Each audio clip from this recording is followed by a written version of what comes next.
Good morning.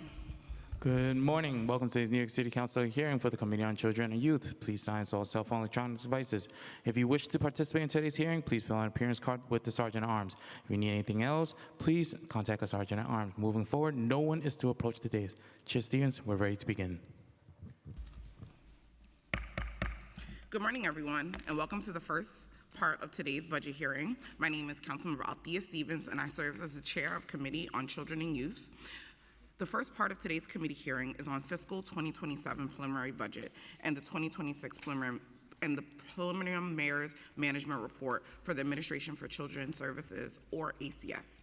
Thank you to the interim commissioner, Melissa Hestes, for joining us today. We're also joined by Deputy Speaker Natasha Williams and Finance Chair Linda Lee. Following testimony and questions from ACS, we will hear from DYCD at 12 noon and then public testimony around 2:30. Thank you to all the advocates and the community members who have joined us today. I will keep my comments here brief, as I always do, and request that the interim commissioner keep her oral testimony as brief as possible so we can move to the questions from council members. ACS Fiscal 2027 preliminary budget is $3.442 billion and $283.2 million, or 90% greater than the fiscal 2026 adopted budget. The preliminary plan includes increased investments in several areas, including child care vouchers, detention programs, and foster care payments. New needs of $183.3 million are added for fiscal 2026 in the preliminary plan, growing to $336.8 million to additional funding in fiscal 2030. ACS is the center of so many issues important to the council this budget cycle, providing free or low-cost child care, strengthening our systems, our cities, threats and uncertainties from hostile federal government, shining light on areas where underfunded mandates or costs originally borne by the state have deeply affected our city agencies. I was delighted to see that the data in the PMMR showed a 39.8% increase in child care voucher enrollment in the first 4 months of fiscal 2022 when compared to 2025 due to the successful outreach and much more efficient application process. In fact, demands for ACS child care vouchers have grown so much that the agency now maintains a wait list for over 1,600 eligible children. Providing free or low-cost child care is one of the most important challenges our city faces. Well, one of them. And I look forward to discussing ACS work in this area, as well as the urgent need to maintain the agency's current caseload and in the wait list. Juvenile justice is also an area of ongoing concern to the council. According to the PPMR, for the first time since fiscal 2022, ACS has seen a decrease in detention admissions. ACS saw admissions to juvenile detentions decline by 3.7% in the first 4 months of 2026 compared to the same period, fiscal 2025. A modest but meaningful improvement that speaks to the importance of the agency's preventative services. At the same time, the agency's daily population in juvenile detentions increased by 21.5% for the first 4 months of fiscal 2026 as compared to the same period in fiscal 2025. This decrease in admissions decrease in admissions paired with the increased average daily population can be explained by longer average lengths of stay by juvenile detention facilities for youth. I would like to learn more about ACS strategy to meet the needs of this increased youth population with more complex or serious cases requiring extended periods in detention. I would also like to learn about the agency's plan to ensure that the trauma-informed and community-based treatments is provided whenever possible and prevent involvement in juvenile system in the first place.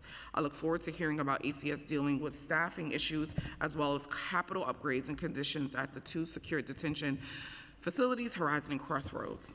I look forward to today's discussion and budget actions, including the preliminary plan, performance matrix, including the PPMR, ACS capital plan, and vital programs such as child care, prevention services, and foster care. I am particularly interested in hearing ACS strategy to meet the multifaceted needs at-risk families across the city and working to increase the utilization and preventative services that ensure health and safety and stability for our families. It is the council's responsibility to ensure that city budget is fair, transparent, and accountable to all New Yorkers. As the chair of Children and Youth, I will continue to push for accountability, accuracy, and to ensure that the budget reflects the needs and interests of our city's youth. I would like to take this time to thank my staff that helped prepare, Margaret, what did I say? My name, What's your last name? Barnsley. Bondsley, Julia Haramis, Assistant Director, Richard Yates Wong, the fellow, what's your last name? Ogasawa? Yeah, Ogasawa. Ogasawa? Okay, thank you. Elizabeth Arts, and my entire staff back at the district office, and my Deputy Chief of Staff, Gray Mayers. I will now turn it over to the committee staff to administer the oath. I would like to acknowledge Felder, Councilmember Felder, who has also joined us.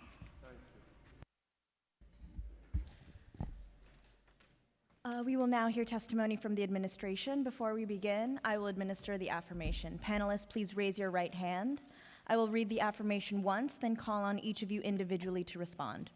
Do you affirm to tell the truth, the whole truth, and nothing but the truth before this committee, and to respond honestly to council member questions?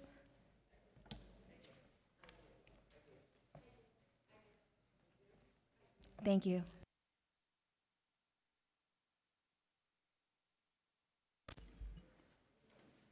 Good morning.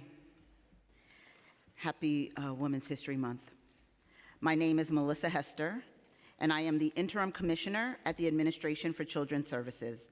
I am joined today by Wynette Saunders, the First Deputy Commissioner, Margaret Plentnikoff, the Deputy Commissioner for Financial Services, and Stephanie Gendel, the Deputy Commissioner for External Affairs. Nancy Ginsburg, the Deputy Commissioner for the Division of Youth and Family Justice, Luisa Linares, the Deputy Commissioner for the Family Services Division, Ina Mendez, the Deputy Commissioner for Family Permanency Services, and Elizabeth Wolkamir, the Deputy Commissioner for the Division of Child and Family Wellbeing, are also here and available for questions. I am also joined by the full ACS cabinet and many of the senior leaders who lead ACS's work and helped us prepare for today's hearing. Thank you, Chair Stevens and members of the Children and Youth Committee for holding today's hearing on our preliminary budget for fiscal year 2027. I appreciate the opportunity to share with you the important work that ACS is doing to keep children safe and to provide support to children, youth, and families. I also want to take a moment to thank the ACS team and our provider agency partners for their commitment, compassion, and dedication to this important work. As you will hear more about today, our preliminary budget plan includes important actions to help ACS build on our accomplishments and continue to move this important work forward. Childcare is a critical support for families, and we are thrilled that the Mamdani administration is committed to strengthening and expanding the city's early childhood system so that families across the city will have access to high-quality, affordable childcare. Starting in 2022, ACS spearheaded an effort to substantially increase the number of children enrolled in childcare with costs paid fully or mostly by an ACS-issued childcare voucher. In 2022, approximately 7,500 low-income children were enrolled in the ACS-issued voucher, and today approximately 71,000 children are enrolled. As the council and advocates will surely recall, at this time last year, the state had not committed to maintaining funding for these vouchers. We faced a $1 billion deficit and the prospect of thousands of families losing their child care vouchers. ACS is grateful to the City Council, as well as the advocates, for your invaluable partnership in advocating for additional state support for the Child Care Assistance Program.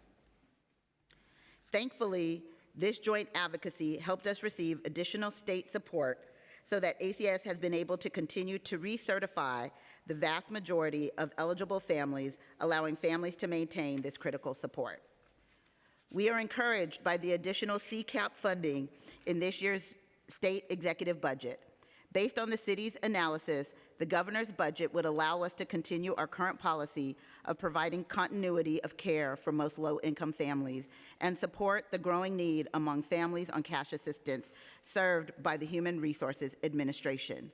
While the current funding wouldn't immediately allow us to begin offering care to children on the voucher wait list, we will continue to regularly assess enrollment across ACS, New York City Public Schools, and HRA to see when this may be possible.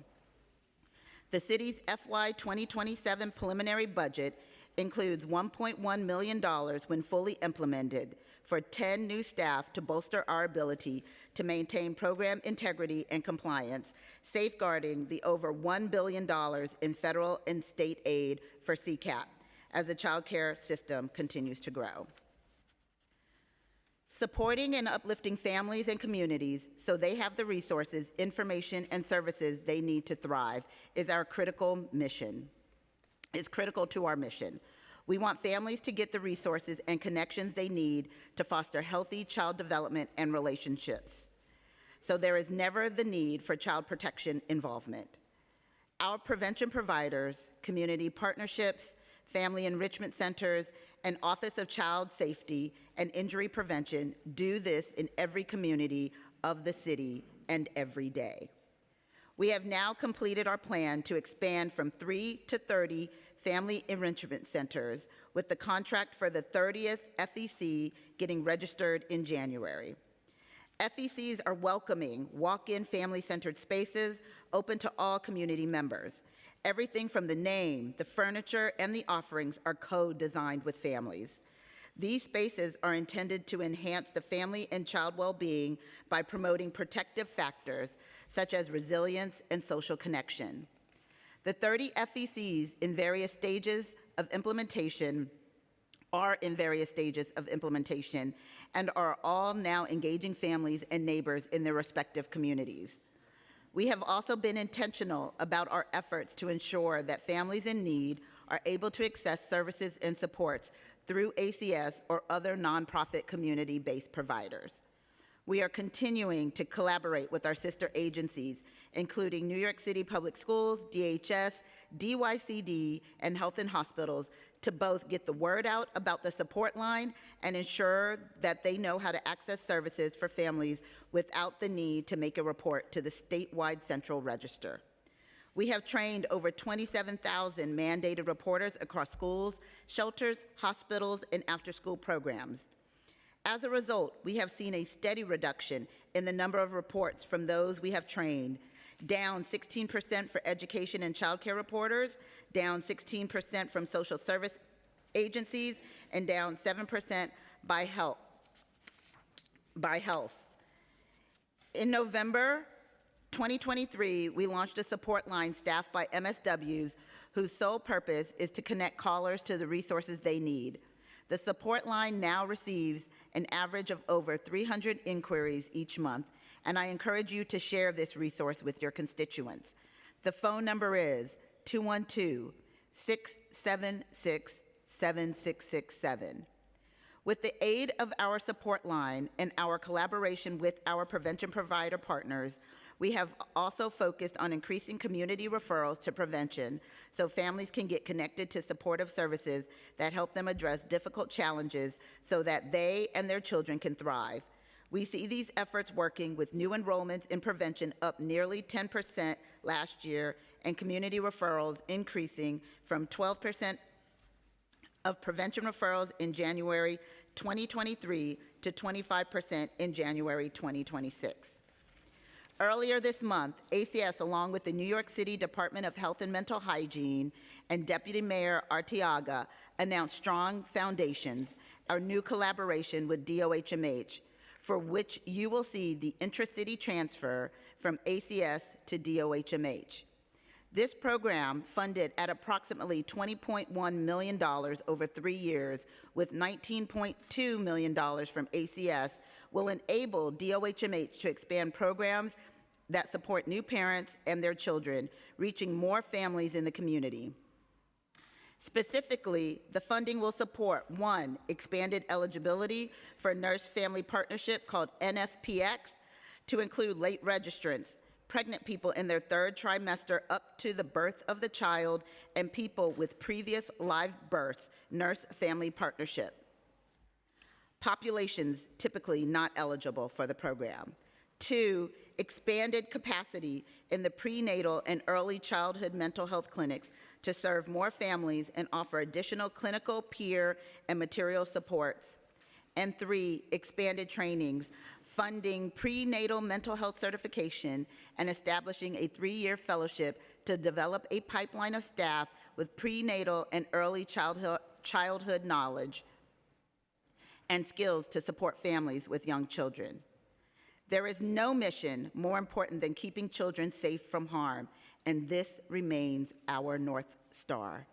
For ACS, safety means protecting children from the harms of abuse and neglect, as well as from the harms of avoidable separation from their families. At the same time, as we are working to reduce unnecessary reports, if a child is not safe, calls are warranted, and we need to be sure that our child protective staff have the tools and the skills they need to identify those children truly in danger and to connect families to services and supports and foster care if necessary so children can be safe. The average child protective caseload is currently 7.6, which is well below national standards and greatly strengthens the capacity of our child protective teams who do their work with all the skill, compassion, teamwork, and professionalism for which they are trained and supported. In January, we launched our new clinical support program for child protection, which provides our teams with licensed professionals who have expertise in mental health, substance abuse, and intimate partner violence. Through the newly enhanced program, these experts add critical insight to our work and can engage directly with families to offer hands-on support and connections to services specific to each family's needs. Earlier this month, we launched a new citywide child safety campaign to get the word out to parents and caregivers about keeping children safe from preventable injuries. These messages include how to put children to bed safely, how to store toxic household products, and the importance of window guards, especially as we head into nicer weather. We hope that you can share these messages on your social media pages too. We have included sample images at the end of this testimony. The number of children in foster care has continued to decline each year. At the end of 2025, there were 6,292 children in foster care, down from nearly 6,400 at the end of 2024 and over 7,500 just 5 years ago. We have also seen the number of children at the Nicholas Scapetta Children's Center decline to an average of 61 children in FY 2025 compared to 74 in FY 2024. While the numbers of children at the Children's Center and in foster care continue to decline, it remains critical that we provide the highest quality care and support the children in our care. Over the past year, we have further enhanced our policies, protocols, and staff trainings to further support a safe and trauma-informed environment for youth residing at the Children's Center. This work has included physical changes, including a restructured entrance area to include more modernized security equipment and additional medical triage operation to support more timely medical clearances at admission. A new bedroom sleeping area for younger teen girls, such as 13-year-olds, separate from older teens, and a paint, furniture, decoration, color scheme that is more trauma-informed. In the coming months, we will be launching a new allowance program for youth ages 13 and older who are residing at the Children's Center and opening up a new music studio. The FY27 preliminary budget includes additional support for our work at the Children's Center so that we can maintain a safe and secure site and better meet the needs of youth. Specifically, the plan includes a baseline amount of $4 million starting in FY27 for additional Children's Center staff and support services.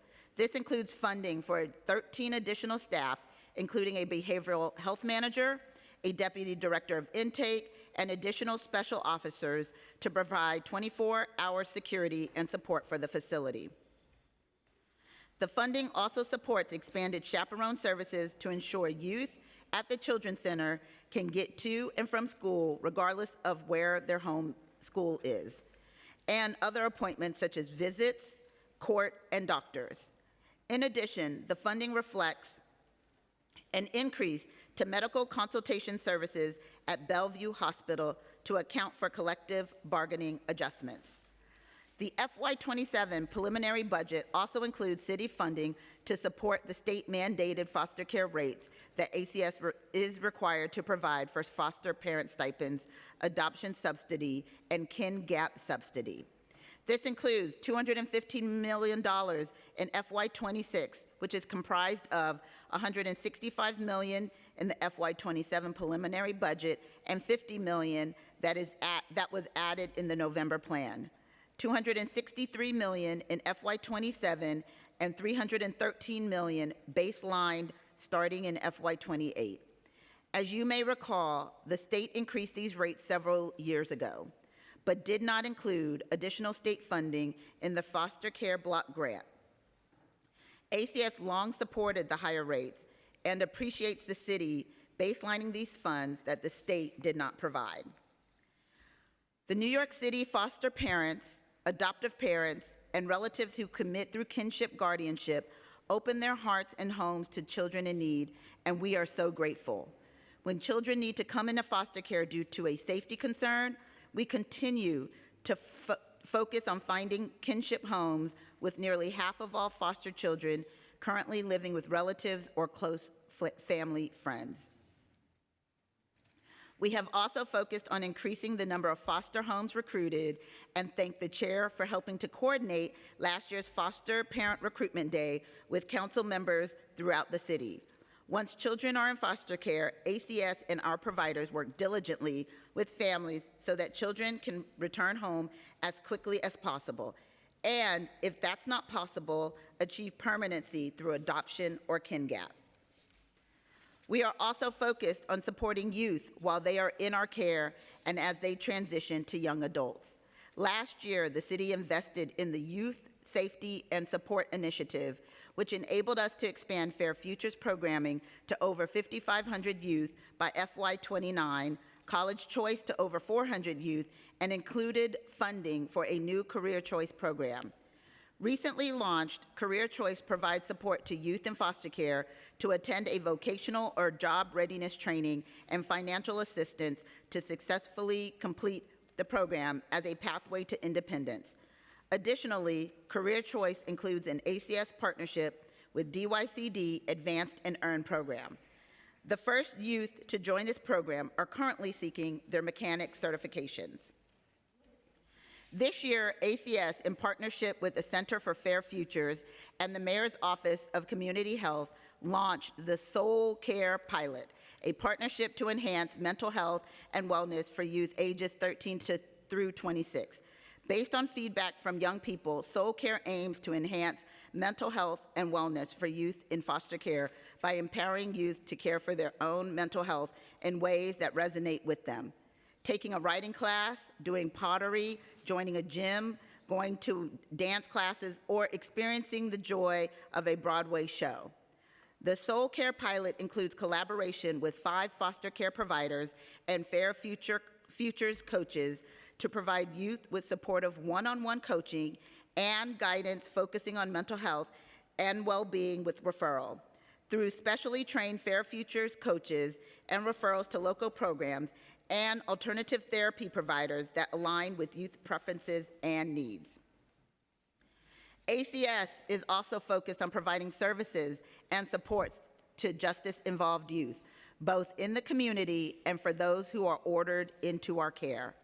As part of last year's Youth Safety and Success Initiative, ACS received funding to expand 2 programs that have demonstrated effectiveness at reducing justice involvement. The first is Girls Just Us, a highly successful gender-responsive juvenile justice diversion program targeted at girls, was operating in Brooklyn and is now expanding to serve the Bronx in FY26 and Queens in FY27. The second program is Assertive Community Engagement and Success, or ACES, an evidence-based program for high-risk youth that have been involved in the justice system. This program provides social pathways from gang and gun violence to young people ages 16 through 24, and is in the early stages of being expanded citywide so that over 500 young people will be able to participate each year. The FY27 preliminary plan also includes $194.5 million of state funds replacing city funds starting in FY26 for ACS. This at-risk youth funding is from the state and is part of a larger adjustment of $300 million. State funds replacing city funds across several city agencies. We are still awaiting final details from the state and OMB regarding these funds, but we are pleased that the state is adding these funds and acknowledging our shared commitment to New York City's youth. There are currently over 340 young people across our two secure detention facilities, Crossroads and Horizon. While the number of young people has risen in the secure juvenile detention centers, the total number of 16 and 17-year-olds in custody in New York City has significantly decreased in the last 10 years. In 2013, there were over 300 16 and 17-year-olds held on Rikers Island. In 2016, there were 200, and today there are less than 200 who are 16 and 17. Second, and relatedly, youth are primarily in detention pre-trial, and we are seeing increased lengths of stay. This is due to the fact that the youth have complex, serious cases that take a long time to move through the court process. Over 73% of youth are in detention due to a murder or murder-related charge. ACS strongly believes that despite the increase in census, young people ordered to be detained should be receiving age-appropriate services in the juvenile system. We are doing this every day, and our efforts to ensure youth in our care receive trauma-informed and education-centered experience as possible is both taking hold and being recognized. Last year, the Nunez monitors alerted the court that their work pursuant to the agreement we entered into voluntarily was complete. The Nunez monitor stated, the various reforms implemented by ACS have decreased violence and improved safety, and have showcased ACS's and facility leadership's commitment to design and sustain a durable vision for the facility's operation that addresses youth individual needs and supports the staff who work at Horizon. Fundamentally, the monitoring team's goal is to become unnecessary, and ACS has demonstrated its internal capacity to identify and address its problems and challenges without the need for external oversight.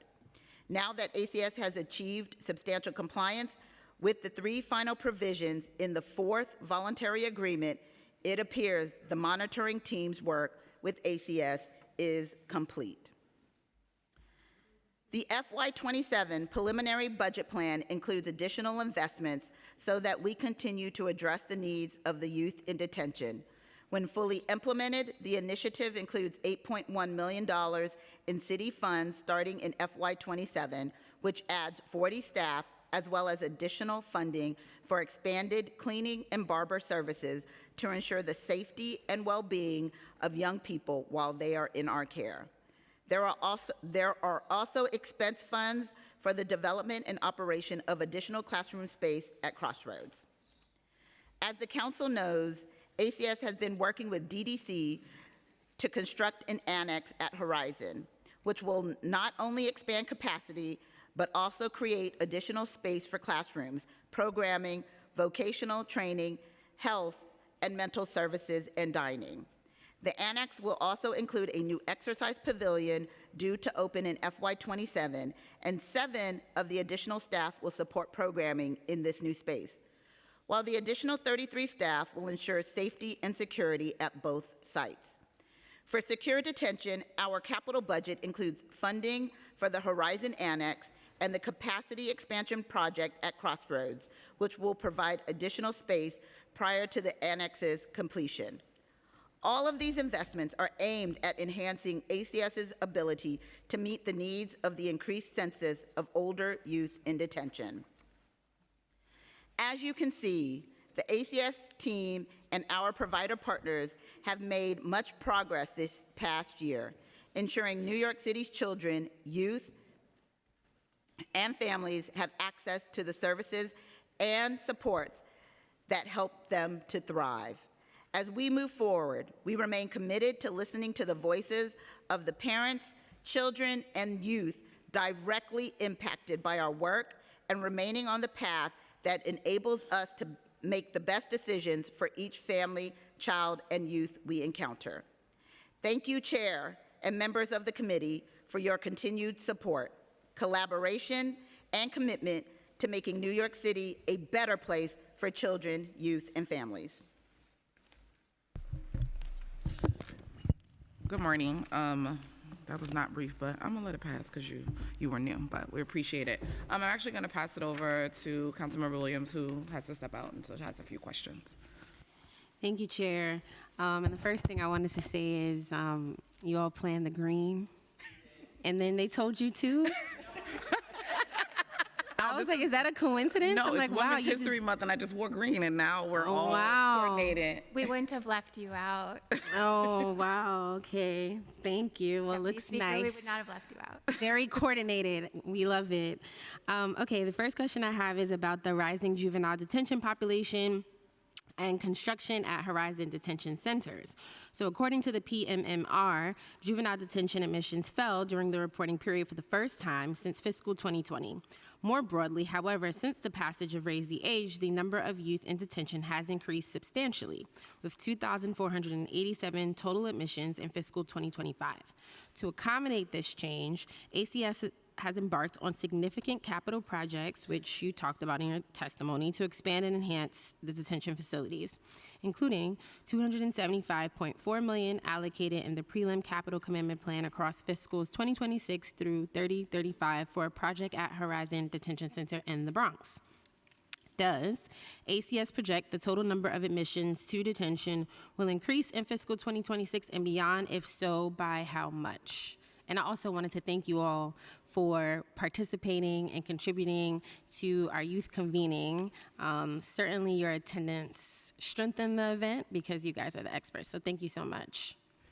Well, I'll start by thanking you for organizing that event, you and Chair Stevens, and for including us. And it was a really, really impactful day, mostly because we got to hear from the voices of those most directly impacted. So thank you for organizing that. You are correct in terms of both the projections for detention as well as the funding in the capital budget plan for the annex at Horizon. We have seen the population increase, which Deputy Commissioner Ginsburg can talk more about. I think it's important, before I turn it over to Deputy Commissioner Ginsburg, that while the population in Crossroads and Horizon has increased, the population of 16 and 17-year-olds coming into detention or jail has not increased. What we're seeing is really a direct result of those young people coming to detention with ACS rather than going to Rikers Island, and them not being able to stay with us till they turn 21. Did you want to add? You don't have to. Good morning. It's nice to see you. We are working very, very hard with the courts. We've done a lot of work with the courts over the last year to improve case processing times. OCA has dedicated increased resources to the youth parts to ensure that they have what they need to process cases more quickly. On the flip side of that, these cases are very serious. Many of the cases are very serious, and the more serious the case, the more due process attaches. And so we are trying to maintain the balance of ensuring that the young people receive the defense that they are due, in the courts, and that they are not waiting too long to receive the outcomes that they are also due. So when we first came in 2022, we saw many, many cases that got stuck in the system during COVID. We have worked through that entire caseload. We just recently went below 90 young people who have been with us for more than a year. That is a tremendous improvement for us.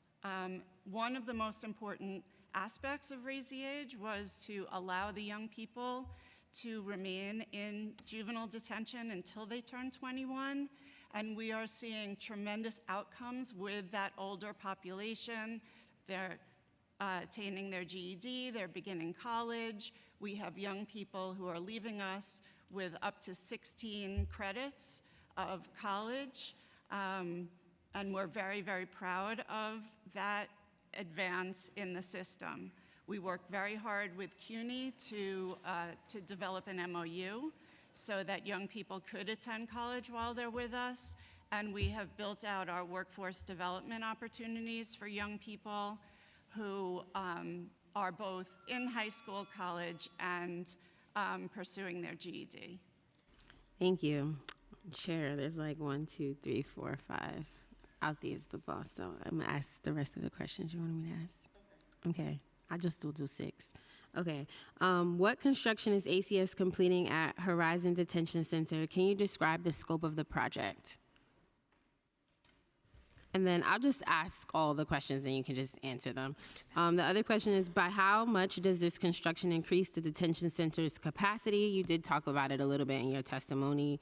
So if you have anything to add, please share. If not, all good. When did this project begin? What is the timeline for completion? What has been completed so far? And does ACS believe capital costs such as this project may be eligible for the Raise the Age reimbursements that the state seems to be allocating to us finally after many years?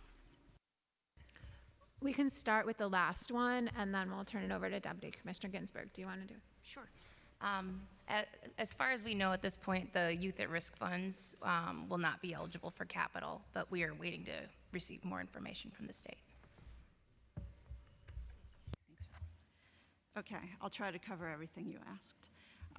The plan for the annex is for 48 additional beds, 8 additional classrooms, 8 additional medical and mental health beds if necessary.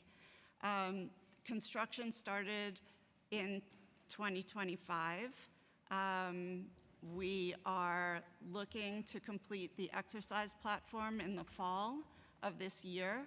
That will be 3 stacked basketball courts that can also be used as a track or handball or other activities. Shortly after that is complete, the work on the foundation for the annex will begin, which is slated to be complete in early 2029. We right now have not built any additional capacity that is online currently. Thank you, Deputy Commissioner. Looking forward to touring soon, and thank you so much, Chair. Thank you, Deputy Speaker Natasha Williams. Oh yeah, I forgot to add doctor. So many titles. You know, I think even on the facility, everyone knows how I feel about this. If we build it, they will come. And I'm not happy about it, but I also understand we can't have young people sleeping in classrooms currently. But 48 is a lot to be building out, and our hope should be that we don't need it.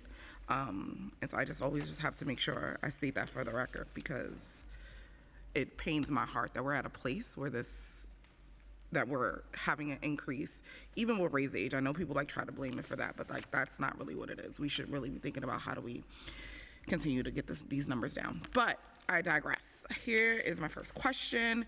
Raise the Age state reimbursement. Since the patches of Raise the Age legislation in 2017, New York State has appropriated $1.7 billion to reimburse counties for costs related to detention 16 and 17-year-olds. charged with crimes in age-appropriate facilities. Since 2017, $658 million has been distributed, leaving just over $1 billion appropriated unspent. The outline eligible expenses are broad, spanning more potential agencies than just ACS. They allow for approval localities to submit qualifications, expenditures dating back to the inception of Raise the Age. That include juvenile delinquent prevention services, law enforcement services, transportation services, including transportation provided by sheriff, court operation expenses, adolescent offender facilities detention, specialized secure detentions, and it goes on. Despite this, the city has never seen a cent of the money appropriated by the state for Raise the Age due to Section 54M of state finance law, a provision which states counties must either adhere to a 2% tax cap or submit a waiver to the state showing financial hardship. First, how was the passage sequentially implemented for Raise the Age impacted ACS's budget? Thank you for that question. Everything you just said is correct. New York City has been entirely left out of all of the Raise the Age funding since Raise the Age came into effect. And we know there are state legislators in Albany right now fighting to change that. So we just want to first say thank you for that. In terms of calculating the budget that we've lost over this entire period of time, it would include more than just ACS. And we'd need to work with the other agencies and OMB to get you that, and we can get back to you with the number. Yeah, I think that it's important that we are looking at that, especially because we're currently experiencing financial hardships. And so how do we recoup that? So I have some questions on that too. Do you have an estimate of total costs by ACS? So you said you don't have that. Have you considered applying for a hardship waiver to recoup costs related to Raise the Age? If not, why? Yeah. I don't think that would be a decision for ACS to make. I think that OMB and the mayor's office would need to make a decision like that. But you can speak on, do you think that it's appropriate? I'm not sure we're the ones to be able to assess whether or not New York City is having a financial hardship. ACS, I mean. Well, I'm going to say it. We having a financial hardship. We should be recouping the money. I know how this goes, so I'm going to say it. Is ACS aware of the requirements of a waiver well, you said you don't want to answer this. Given the urgency of the closing fiscal gap, Mayor Mamdani stated the goal of revenue cost shifting from state to city. Has ACS recently considered this? You're going to say no, OMB should be doing this, and this is not your decision, so I'm going to answer the question for you. I will say we are in conversations with OMB about the cost shifts that have happened to ACS, which are broader than Raise the Age, and we have been sharing that information. Okay. Does ACS believe the Raise the Age reimbursement process should be considered at the state level? If so, how has the agency been working with state partners to pursue this? Since the passage of Raise the Age, which a couple of us from this panel were on the other side advocating for Raise the Age at the time, have been continuing to advocate. So Nancy and I were on the other side at the time. We've been continuing to advocate for New York City to get its share. The state does, in our opinion, have a responsibility to children and youth in New York City, too. Okay. I'm sorry, I have to acknowledge Councilmember Caban, Joseph, and Aviles has also joined us. One of the things that the public advocate asked me to highlight was just for you guys to talk a little bit about, can you talk about, even with the funding that we are getting from the state this year, how are we ensuring that we are working with grassroots organizations with staff that have lived experience to ensure that they're also being part of the conversation with the money that has been funded for this year for at-risk youth? So I agree with whoever said that. Was a great question. I can't see. It's behind me. We don't really have a lot of information at this time about the money, how it can be used between the state and the city. That's still being discussed. But that's a really good point. We can bring that back to our colleagues. Yeah, really want to make sure that we're including organizations who have not historically been a part of these conversations, but have been doing this work either way. And so want to make sure we highlighted that. Deputy Commissioner Nancy, I know you had spoke a little bit about the college credits when you were talking to Councilmember Williams about our young people, I just wanted to ask, how have we looked at, I know that there was an RFP out before for activities in the detention centers, but you did speak about the college credits. And I know last time we were there, some of the young people complained that they were taking the same seminar and college credits over because there wasn't a lot of variety for students who were seeking to get college credit and access. So can you talk a little bit about like what variety has been offered to them? Has that changed? I know we haven't been there in a couple of months and wanted to see, has there been any progress? Because I know you said folks are graduating with 16 credits, up to 16 credits. But when we were there, one of the young people talked about how they took freshman seminar 3 times at that point because there wasn't a lot of variety. So we had different college opportunities at the beginning of the last administration. I think the young person you spoke to was referencing a period of time before we entered into the agreement with CUNY. We are in year 2 of this relationship with CUNY, and there has been a lot of work both with BMCC that services Crossroads and Hostos, which services Horizon, and Hunter, which is providing coordination for this project, to increase the number of professors who are available to teach classes. And as we see an increase in the number of professors, we can offer an increased number of classes. One of our challenges is finding consistent space to hold these classes. And so we are holding the classes at different times of the day in different locations to ensure that we can provide access to as many students as possible for these classes. And so this semester we have 5 options for the young people, and we have different groups participating in those classes, and none of the classes that are being offered this semester have been offered in the past. Okay, thank you. I'm sure the chair of higher education will have more questions, but I just wanted to jump in because I know you had spoke about it in the first question that Councilmember Williams asked. It looks like Chair Lee has to leave soon, so I'll allow her to ask a few questions. Sorry, thank you, Chair.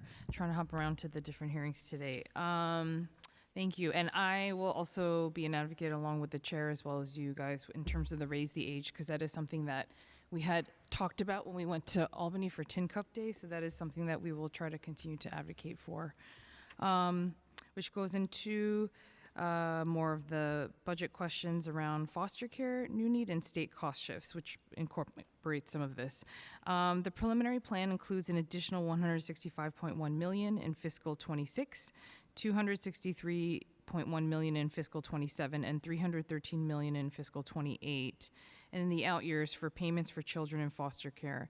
And we know that the state increased the maximum state aid rates a couple of fiscal years ago, but did not include additional funding to, she's nodding her head, funding to cover the cost of the increase, and the city has been providing additional funding needed on a year-to-year and year-to-date basis since the rate change. So with this increase in funding, do you all feel that the ACS baseline more accurately is budgeted to fully cover projected foster care costs?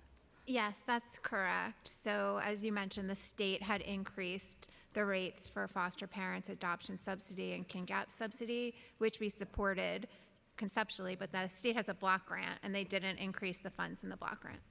Okay, and then just for the record, can you walk us through which types of expenditures are covered with the funding? Sure, do you want to do that? Sure. Sure. So the foster care MSAR, it costs it pays for the administrative rates for the providers as well as the stipends for the foster care parents, kinship guardians, and adoptive parents.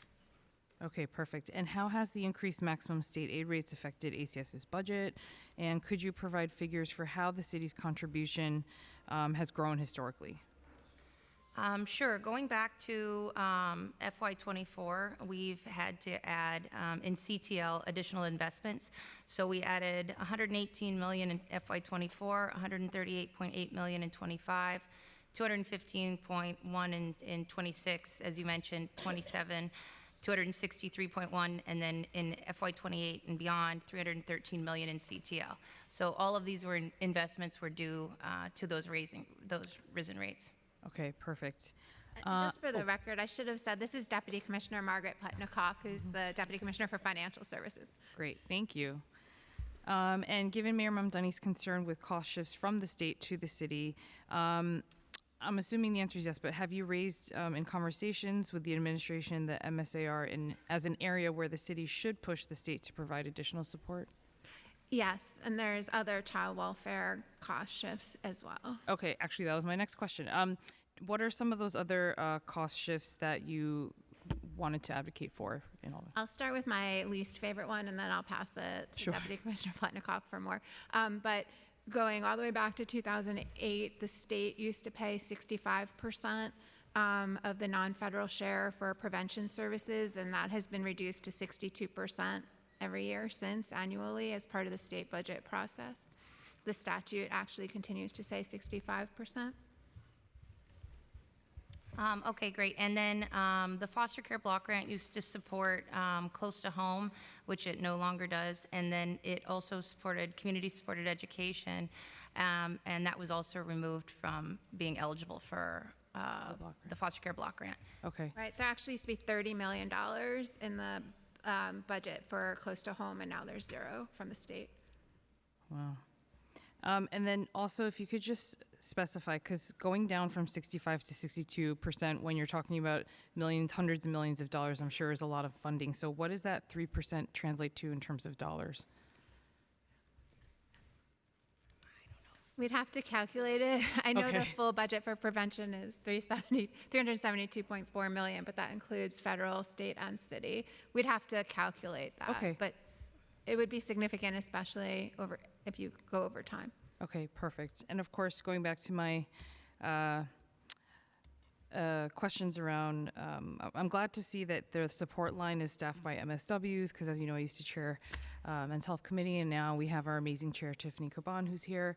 And so just wanted to know, because one of my biggest pet peeves was always, where do we make sure that we can catch people, where they may fall off the grid, so to speak. And just wanted to know, in your conversations, has there been any, for the support line, has there been any conversations around connecting it to 988, and also how to better work with DOHMH? Because, 988, we had a whole thing on that too, because a lot of folks still don't know what it is, but I would imagine that folks who do know that are calling may benefit from hearing some of the It's a services. very, very important question. Thank you for asking. I'm going to pass it to Deputy Commissioner Linares.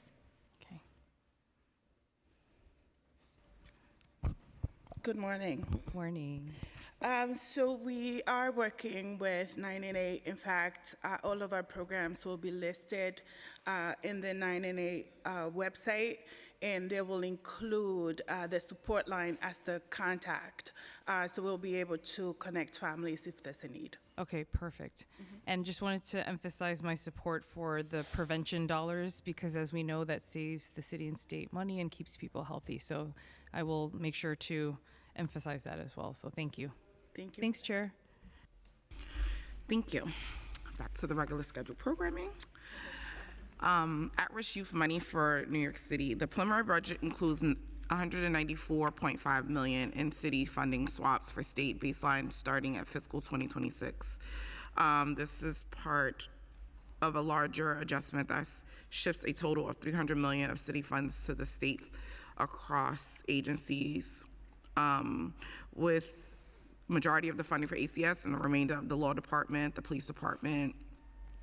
The Mayor Mamdani announced the investments in the Governor Hochul the day before the release of the preliminary budget. According to the 30-day amendment, the proposed state budget in fiscal 2027. This funding relates to expenses for youth and prevention and other youth justice supports. Which programming within ACS does this funding swap apply to? Thank you for that question. We're really interested in the answer too. At this time, final determinations for the programming are still being developed. We are grateful for the state providing the city with these resources, and we will share more information with the council once we have more details. Given the similarities between the areas outlined in the 30-day amendment and the previous Raise the Age reimbursement program, is this ACS is ACS aware of why the state chose to fund those programs specifically rather than modifying the existing reimbursement process for Raise the Age? I am not aware. We're not aware. I've heard conflicting reports of whether the state intended to provide these fundings to the city for just 1 year or also for future fiscal years. In the preliminary plan, the additional funding was baselined by the administration, and ACS understanding that the state has committed to providing this funding going forward. If not, why was this funding swap baselined? Our understanding is that these funding will continue in the future. From the state? From the state, yes.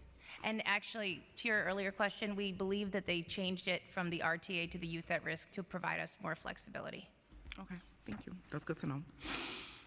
Do you expect the city will be able to use this $300 million in state funding for the broader scope of expenses that allow under the previous discussion reimbursement for Raise the Age reimbursement programs? We just don't know yet, but appreciate the questions and why you're asking them, and we will definitely get back to you. Do you think there's a scenario where the city could receive $300 million risk money and apply for the hardship waiver for the existing Raise the Age program to maximize city reimbursement for future past expenditures? In theory, we could, because this is a separate budget allocation from Raise the Age.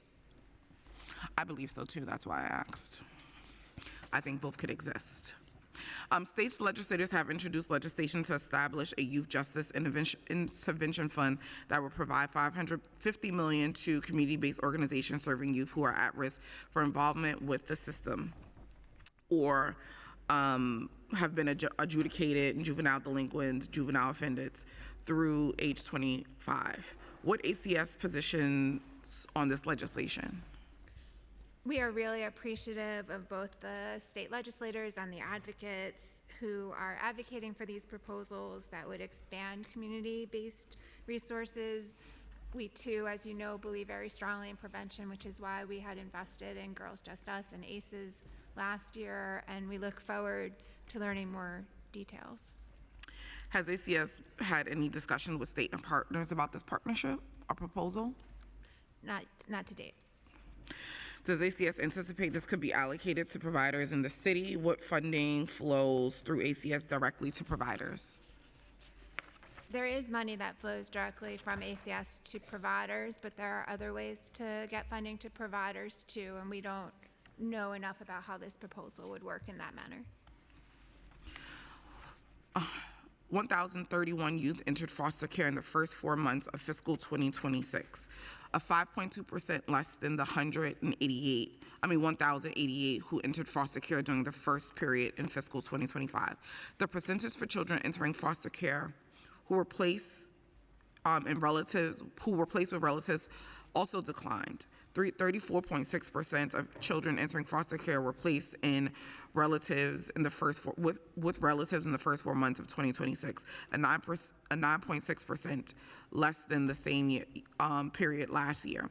Why were there less youth placement with relatives? And is ACS exploring any other programs or policies to increase the number of children in foster care placed with relatives?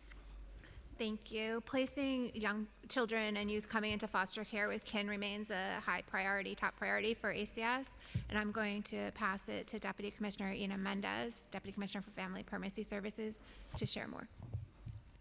Thank you, Deputy Commissioner Gendel, and good morning.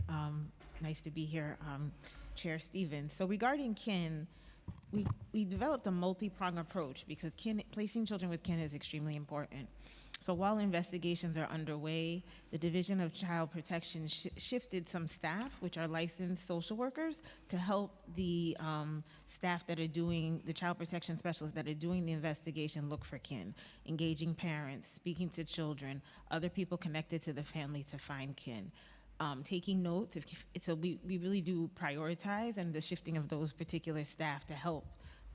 Originally, it was just the CPS worker looking for kin and everything else. So the additional licensed social worker helps that process, and we think we've seen some great improvements. We do notice that some of the kids coming into care, the recent data shows that they're a little older, so we don't know if that's impacting.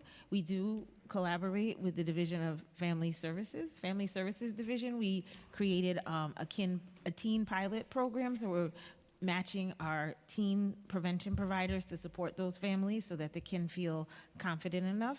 If children are not found at placement and a child is placed with non-kin, the work doesn't stop to look for kin. We work very closely with our foster care providers. They do similar things, speaking to parents and kin. We recently worked with Harvard GPL, Government Policy Lab, I think it's called, and we worked with agencies on a pilot, and we've created some additional documents and materials to share around best practices, how to support kin, what would be needed to help them get certified.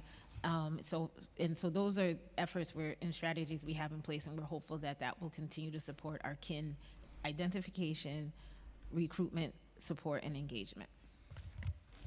Thank you.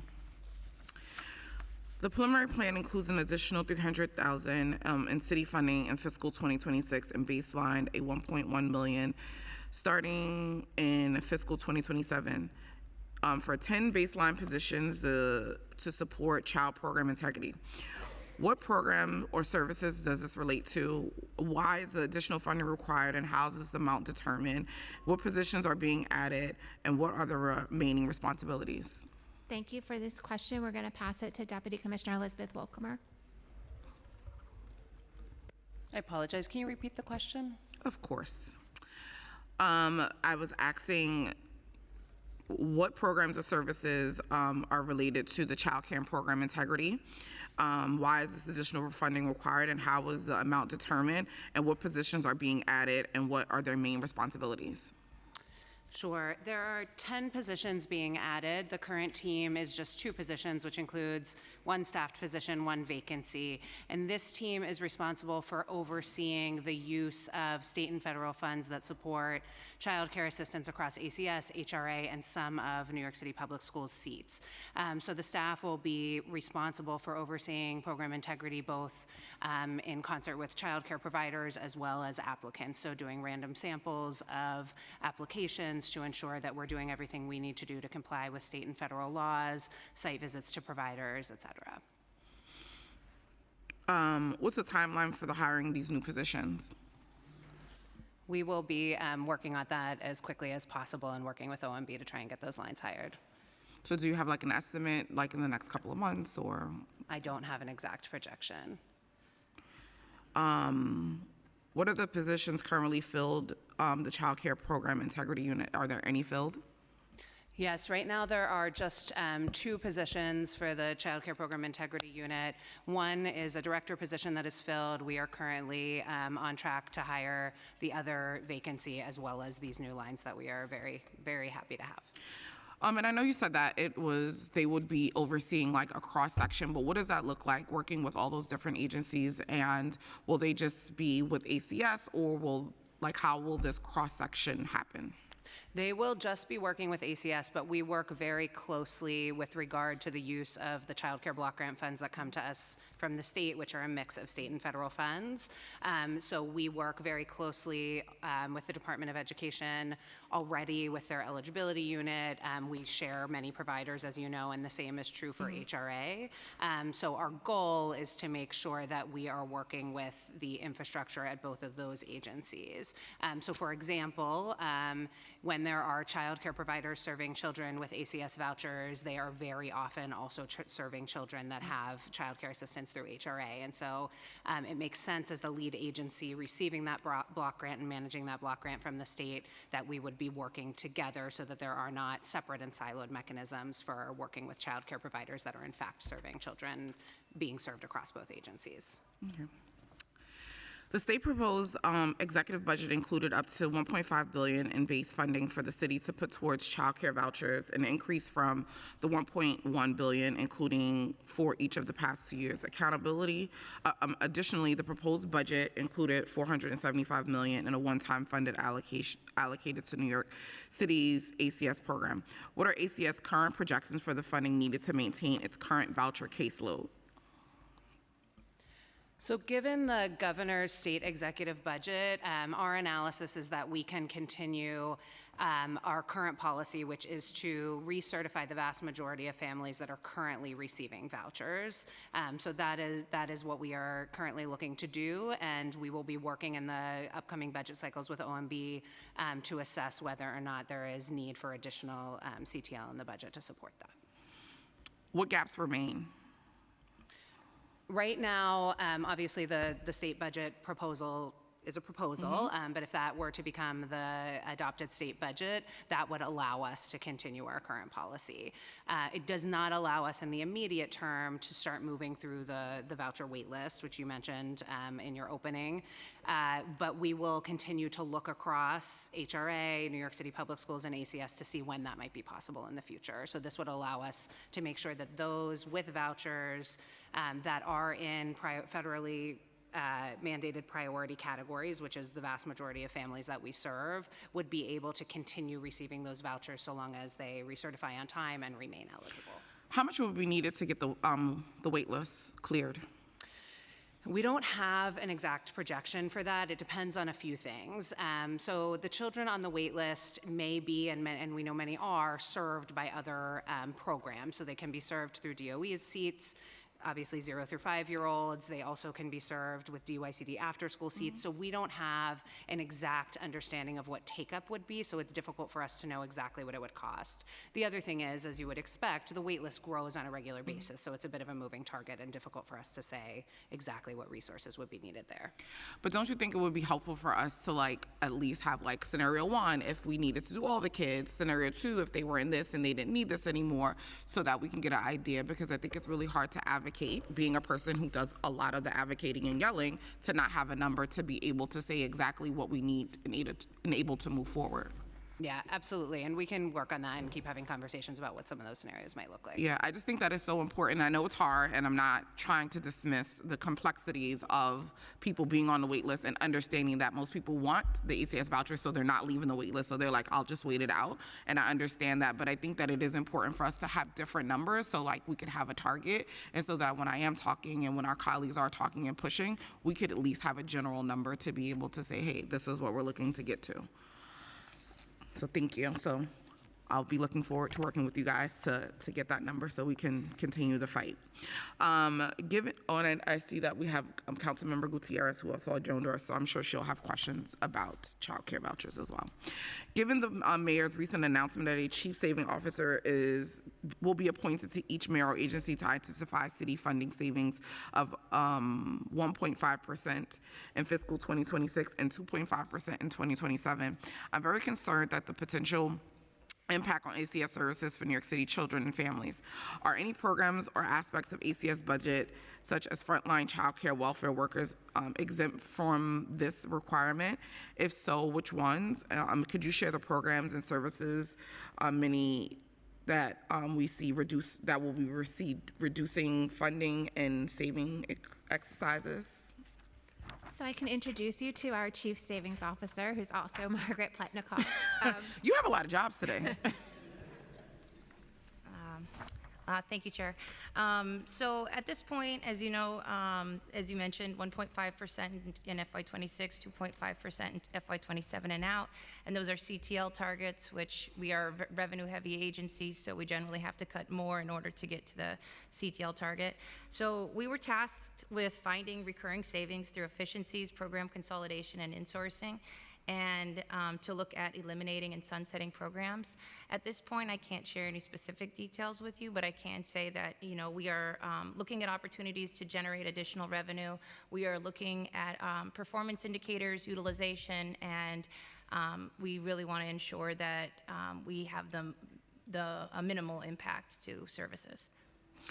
While closing the fiscal 2027 budget gap remains urgent, has ACS identified any long-term changes that would generate savings or greater efficiencies?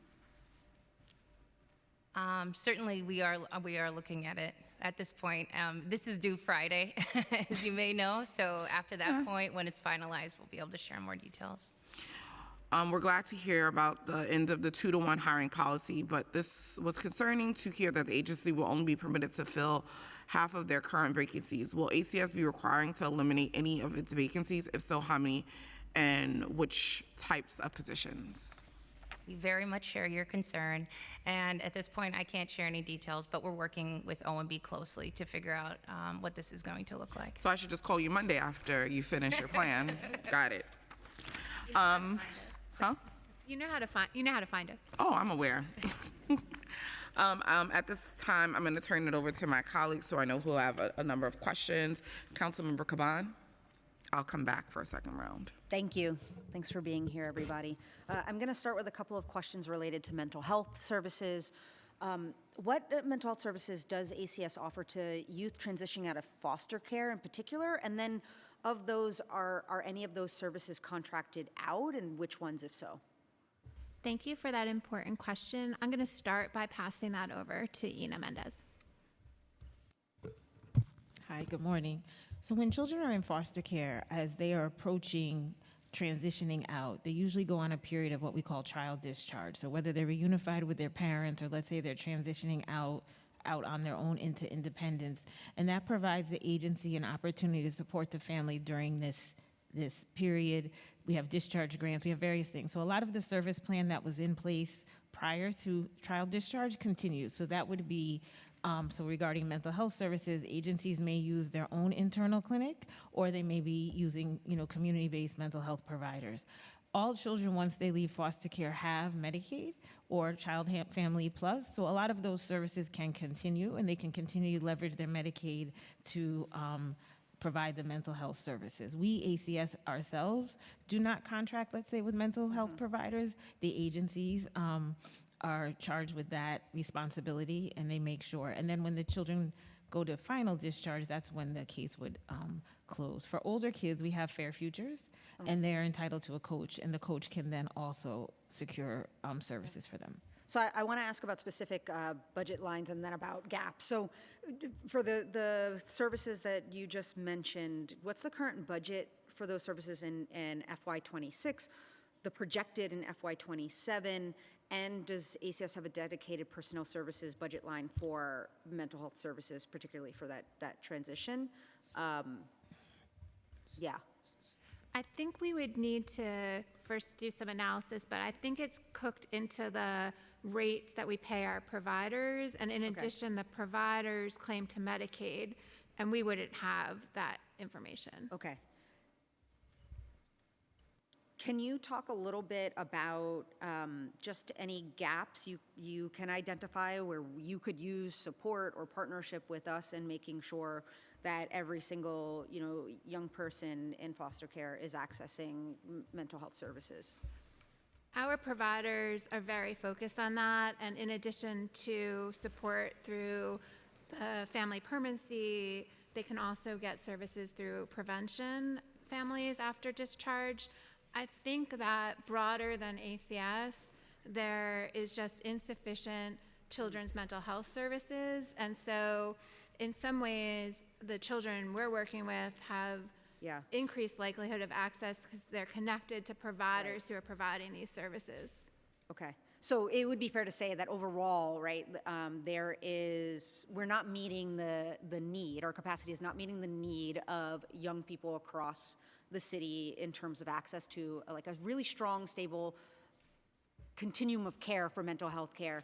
There is some increased access through agency involvement and engagement through ACS. Fair to say? I think so. I think a big part of it is really about state support for mental health services. Okay. I just wanted to add one thing I Sure. should have shared. When children, even when the case is closed, children are still eligible to receive mental health clinic. If they're getting that from the agency, through their 29I clinic, which is a separate clinic that agencies have, and they can do that up to 1 year. Okay. And then I'm going to shift gears entirely and ask about the detention facilities. There have been obviously these reports around the trends in detention facilities showing some improvement in terms of the recovery rate of illegal substances or medication in FY24 to the beginning of FY26. But still, right, like we have these reports of, for example, last year, an ACS youth development specialist was arrested and charged with smuggling contraband into the youth development, into Crossroads. There have been at least 5 other incidents similar to this since 2024. So could you talk a little bit about what actions being taken to address the flow of contraband into those facilities, and even go into the hiring and training process for youth development specialists, and how the practices may have changed over time to account for this Sure, problem? and part of why you're seeing what you're seeing is because of our increased efforts in this area, which Deputy Commissioner Ginsburg will speak more about. Thank you for that question. We have dedicated tremendous resources to this issue. We have increased our equipment so that we can detect contraband before it enters the facility. We have new scanning equipment at both the front door and at the back door where young people come in from court, which has increased greatly our recovery of contraband. We are working closely with DOI, as you referenced, to ensure that we don't have individuals bringing contraband into the facility. We also have improved scanning ability and search ability. We have increased our relationship and our staffing with the ACS police. We have a specialized search unit that can extensively search the facility, both exterior and interior, to ensure that the contraband rates stay low. We are obviously very concerned about this and are doing everything that we can to reduce contraband rates. We are working also with our training unit to ensure that the incoming YDS are trained in contraband detection, and we do in-service training, booster training for our staff to ensure that those searches are happening with fidelity. Thank you, and thank you, Chair. Thank you. Before I go to the next council member, I would love for you to talk about the pilot program. So the chair of mental health here, the new pilot program that you guys have around mental health services that the young people kind of came up with, so she can kind of understand the totality of some of that stuff, because I know you didn't mention it, but I did want to make sure we got that on the record and she heard as well. Sure, my apologies. So we have a public-private partnership, and we're working very closely with a variety of individuals to pull together what we're calling Soul Care. And Soul Care is for older youth, geared to older youth currently, who recognize the need for some type of mental health support, but the traditional therapy, maybe they've done that, they're not interested in continuing. So Soul Care trains the Fair Future coaches to be the conduit to connecting young people to alternative types of mental health services. Could be boxing, we have hip hop therapy, we have with Melody Santano, Foster Care Unplugged, which is like a play type therapy, but play for adults, like you're actually putting on plays and performing movies. There's music therapy. We're working with an organization called Art Pharmacy. So we're in our pilot stage, and we're hopeful that based on the outcomes of this model, we'll be able to expand. We have an extension through the end of this calendar year, and so my hope is that possibly we'll put forward a new need so we can expand this to all of our foster care providers.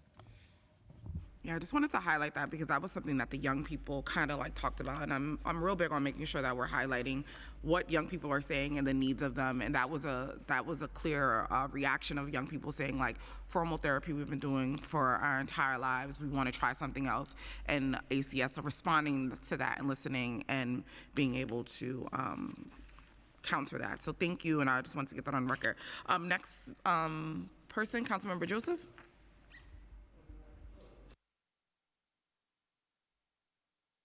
We were plotting as usual on behalf of the kids, you know. Thank you, Chair. Good morning, each and every one of you. My first question, I'm gonna deviate a little bit. Transportation for foster youth, that's something I've been fighting for a long time. And if you look at the data, it doesn't look really good. 55% of our youth in foster care are absent because of transportation once they enter into care, and you know I know this personally. So how are we gonna look at transportation for foster youth. I know it's a $3 million investment that we've been asking for. How do we plan to address transportation for youth? And how closely are you working with the New York City Public Schools Office and foster care to make sure that we're alleviating that? So, is it still morning? Good morning. Morning. Councilmember Joseph. Yes, ma'am. So we do work very closely with the New York City Foster Care Office. In 2022, early 2023, we launched a foster care transportation reimbursement agreement, which we did not have in place before. And that outlines how foster care providers can be reimbursed for the transportation. And it allows for trips up to 10 days. And the hope is that within that period, up to $200, and the idea is that within 10 days, children will be assigned to a bus route. But that does not always happen. That doesn't happen. Right. And so we are now having additional conversations. So our finance team, we've talked internally. We actually have a meeting with New York City Public Schools this Friday to figure out how best to kind of expand this transportation agreement. There are some challenges, what they've shared. So through our conversations with them that, you know, there are these placements and where the school is, there's not a clear bus route. And so how do we solve that? Because we want the children to get to school, obviously. We're prioritizing placing with kin. So maybe the kin live in a different borough, but we want the kids to go to the school of origin. So there are some nuances. So we have a meeting this Friday. There was a meeting that the past Friday, I missed the meeting with the advocates. So we are talking to our stakeholders and partnering with New York City Public Schools. And then we're talking internally how to identify the logistics around what is the service. Is it a ride share? Is it some type of agreement with maybe another type of bus company that can provide it? And then we'll just try to identify next steps. So we're aware of the issue. We're just trying to piecemeal it out and figure out how to best to tackle it. It's been an issue since I was a foster mom. It's been an issue since I adopted my boys. So it's been an ongoing issue. And even when I became a council member, and that was why it was so strategic to create that office to make sure that we are providing transportation for our foster youth, right? Not everybody's going to be a me's like, nope, we're going to go to the same. You're going to go to the same school that I was teaching at. So you don't have a transportation issue, but not every parent has that. So we want to make sure that, and the data for our foster youth and absenteeism rate is too high. It's 55%. We need to bring that down in terms of transportation. In the first 10 days, when they are placed in care, they should not be home or somewhere else. So this is lived experience, not speaking from third party. This is lived experience. So my first question is around child center staff and support service new needs. Your preliminary plan includes an additional $3 million for mixed city, state, federal funding in fiscal 2026. $4 million in the fiscal 2027, growing to $4.2 million by fiscal 2030 for staff support services at the child center. Additionally, the funding supports 13 new baseline positions. Can you tell me what programs or services does this relate to? Thank you for this important question. First Deputy Commissioner Saunders will take it. Good morning, Chair Stevens. Good morning, Councilmember Joseph. Thank you so much for that question. It is of critical importance to us to provide top quality and care for our young people at the Children's Center. With that being said, the investments that you spoke of really focus on strengthening our medical, mental health support, our operational capacity, and safety and security of the center. A large portion of that is focused on chaperones, just like you mentioned earlier around transportation. We take very seriously that we want to make sure that kids maintain their community ties. So regardless of what school that child went to or goes to, we take that child to their community school. So we are ensuring that we have enough chaperones to maintain those community ties at school, but also medical appointments, also recreational visits, also visits and court. So a lot of that is baked into that. With that being said, we also have money that is focused on our medical consultation. We want our nurses, and we also have mental health supports. Right now we have 4 child psychologists, 2 psychiatrists, and we want an additional mental health enhancement there as well. So why is the additional funding required, and what was the amount? Do you have a number The amount in terms determined for of- this? The additional amount's 4.2 million. 4.2, thank you. And what operational costs will this funding cover? What portion of them relate to the contracted providers? So for the children at the Children's Center, they're not yet with one of the contracted providers. So this is funding for the most part for our team. It also does go to Bellevue for the mental health, and the chaperones is contracted out. It's contracted out. Yeah, Okay. this is specifically for the children who reside at the Children's Center. Okay, thank you. You're welcome. We needed that on the record. So what positions are being added, and what would that responsibility look like? Okay, so I have the actual list.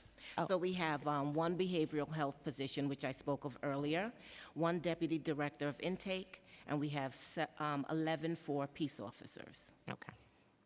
And what positions currently staff at the Children's Center now? Oh, wow, that's a long list. That's a long list. You'll get back to us? No, Chair? no, I know them. You know them? I do know All them. right. So we have nurses, we have the doctors that I spoke of that are part of the mental health team from Bellevue. We have child care staff, we have child care supervisors, we have social workers, we have a team of programming specialists who really focus on the reduction of idle time and supporting young people and engaging them in positive activities. We also have temps that assist us with supervision on site and the chaperoning, as we spoke of earlier.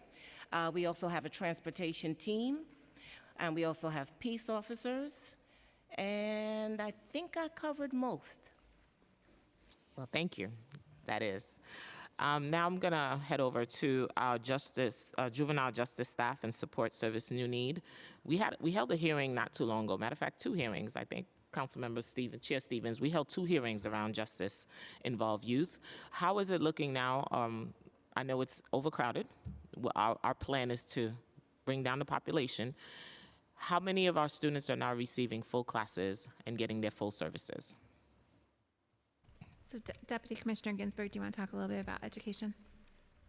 So we've set up a split schedule for the young people so that the high school students go in the morning and GED students receive their services between 3 and 6 so that we could increase the number of young people accessing services. Generally, the GED students, if they are willing to attend that day, are going. We're seeing very good retention rates for GED students. About 80% of the high school students are attending.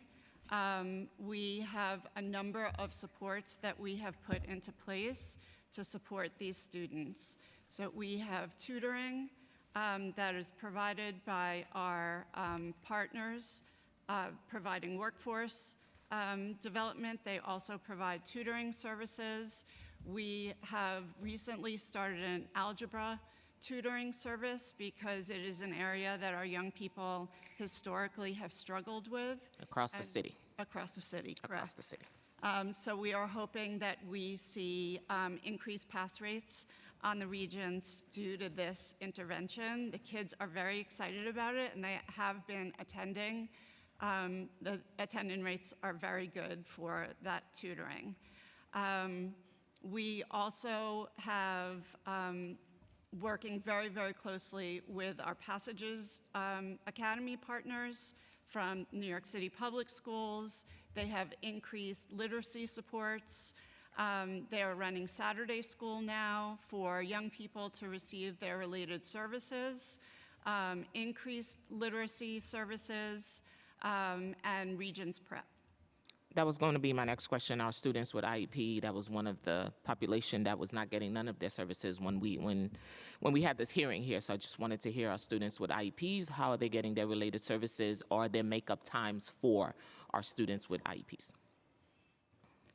So District 79 has worked very hard to identify staff outside of Passages Academy and they come in, there's a separate set of teachers and providers that come in on Saturdays, and the young people who have related services receive those related services other than counseling, which they receive during the week from Passages Academy staff. So if they have speech or any other type of related service that is not provided during the week by Passages, this additional team is providing those services on Saturdays. I know our chair will make a visit soon. So in the Before you move on, could I just go back to your last question on foster youth? We have the attendance rates for youth in foster care, age 5 to 10 at 91%, and 11 to 15 at 86%. I just wanted to clarify I was that. specifically talking about young people that did not have transportation. Got it, That's got the it. data. If you pull it up, we can see it black and white. Got it. Okay, thank you. That's the That's youth clear. that was referring to in terms of transportation. Got it. Thank you. Thank you. The preliminary plan includes an additional $4.6 million in city funding and 33 positions in fiscal 2026, and a baseline addition of $8.1 million along with 40 positions starting in fiscal 2027 for our juvenile justice staff and support services. What programs or services is this related to? I'll start, and then Deputy Commissioner Ginsburg can add. Part of the staff is 7 additional staff for the new exercise pavilion, which will be open and we're very excited about, but it's 3 levels, so needs additional staff. And the rest is for additional security staff for both facilities. Your additional funding requires, what's the amount determined for your additional? Is it the $4.6 million or the $8.1 million? Which one? 8.1. Thank you. What operational costs will the funding cover? What portion of them is related to the contract providers? So most of detention, again, is similar to the Children's Center, operated directly by ACS, although we do contract out, for example, for programming, the barbers, the contract out, so that's included in the funding. I don't know if you want to add. Okay. And what positions are being added to this, and what are their main responsibilities? It's mostly security and the exercise pavilion. Do you want to talk more And about? there's some increase for cleaning. And what's the the actual timeline? titles? Go ahead.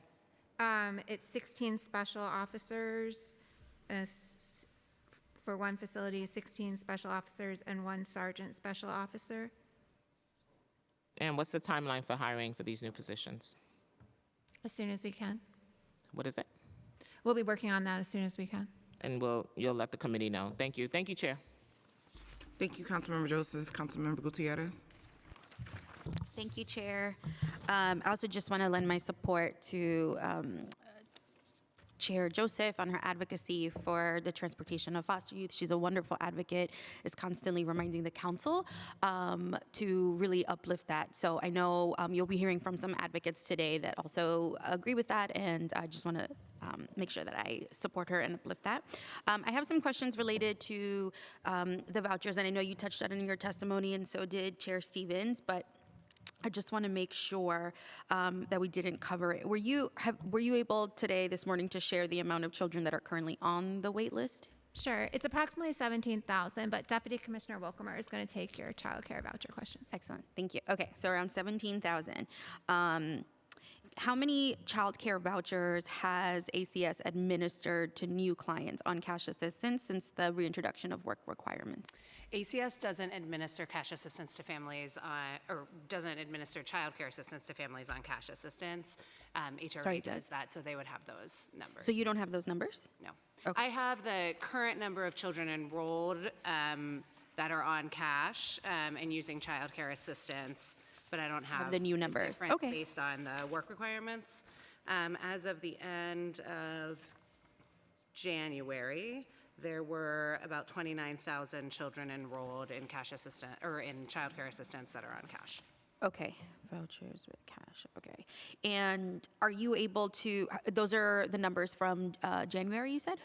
End of January. End of January, okay. Have you seen the growth? Have you seen the rate grow month to month? There has been modest growth month to month. HRA is still projecting, and of course they will be able to tell you more what's behind their projections, but still projecting over the next months a steeper growth curve. But end of January was about 29,000 children, and that is up from about 27,000, for example, last April. Wow, okay. So slow growth. Okay, and do you think that those numbers pair up with what ACS may be projected? HRA does those projections, and we are in close communication with them every month about what those look like, but we don't hold those projections. Okay. I think, let me just ask it so that I have it on record. Does ACS, I know you're in communication with HRA, can you share any projection of the childcare vouchers, the projection of number of new cash assistance clients that will provide childcare vouchers by the time work requirements are fully reintroduced by this time next year? I think they'd have to give those most recent projections. The last time we spoke with them, though, they do expect it to rise significantly, so tens of thousands more children, but they should weigh in on the exact projection and rate of increase that they expect. Can you share what the breakdown of the ages are for children on the wait list, the 17,000 or so? I don't have that with me, but we can certainly share that. Okay. And do you have a sense of whether or not some of these children may or may not still need the vouchers? We know that many children on the wait list are getting care from DOE or DYCD after-school programs. We don't have perfect information on all of that. The way that the child care assistance program works is that if a family applies, they have an opportunity to seek a voucher or to be enrolled in contracted care. So it may be, and is the case, that many children that have applied with the intention of being in a DOE contracted seat are in one of those seats. However, those children remain on the wait list so that if we reach them on the wait list at a future moment and that parent wants to select a voucher, they can. Okay. And when did basically you stop allowing or granting vouchers to families on the wait list? HRA. We were providing vouchers to any child or any child of a family that applied and was found eligible up through May 5th. Of last year. So up till that point, there was no wait list at all. At that point in time, given where we were on the budget and where the budget landed in the state process, we began the wait list at that time, which has now grown to about 17,000 children. And we implemented a policy to recertify the vast majority of families that are currently receiving vouchers. So we really are prioritizing right now continuity of care given the existing where the families, are. And understand the challenges. Do you have a sense of what your projection would be to end the wait list? We don't for a couple of reasons. As we just talked about, we don't know exactly what take-up would be as we started to move through the wait list because some families have their children in other arrangements and may decide at that point that a voucher is not necessary. But you're not aware of family to family on that 17,000, who those families are?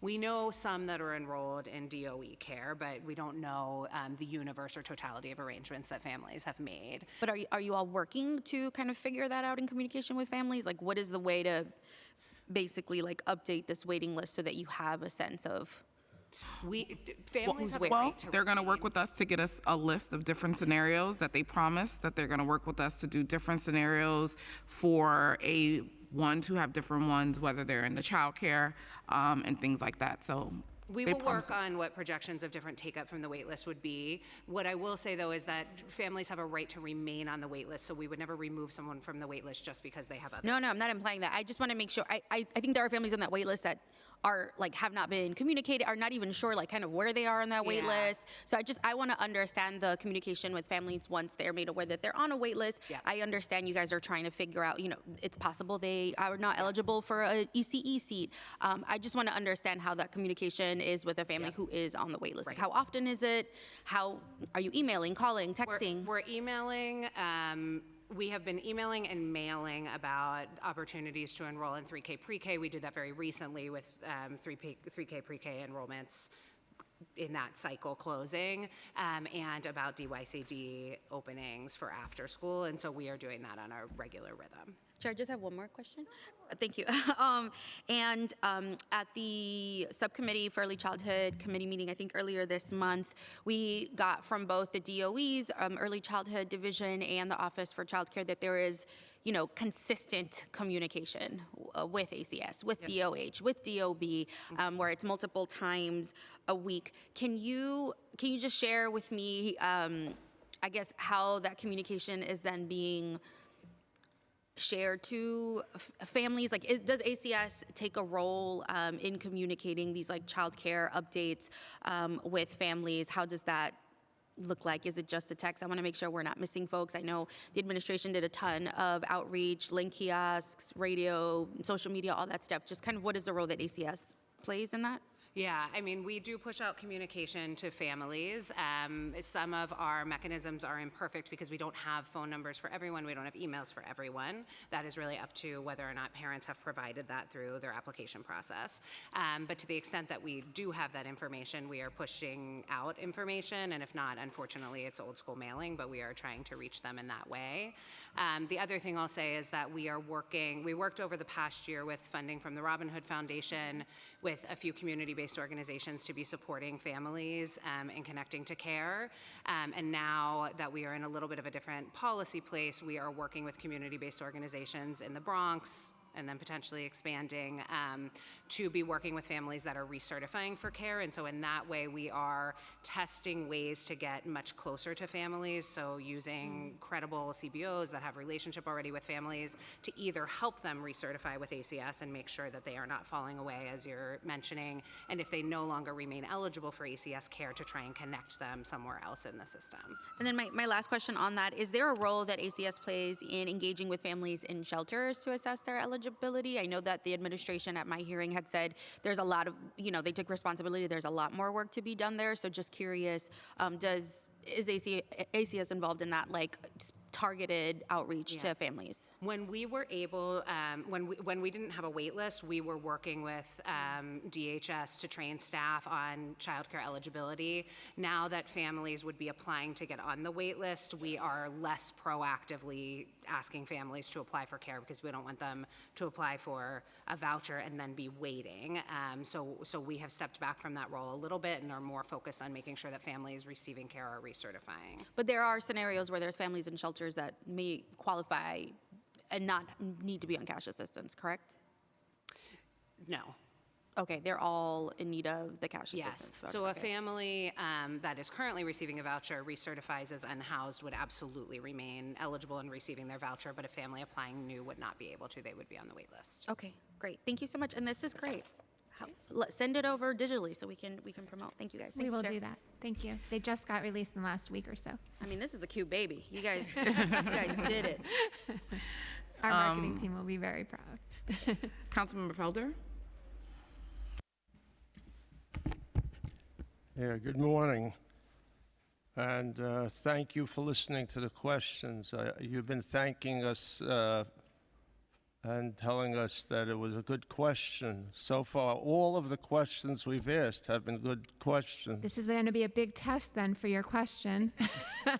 No, it doesn't matter. I don't want to take any chances. So so thank you for the thank you in advance. You're welcome. Yeah, I have a slew of questions that are in no order whatsoever. So I'm sorry I can't, give you the bunch and wait for an answer. So question number one, in terms of the cases, I would say that more than half of the testimony were related to foster, care. So at this point, in family court, those cases, when does family court close?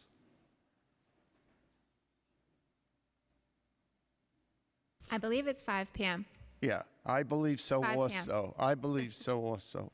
So I know it's not your responsibility, but I just want to tell you that I've been advocating together with many of my colleagues, If somebody gets arrested, they will be processed till 12 a.m.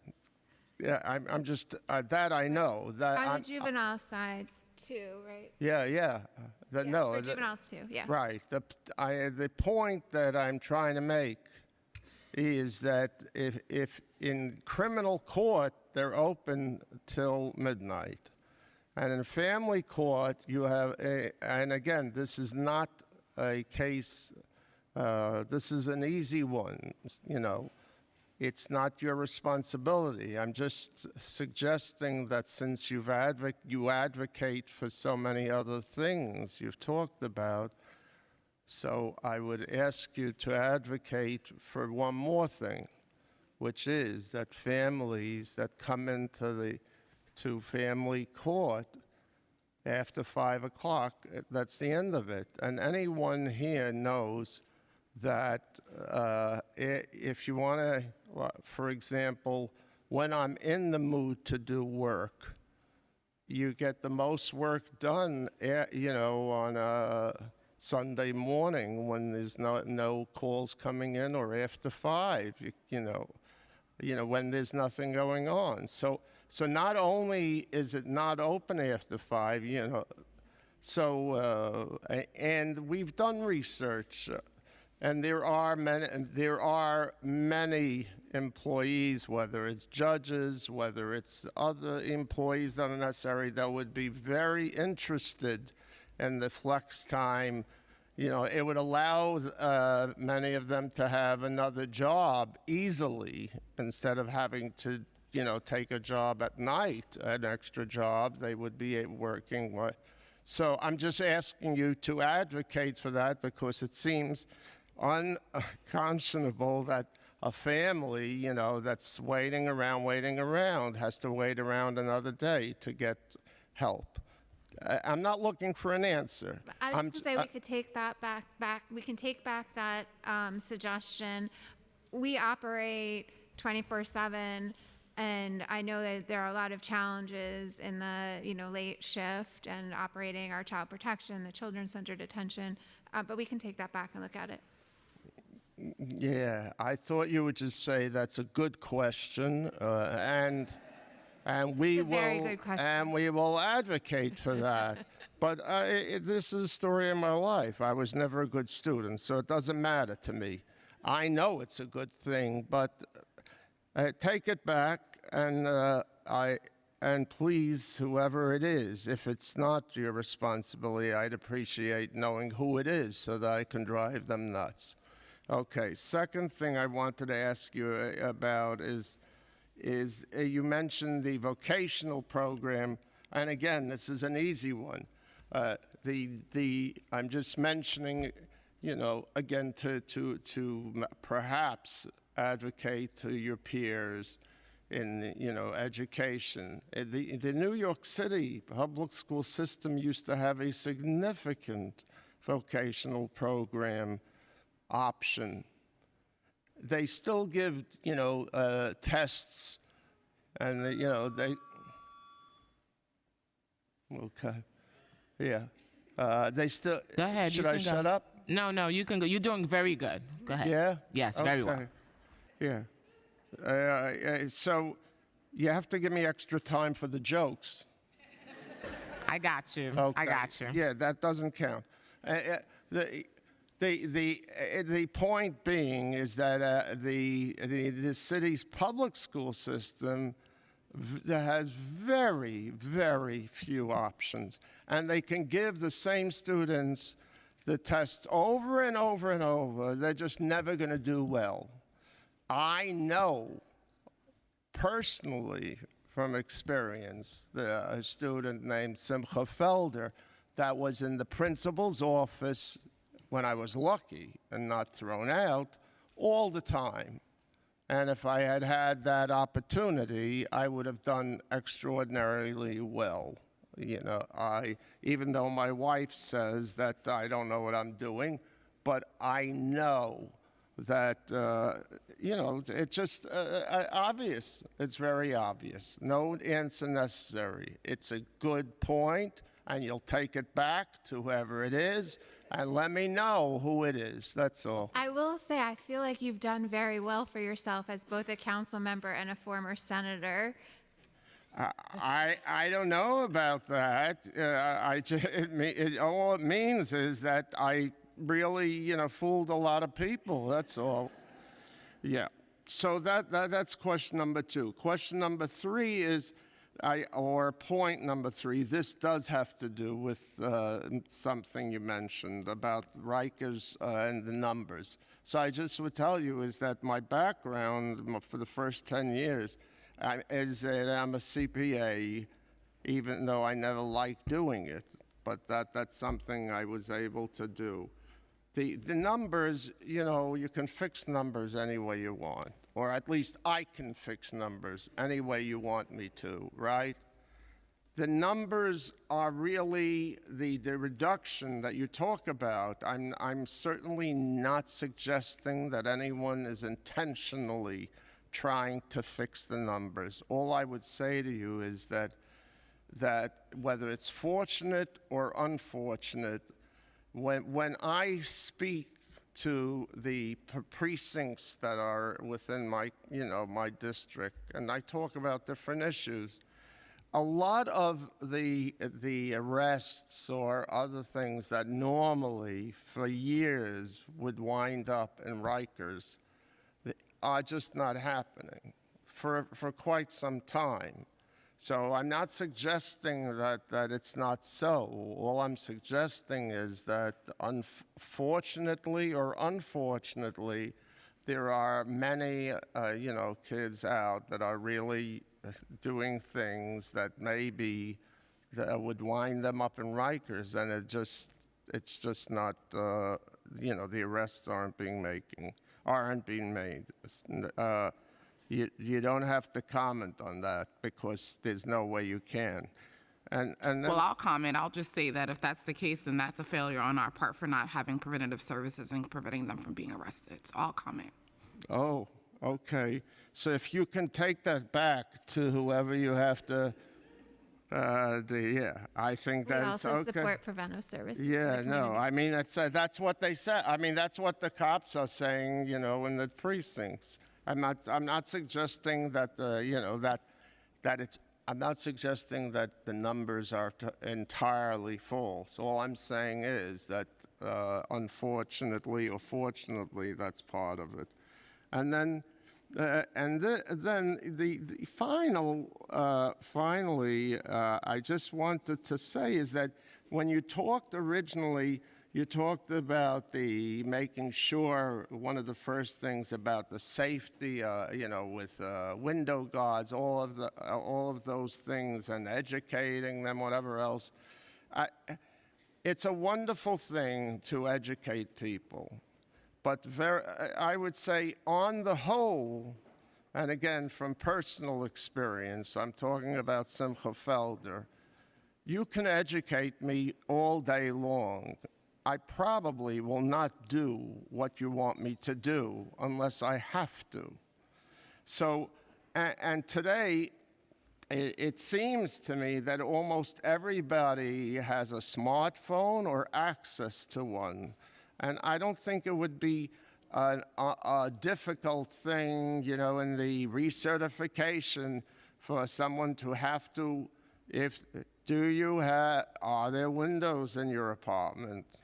Which probably is true. If so, please attach a photo of the windows with the window guards. That if you want to make sure, and I agree that the safety is critical. All I'm suggesting is that sometimes that's the only way you will get what you want to get, and it is critical because almost every year we unfortunately, have cases of somebody getting hurt. I hear you. It is incredibly important that people know to have window guards and how to get window guards.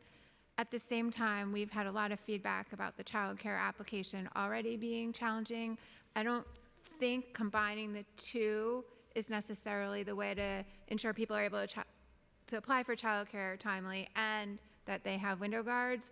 But your idea of ensuring that when you have a parent somewhere and they're listening to you, that's the time to make sure they know how to do these things or how to access them. I think that's really important. And we can, I think, Deputy Commissioner Wilkemer has a team focused on that, and it's definitely important to us. All right. Well, that means the last one was not a good point, without you saying it. Well, and finally, I just want to finally, okay, yeah, you're not done? Okay. Yeah, I wanted to compliment you. Oh, well, thank you. Well, go ahead. I'll let you keep going with that. Yeah, I mean, the first thing I wanted to say is that it's really. I'm speaking for myself. If I would not be here this morning, I would not be concerned in any way about the council, taking care of making sure to protect children in the city, because the chair of this committee is someone that does not let anything go by, that she is, is determined to make sure is taken care of, except that they have to, first of all, on the stationery, it doesn't look good if I don't have any committees. So they have pity and they put me on some committees. I'm just saying to you that I have no question so I'm humbled to be able to be on this chair's committee. And then finally, I just wanted to say is that I want to thank you for all the work you do. In other words, you come to a hearing and all you hear, I'm not thanking you for the questions, especially with your criticism of my last point.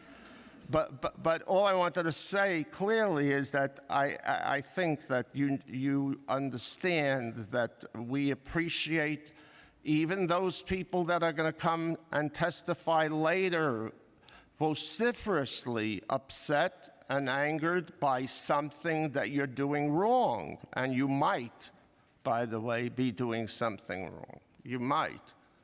But there's no question that everyone appreciates the work that you're doing.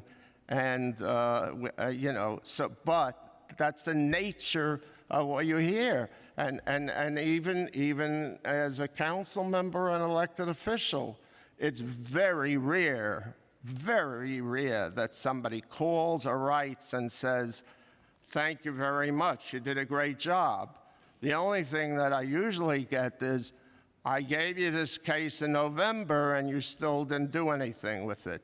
And usually, thank God, very often I say, who did you give it to? I'll just say, it wasn't me.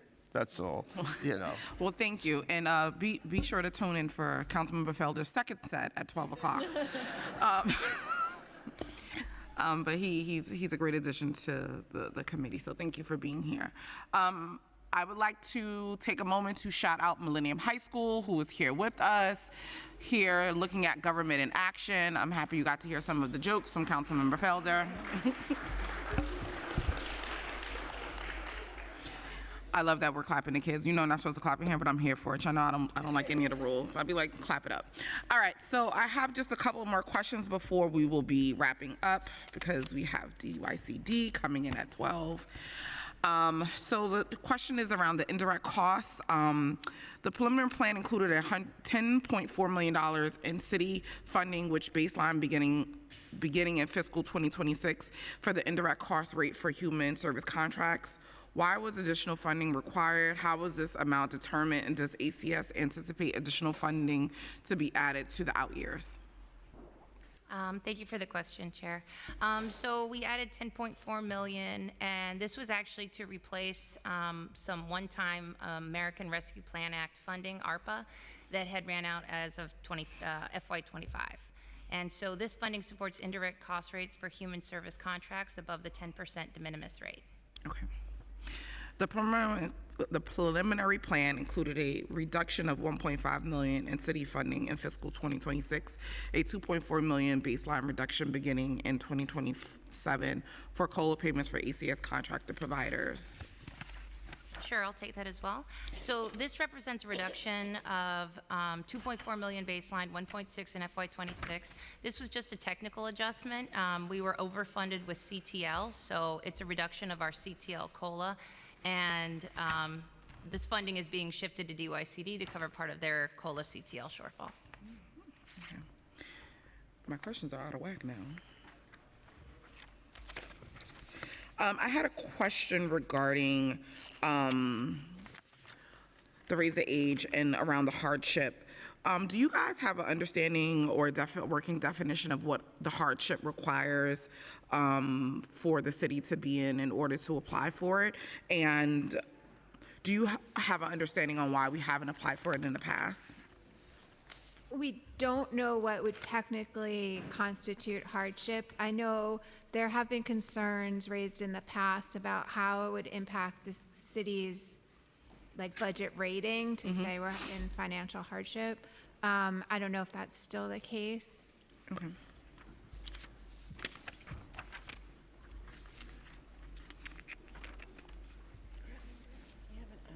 Okay.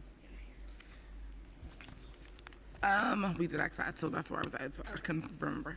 Okay, the juvenile justice PMMR matrix. What total admissions for detention decreased during the PMMR reporting? The average daily population in detention increased. This is due to a larger average length of stay for detention. ACS reports that many detainees youth in their care have complex or serious cases requiring extended detention.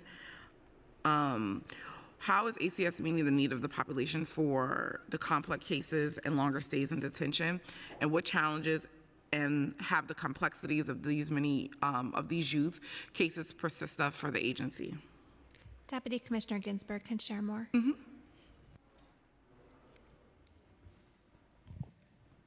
So I'm going to try to answer what I think you asked.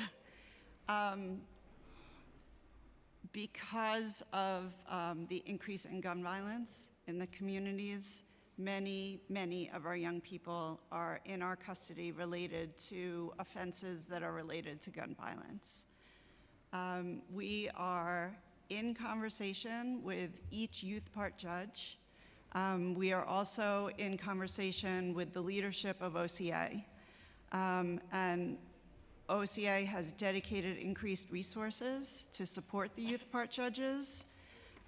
We have a law library service that is available for our young people, provided through Youth Justice Network, that speaks to the young people, identifies their concerns, either raises those concerns to case management or to division leadership, and may reach out to the young people's attorneys. We are also in direct contact through our case management unit and through division leadership to the attorneys and to the institutional providers and the 18B panel leadership to ensure that attorneys are speaking with their young people, they're visiting, sharing discovery, and are staying on track with the cases so that cases don't last any longer than they need to. My other question is, could you talk a little bit about the coordination between you and DOP, especially when young people because I know they're the ones who can do supervised release and things like that. How are you guys working with them also to make sure that those things are also being utilized? So 99% of the young people in secure detention are facing charges in the adult system. And so DOP is less involved in those cases, the way the system is structured.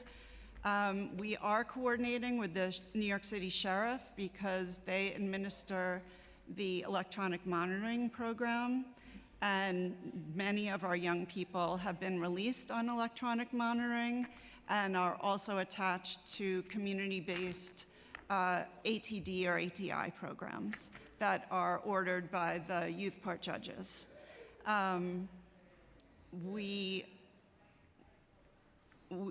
We do work with DOP on the family court side, but the young people who are being prosecuted in the family court, for the most part, are in non-secure detention. And so we have had initial conversations with the new commissioner, and we're looking forward to working with the new administration. What challenges have these longer length of stays and detentions presented the agency, and how does ACS ultimately reduce the population of detention? And I guess for me, when we're talking about reducing, how are we looking at this from like multi-agency working together? Because obviously you can't do it alone. And what agencies will you be working together with to really continue with the plan? I mean, we all know that I've been yelling about this decarceration plan, so I guess maybe talk about some of that stuff and that work around, like how do we get these numbers down? Well, we've had initial conversations with the new administration at New York City Public Schools to identify whether or not there are increased services that can be put into place in the communities for the young people who are released into the community. Many of the young people are long-stay young people, are heading to state sentences, and we have been working both with OCFS and SUNY OHEP to ensure that our young people can continue the programming that they started with us. OCFS has supported transferring the young people who are sentenced quicker than they were when we first came in, so we don't have young people languishing between their sentence date and their transfer to OCFS facilities. We really can't control our front door, but we are working very hard to increase services in the communities and have been talking extensively with community partners about how to increase services for young people in the community. We're also looking at our close to home continuum to see what services are necessary to put into place for those young people so that they can reintegrate into the communities successfully.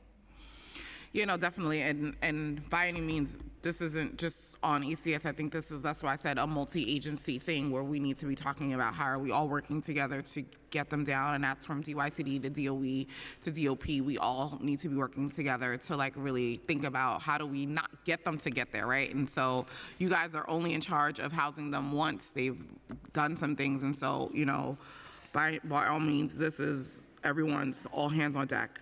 I just have a couple more questions. ACS administered a need-based child care vouchers to approximately 109,000 children ages 0 to 13 and up from the ages of 19 for those with special needs. This is a vital service and one very important to the council. In January 2025, the Trump administration moved to freeze the child care and development block grant in several states, including Minnesota and New York.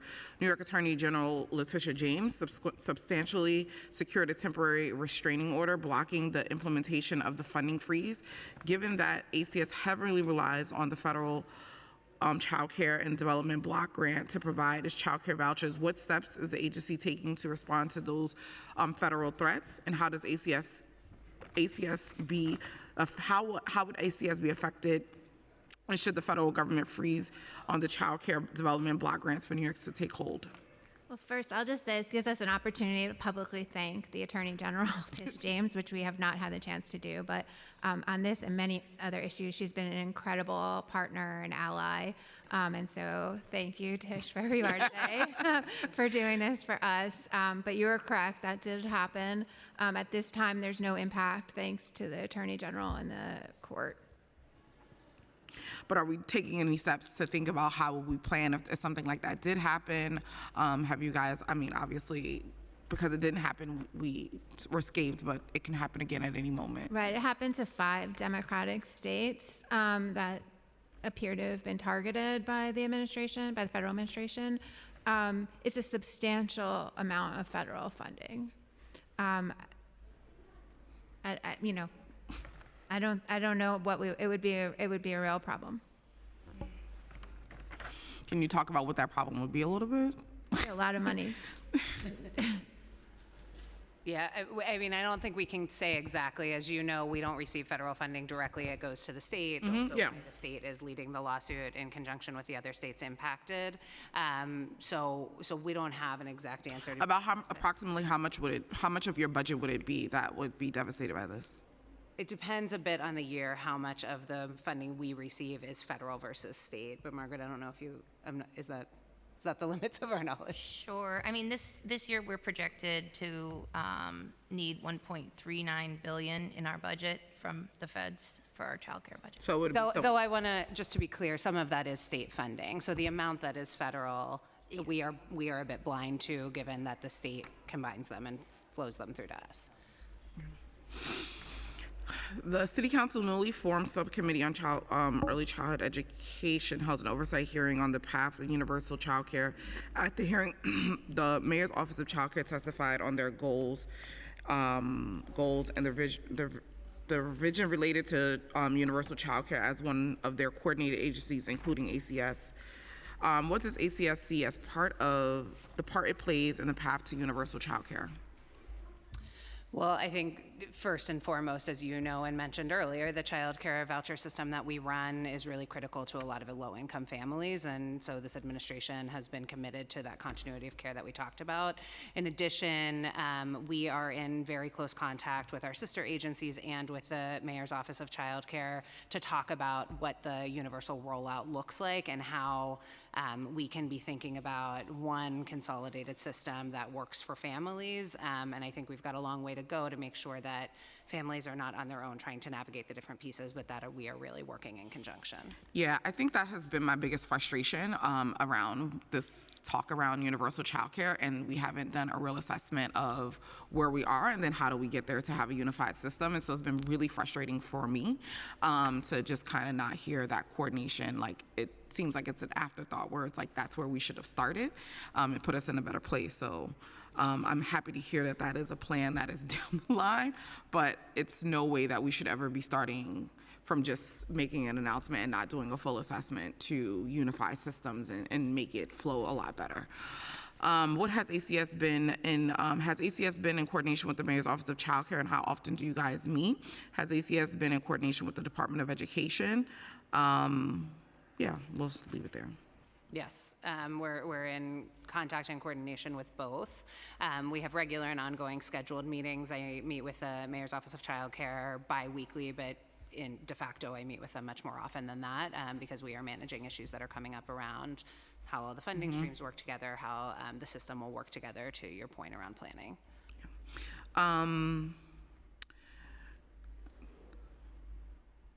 So I know some providers do this, but does ACS believe some families currently on the wait list may be eligible for DOE early childhood education seats, and has ACS worked to communicate this at all, either to the families or DOE? But I know sometimes some of the providers, if they have children that they can move over to seats to free stuff up, they kind of do. And shout out to those providers, because we know that's not easy, but I know that they do it because that's what's needed. But does ACS do any of that coordination as well? Yeah, providers are definitely doing it, and that's wonderful. Yes, we have been reaching out to families on a regular basis to make them aware for younger children up to 5 that there are DOE seats available. We did a big push as the 3K pre-K enrollment was closing, the ranking was closing. We will continue to do that on a regular basis, though, that families who are on the wait list are aware of where seats are available. Similarly, we are coordinating with our colleagues at DYCD to make sure that for school-age children that are on the wait list, families are aware that there are vacant after-school programs as well where they might find care.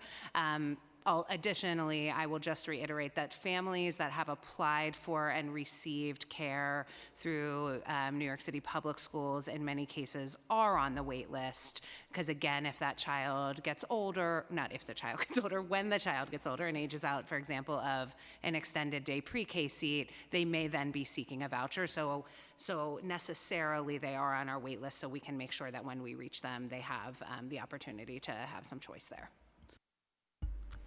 Well, thank you. With that, I don't have any more questions unless you guys have something else you would like to share with us before you leave. Thank you once again, and happy Women's History Month, and the panel full of ladies. Thank you guys. Appreciate you. And we will take a quick recess, and then we'll have DYCD.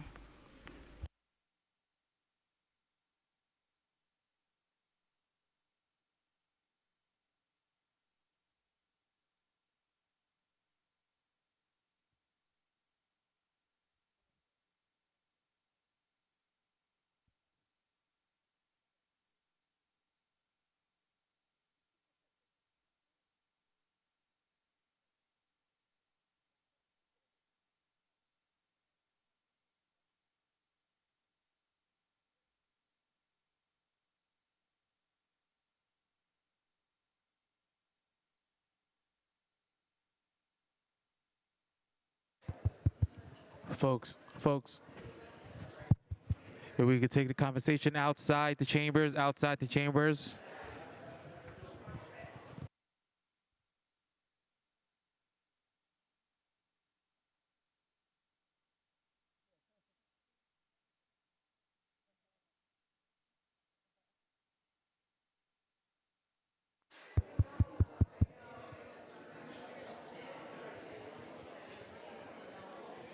Please take the conversations outside the chambers. Take the conversation outside the chambers.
All right, I think I'm ready. For public, you don't need this yet.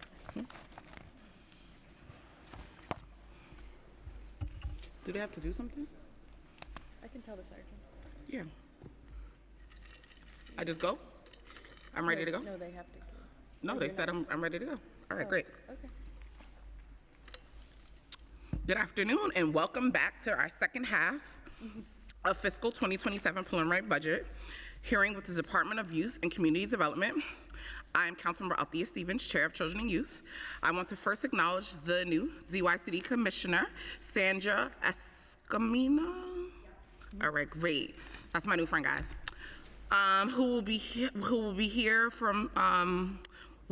from today, along with Chief Financial Officer Nividia Bailey and First Deputy Commissioner Alan Chung. DYCD's budget hearing will be followed by the public testimony scheduled for about 2:30. And thank you all for joining us today. This afternoon, we will be discussing the department's preliminary financial plan, which includes a budget of $1.6 billion for fiscal 2027. This funding included $68.4 million in personal services to support a headcount of 715 positions. Majority of the budget is comprised of other than personnel services at $1.6 billion.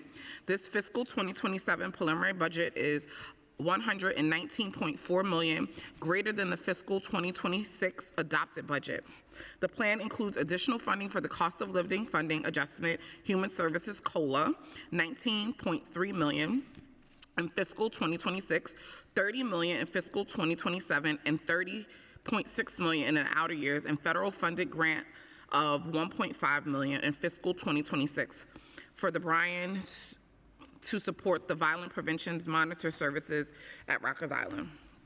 Additionally, including a full restoration of $19.6 million funding for the Summer Rising program, which we will discuss. This funding will extend the program hours for the middle school students across all school districts.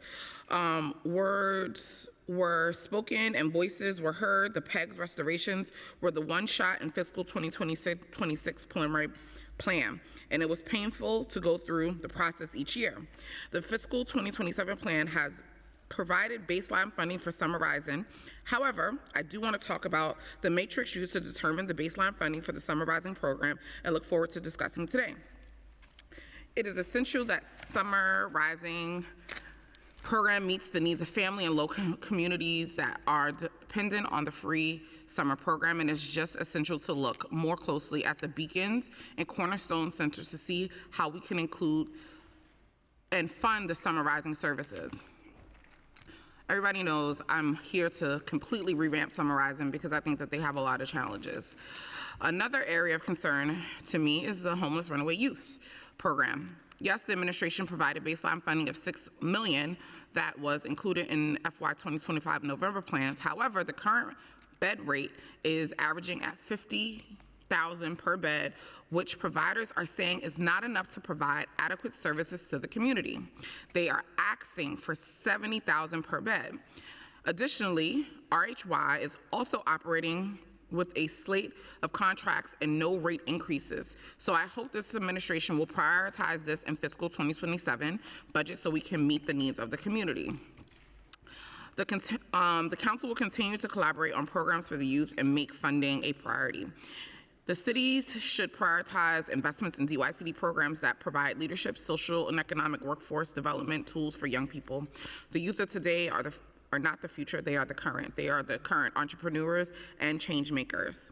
It is essential that the budget that we adopt this year is transparent, accountable, and reflective to the priorities and interests of council and people we represent. I look forward to an active engagement with the administration over the next few months ahead to ensure that fiscal 2027 adopted budget meets the goal of the council and the people we represent. I would like to recognize the members who are currently here, Councilmember Felder and Deputy Speaker Councilmember Williams, and I will turn it over to somebody to swear them in. Okay, that'll be Elizabeth. We will now hear testimony from the administration. Before we begin, I will administer the affirmation. Panelists, please raise your right hand. I will read the affirmation once and then call on each of you individually to respond. Do you affirm to tell the truth, the whole truth, and nothing but the truth before this committee and to respond honestly to council member questions? Thank you. You may begin. Wait, let's swear all these people in now because they're gonna come up here. Please raise your right hand. Yes, yes, yes. Great. Thank you. Thank you.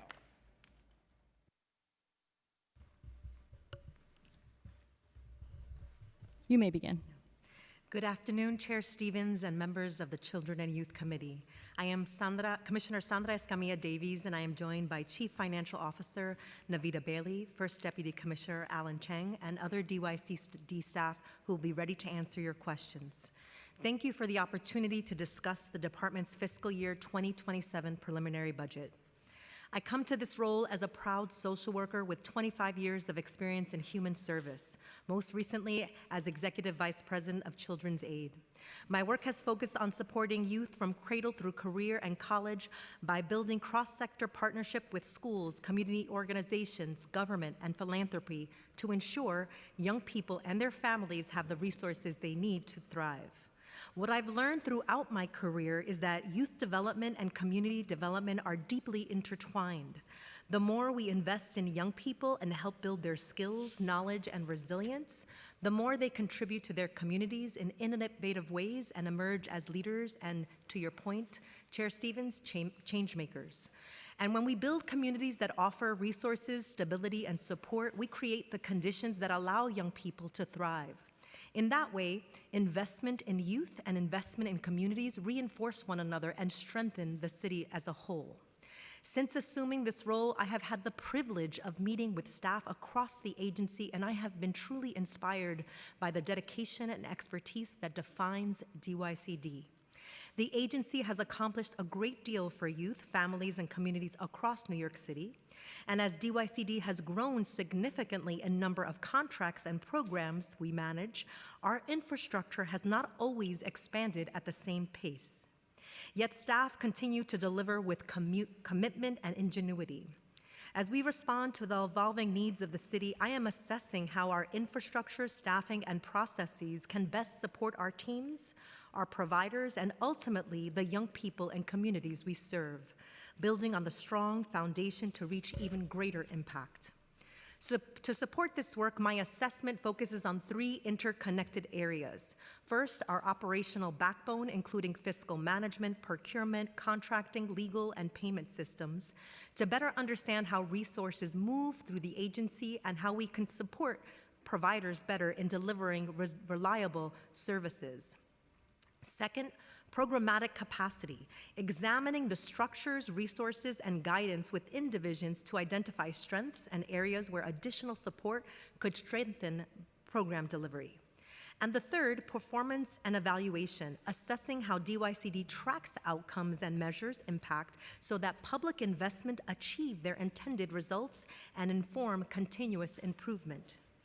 In parallel, I am conducting listening tours with providers to gather their perspective. These conversations focus on 2 areas: operational insights into how procurement, contracting, and payments affect ability to deliver services, and programmatic insights into how programs are working on the ground, including innovations and support youth and families in equitable, safe, and effective ways. By strengthening our internal capacity and drawing on the expertise of our provider partners, we can position DYCD to deliver the highest level and advance Mayor Mamdani's vision of a more equitable, affordable, safer, and healthier New York City for all New Yorkers. I also see this work as happening in close partnership with colleagues across city government, including OMB, MOX, and New York City Public Schools, as well as the Department of Probation, the Department of Health, ACS, so that together we can better align our resources and expand our impact in communities that we serve. The preliminary budget demonstrates Mayor Mamdani's commitment to our work. And despite the city's budget challenges, our preliminary budget does not include any cut to core programming. At the same time, however, we are working with OMB and City Hall in accordance with Executive Order 12 to identify savings in the current and outer fiscal years. The budget stands at a $1.6 billion compared to $1.2 billion in fiscal 2026 preliminary budget. $1.5 billion, or about 92%, is city tax levy funds, 98.1 in federal funds, 18.4 million in state funding, and 5.2 in intra-city funds. These resources support a wide range of investments across the agency's portfolio. And while not an exhaustive list, I want to highlight several key initiatives that reflect how these funds strengthen services for young people, families, and communities across the city. The first is Compass Request for Proposal. DYCD recently issued the largest after-school RFP in New York City history for Compass K-8 programs, and we received 1,488 proposals that we reviewed and evaluated. The fiscal 2027 budget includes $447 million to support this significant expansion. And having come from the nonprofit sector, I know this is welcome news for our providers. This RFP stabilizes contracts and includes increased rates while updating the program model and expanding services for elementary school students. The expansion includes 20,000 additional seats, with 5,000 seats opened this past fall, 10,000 planned for fall 2026, and 5,000 more to be allocated for fall 2027. It also strengthens the model by providing additional support for center-based programs, refining personnel roles, including support for youth with disabilities, and a stronger focus on students' emotional health and enhancing program content requirements. The next program is Summer Rising. The Summer Rising 2026 application portal opened on March 3rd and will close on March 27th. Families are expected to receive enrollment information on April 21st. DYCD and New York City Public Schools will continue to strengthen and expand summer enrichment opportunities, including field trips and career exploration. Runaway homeless youth bed expansion. We appreciate the support of Chair Stevens and the committee for funding an additional 100 beds for unhoused young adults. Thank you so much for that. 4 sites have opened so far, providing a total of 50 beds. The remaining sites require additional work to receive certification from the State Office of Children and Family Services and are expected to open before the end of the fiscal year. This past Saturday, we completed the annual New York City Youth Count to collect data on unhoused youth and young adults. These data will help inform the city's planning policies and serve to better meet the needs of young people. Summer Youth Employment. Mayor Mamdani officially launched SYP program on January 20th, the earliest application in the program's history. In a social media video, the mayor encouraged young people to apply, and the program is currently on pace to receive more applications than last year, once again setting another record.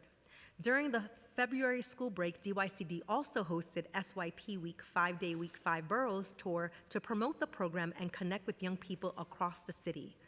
Providers partner with New York City Housing Authority and Cornerstone Community Center using digital vans to help youth complete their applications. Funded at $24 million, SYP will serve more than 100,000 youth this summer. And this year, we're expanding career-ready programs to 260 schools, up from 230 schools in 2025, and continuing high school credit and career CUNY reach so more students can earn high school or college credit. And we're prioritizing NYCHA residents, youth living in 6 priority precincts, and young people facing barriers to employment. To strengthen support for young youth with disabilities, we recently hosted a Rethinking Disability panel with the Mayor's Office of People with Disabilities, New York City Public Schools, and nonprofit partners. And we're providing training and resources to helping providers design more inclusive and recruitment employers. We also are continuing initiatives piloted in previous years, including SYP Pride, in partnership with the Mayor's Office of Equity and Racial Justice and the New York City Commission on Human Rights, which will offer providers and development for participants. Community Resource for Employment and Development Program, also known as CRED, NYC. Last year, DYCD launched the CRED program initiative to expand workforce opportunities across New York City. CRED serves New Yorkers ages 18 to 40 who are justice involved from communities disproportionately impacted by crime and violence. The program provides up to 24 weeks of work readiness and occupational skills in high-demand sectors, along with paid internships, job placements, and wraparound services. Funded at $38.5 million in fiscal 2027, the program is expanding to serve 1,000 participants. Early results are promising, with more than 200 industry-recognized credentials earned and participants placed in internships and jobs with employers including Michelin-recognized restaurants, the MTA, Con Edison, the Department of Education, and construction and healthcare organizations across the city. CRED has also helped some justice-involved participants stabilize their lives, avoid deeper involvement in legal systems through workforce engagement and strong provider support. And last but not least, fatherhood expansion. DYCD increased investment in fatherhood programs to $9 million, doubling the number of participants served each year from 1,500 to 3,000. In addition to expanding program slots, the funding allows providers to both serve non-custodial and custodial fathers across broader range of income levels. As part of this expansion, 14 providers were selected for 17 contracts, and the new program began on January 1st, 2026. Thank you again for this opportunity to discuss the fiscal 2027 preliminary budget. We look forward to answering your questions. Thank you. I'm going to pass it to Deputy Speaker Natasha Williams to ask some questions. I know she has to leave shortly. Thank you, Chair, and shout outs to my dad who's joining us today. Hi, Dad. How you doing? Dad. Okay, so the questions that I have are around federal funding. The prelim plan included $1.5 million in federal funding in fiscal 2026 for the Byrne Grant Fund. Has there been any change in the amount of federal Byrne Grant funding that supports the services? What is the total funding for this increase? And then I'll just ask you all the questions. The next question is, has DYCD seen any impact on federal funding typically received to support its programs? And the last question is any of the federal funding in your budget at risk of being cut? If so, please explain. And I wanted to also thank you as well for attending the youth justice convening that we did. We really appreciated having your agency there, really strengthened the conversation because you all are the experts. So thank you so much. Good morning. Hi, nice to see you. So I'll kind of go through a number of your questions, and then you can do any follow-ups if need be. And so for the Byrne Grant, there's no new funding. Essentially, there's a rollover from prior years. It's a 3-year grant, and so they were unable to spend it down, and so in FY26, it's being rolled over.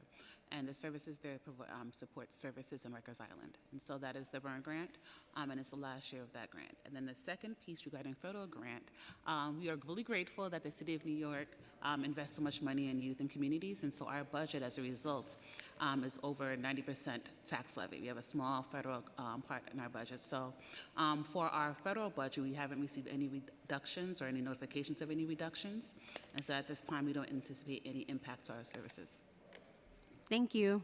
No other questions. All right, let's get into it. Those are all the questions. It's a lot. Told you guys. Hope you're ready. DYCD's fiscal 2027 preliminary budget is $1.63 billion, which is $85.4 million, or 5% more than the fiscal 2026 budget of $1.55 billion, and $119.5 billion, or 8% more than its fiscal 2026 adopted budget of $1.51 billion. What is the metrics, if any, are used to determine the funding levels for each DYCD program, and which programs have been substantially increased or decreased in funding levels, and why? Good morning, Chair Stevens. And so when it comes to procurements, it's a whole host of reasons about how money is allocated and where it's going to different communities. And so, as you know, a number of our procurements are outdated, and so we may not have additional funding. So how we allocate that is dependent upon the funding levels. I think prior to any procurement, we determine the cost. What do we want to get done? What are the services? What are we trying to do? And how do we support and fund it? We need to know how the programs are operating, what communities, how are they allocated throughout the city. And so there's needs assessments that are conducted. We have stakeholder engagement meetings. We try to identify what's the best approach to take, and then we kind of identify where do we have existing resources in the agency and how to best align them going forward. And so there are a number of things that are being done. If there are existing services, we often look at performance of that particular program and determine what is the best way to allocate resources if that program, if those services are no longer needed there. So how do we maximize services?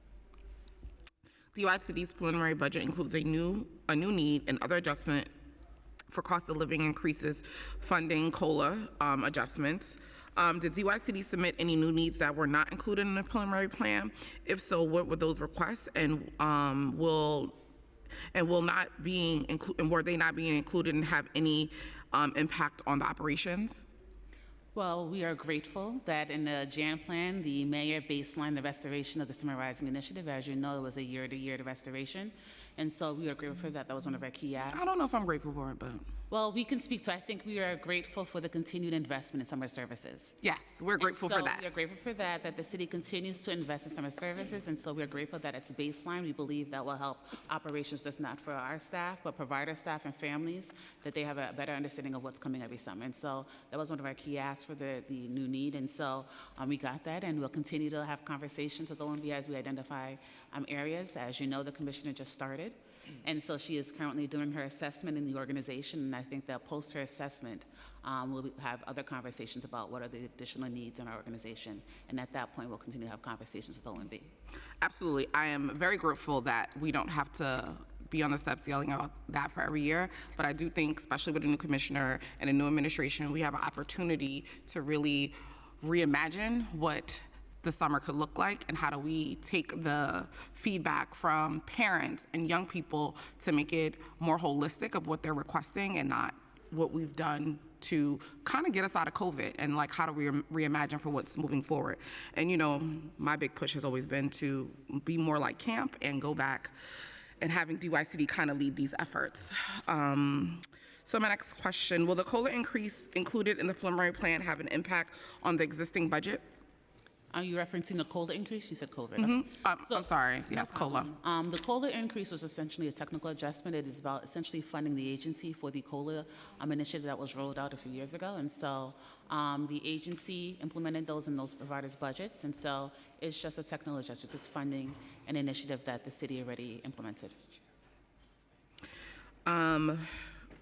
Providers have been requesting an additional 3% to be added to the COLA. Was any additional funding added for fiscal 2026 preliminary plan? We were just implementing COLA as described with the city policy, so it's compounded every year. And if there are baseline funds added to a provider's budget, we work with OMB to make adjustments to that provider's contract to reflect the increasing service levels to ensure that the COLA levels are reflected. Was COLA factored into the new comprehensive after-school system, COMPAS, RFPs? Yes. They were already great. The preliminary budget included a restoration of $19.6 billion in fiscal 2027 for the outer years, restoring Summer Rising PEGs. What is the total budget for the Summer Rising program? Summer Rising budget is, I just pulled it up, I think it's 145. I just asked my staff 1 second. Let me just confirm.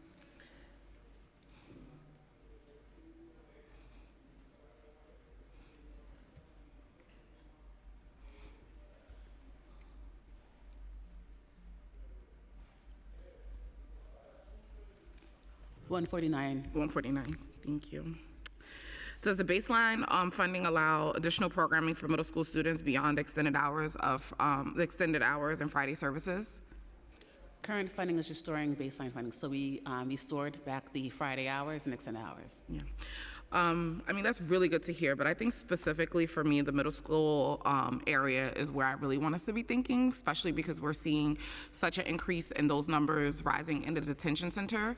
And, you know, we'll be talking about SYEP as well. Even in that space, I've always been very strong advocate that that $750 stipend isn't what the kids want, and really thinking like how we're kind of leaving those middle school students out of this conversation, because we're seeing those are the numbers who are picking up the guns in the community. And so we really have to really think about how do we target and have programming that is really getting at the root of what these kids need and want and what they're requesting. So definitely as we are reimagining and thinking about what summer should look like, I think we need to have a real focus and strong lens taking a look at middle school students. With the current change in fiscal 2026 preliminary plans, does the agency have any adequate resources to meet all the needs of their programmatic needs? Well, we are ongoing conversations with OMB, as the commissioner mentioned. She's currently doing an assessment to determine the infrastructure of the organization for the services that we have. We are grateful for the additional headcount that was provided in the most recent November plan. We got headcount associated with the Compass and discretionary portfolios, and so that is the first start of the investment and the infrastructure for our agency. And we're continuing to hire those staff. And so as the commissioner continues her assessment and review, at that point we'll decide what's needed, and then we'll re-engage OMB as needed. I'm very happy to hear that an assessment is being done, and don't worry, I will be following up, so I won't bother you guys anymore about this stuff, because I know you're going to keep saying she's doing an assessment. I know, she told me. But we will continue to have these conversations as that is coming, as she's doing her assessments. We're going to move on to talk a little bit about state funding. Governor Hochul's 2026 initiative announces $1.5 billion for New York City, supports for New York City, which include $300 million for youth programming. Has the agency had conversations with OMB on program funding and how much will be allocated to DYCD? We just asked this question to ACS as well. They said they didn't have any information yet. Are you going to say the same thing? I am, but it has not been allocated to our agency. I think that if we have it, I think, again, it's fiscal year is coming up, and so there are some operational implications. We welcome any additional funding to support people in the city, but we'll need to know and think it through, and so we're not ready to speak on that. Yeah, they said the same thing too. So that's the beautiful thing. Now I have both of you, so I know the answers. Yeah, I definitely would love for us to start those conversations about what that looks like, because it has been allocated, and we want to make sure that we have an adequate plan moving forward. Does the agency feel there's a gap in state funding, especially as it relates to learning through expanded arts LEAP after school initiative? How much does state funding does the agency receive from LEAP programs, and how many providers in the high need district provided after school services for the LEAP program? Well, we are grateful that we have not had any changes in our state funding. Actually, we've had an increase in FY26 that's been used to provide other supports in our agency. We do not have LEAP funding in our agency, so there's been no implication for LEAP for DYCD. Okay, great. So to talk about a little bit about the report card, which I know I'm working extensively with council to look at the metrics that were used and to have a better assessment. And so I know we're going to be working on setting up a meeting with DYC to talk to you guys, to get your feedback and all the things, because honestly, I do want the report card to be able to be used by anybody that picks it up. And I think specifically for me, because I have such an intimate knowledge of this, because I was a provider for so long, I want anybody to be able to read it. And I think some of it was kind of misleading, but all that to say, the final report card graded DYCD a D, with the highest being a scope of B in the workforce development. So I just wanted us to discuss some of that. The report card finding that indicated that DYCD did not have an updated agency-specific plan that currently outlined the long-term goals and deliverables. This type of reporting will allow clarity on the agency's priority, both internally and publicly. As the new commissioner, have you had the opportunity to access the reporting and strategize what the goals and deliverables of DYCD will look like moving forward?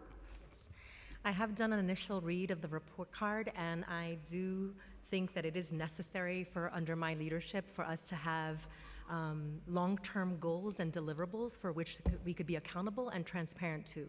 And I think the one thing I'm really excited about is that, you know, the vision of Mayor Mamdani is clear, right? And we are well positioned to implement that vision for a more equitable, affordable, safer, and healthier New York City. my question is, and the assessment that I'm doing is about how do we get there? What are our strategies to do that?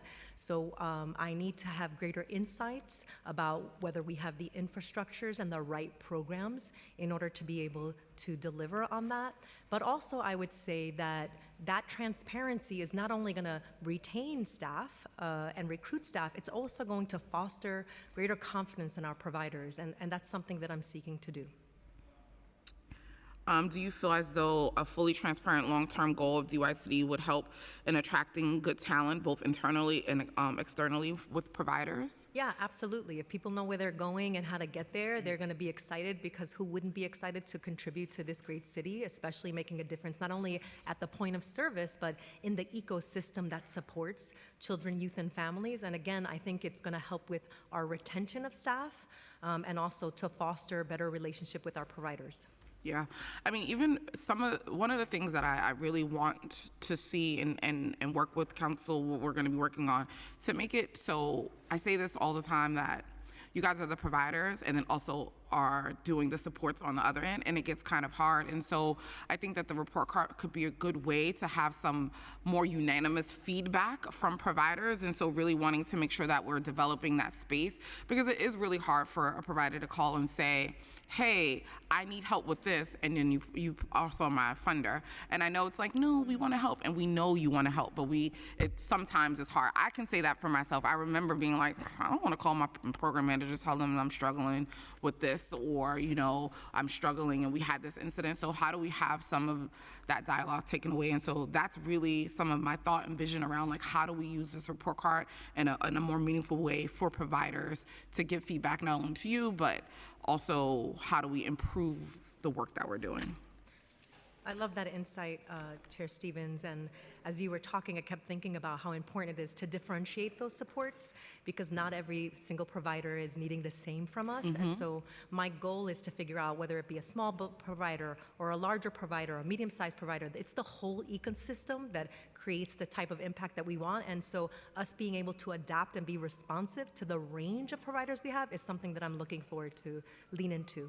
Yeah, and I know especially even with the RFP that came out, we had a whole host of new people coming in. That's right. And so I think we're going to be seeing a whole set of new problems or issues that arise that we didn't think of, because they're going to just have challenges that are just new.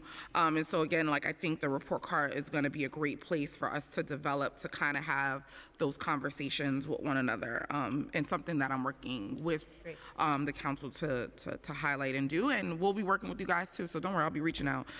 I mean, I always do. I speak to you guys all the time. All right, the report card highlighted the DYCD operation as a contracting agency, and the MRI could matrix that include the timelines and registration payments and RFP cycles of the contract for each program to reflect the agency's core. Does the agency track this type of data, and is this something that could be implemented? What is the timeline for implementation? And what type of metrics would be beneficial for tracking the contract process and monitoring the timeline execution of contracts? Thanks, Chair Stevens, for that question. And yes, absolutely, DYCD is principally a contracting agency, and we are held accountable by a lot of different stakeholders, the council, but more importantly, our providers, City Hall as well. There are central metrics that are being captured for all Health and Human Services agencies by the Mayor's Office of Contract Services. And so we are part of that, and we do obviously track this internally as well. We're pleased to be a part of the city's timely registration initiative over the last few years, and also very proud that last year, despite having over 500 contract actions in that initiative, we were able to get 95% of them over to the Controller's Office by July 1st.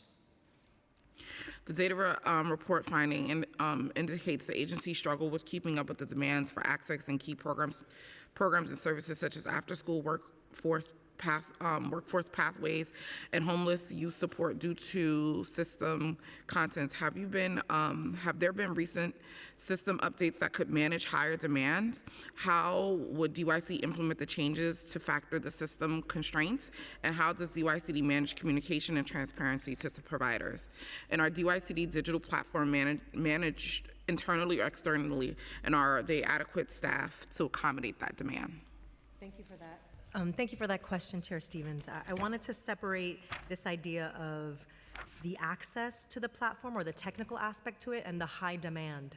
And I think this question is asking about the access on the technical side.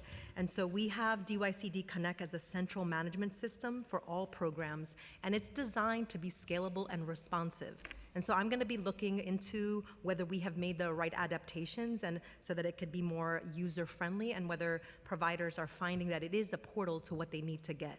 The issue of demand is something that we're consistently bringing up because there is a finite number of resources, but we want to make sure that the system is able to loop in folks where we do have programs.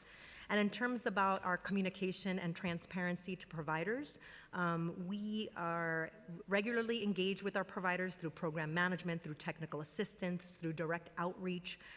We support them through resources like our budget help desk and ongoing coordination and contracting and invoicing questions. But Chair Stevens, you brought up a really good question, a good point that I want to really bring back to my team, and this is the idea of how can they see us both as a contracting agency and a capacity builder. And so we've got to find ways to reconcile that so that, in fact, we can have earnest conversations with the providers and then make adaptations based on that honest feedback. Yeah, no, definitely. Again, like I think that it's one of the things where it's always just been challenging because, like, of course, everyone at DYCD means well, but like it's really hard to have those tough conversations, even on your end, right? When you have to have the tough conversation with the provider, because it's not easy either. And so I think we do need to think about what those systems look like. The report that finds DYCD-funded programs, particularly after-school, workforce development, and RHY services do not have significant capacity to meet city needs. Long wait lists and limited seat availability prevents many eligible youth and families from accessing services, especially in high-needs neighborhoods. The report findings include undermining the limited wages comprehensives and human services. Is it safe to say that NYCD's Compass RFP is addressing those concerns? Are those plans being set forth to address the other outdated contracts that do not account for the increased costs associated with the daily services provided by community-based organizations for programs such as RHY, Beacons, and Cornerstones? Yeah. Thank you for that question. I can't tell you, I keep trying to take off my provider hat, but I am I know it's hard, because how does you think it feels when I'm sitting up here? Like, I am elated about the Compass procurement process, and I'm really proud of the way that DYCD handled everything from the concept paper to the review and really being able to include feedback in the RFP that increased rates, that stabilized the contracts, that looked at the model and really made some adjustments based on the feedback. And our hope is to do that with great intention and the same collaboration with our providers with other contracts like the Beacons, like the Cornerstones, like RHY.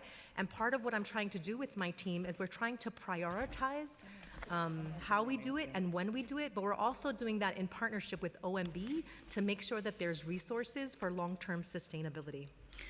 But no, listen, the Compass RFP is a step in the right direction. Listen, everybody knows I was yelling from the rooftops about getting this RFP out, and I was happy that we got it. I wasn't happy when it happened because the poor team, someone had to yell about it, because I'm surprised to see them still sitting here smiling, because I wouldn't have been smiling. But they did a really good job with the time frame, which was super crunched to make it all happen. And so, you know, kudos and shout out to you guys, because I think I was more pissed than they were about it coming out so late, because I just knew the amount of work and time and effort that it was going to put in, and how they were going to have to give up nights and weekends and holidays and give up time with their families to get it done. And of course they were going to do it, but honestly, it was really no need to do it when we could have released that RFP a lot earlier. That would have given them much more sufficient time. And listen, y'all know I don't be giving out a lot of praises here, so take it. You know what I'm saying? I wanted to make sure it was on the record. We'll take it. And thank you for your partnership on that. And you know, as a former provider, both of us, we know that we want contracts that reflect the real cost of delivering services and supporting the workforce that carries our work every day. Yeah, I have a whole host of questions about the RFP, so I'll get to those shortly. The report found that DYCD programs, oh no, I said that one, sorry. Contract payments were frequently late, sometimes a year or more after services delivered, unpredictable and lack of regular schedule, cash flow, and created cash flow issues for CBOs. What is the process of issuing payments to CBOs, and how long does it typically take to fully execute? And what is the percentage of CBOs that are new within this fiscal year? Hi. Welcome back. Tracy. Yes, I'm back. I think it was a lot of questions, so I'm going to try to get through them. If I miss any, feel free to follow up. So when it comes to how providers receive funding, at the beginning of every fiscal year, if a contract is registered, DYCD initiates an advance to the provider. In the last fiscal year, we initiated an advance of 50% in general for the entire portfolio, outside of discretionary. And for our Summer Rising providers, we initiated an enhanced advance to address the fact that they were going to receive additional funding associated with Summer Rising that's not included in their baseline contract. So that was what we did at the beginning of the year. I have a question. Even with the Summer Rising, how many agencies were able to get that additional advance? Because I remember my phone was blowing up all summer about folks who weren't able to access the advance. I'm not sure, because that seems we initiated those advances prior to the start of the fiscal year. And so they hit those budgets at the end of the fiscal year, and then we updated all of the provider budgets that received Summer Rising, at least 90% of them, by October. Now, there may have been some providers where an amendment was needed because we exhausted the allowance that was existing in their contract. That may have caused an additional delay to access the funds.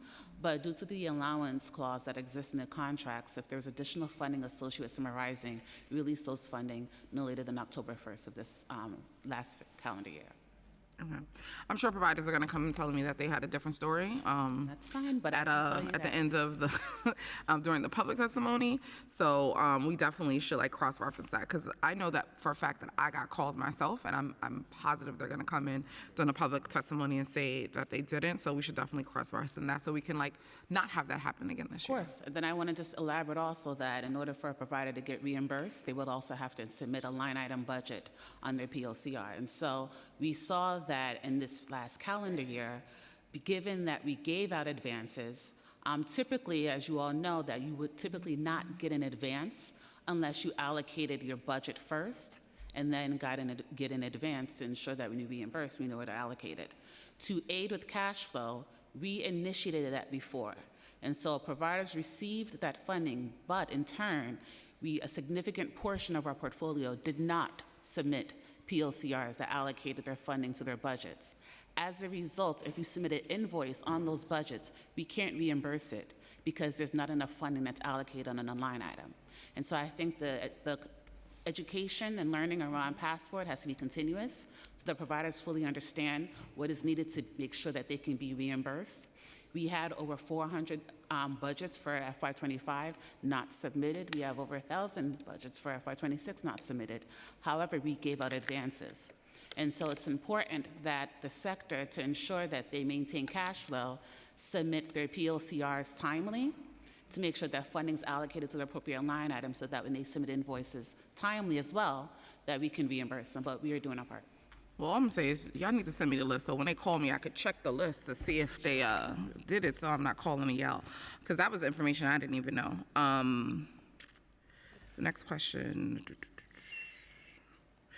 Is the payment process automatic if there's little to no change in the CBO who provided program services? Why is there a delay in the contract payment? Sure. Every year, we allocate funding to a contract. And so if a contract is registered, a provider submits their allocations every year. You could have turnover in staff, changes in rent, changes in allocations of your budget. So every year, a provider, whether a contract is registered or not, must submit a line item budget allocating how the resources will be done.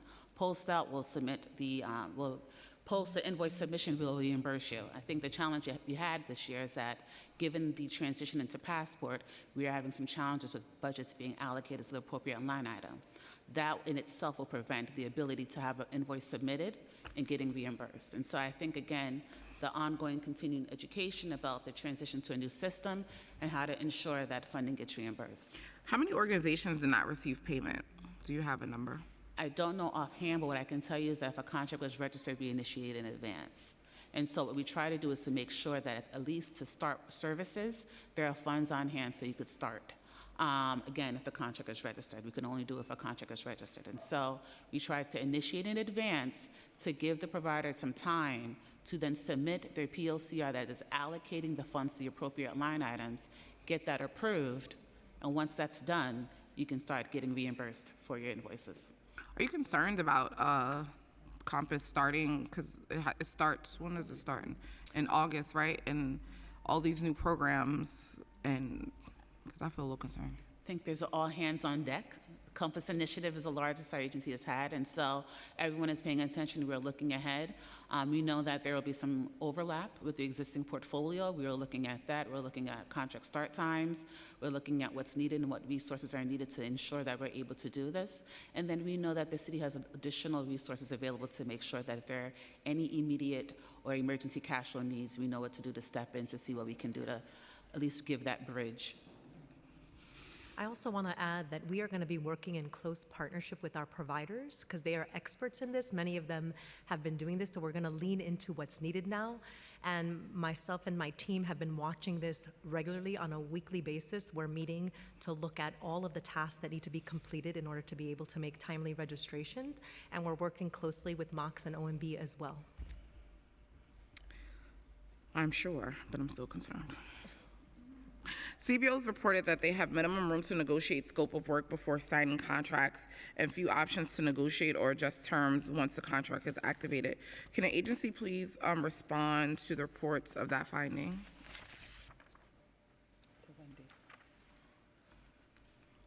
I'm going to defer to our ACO to expand more on your question.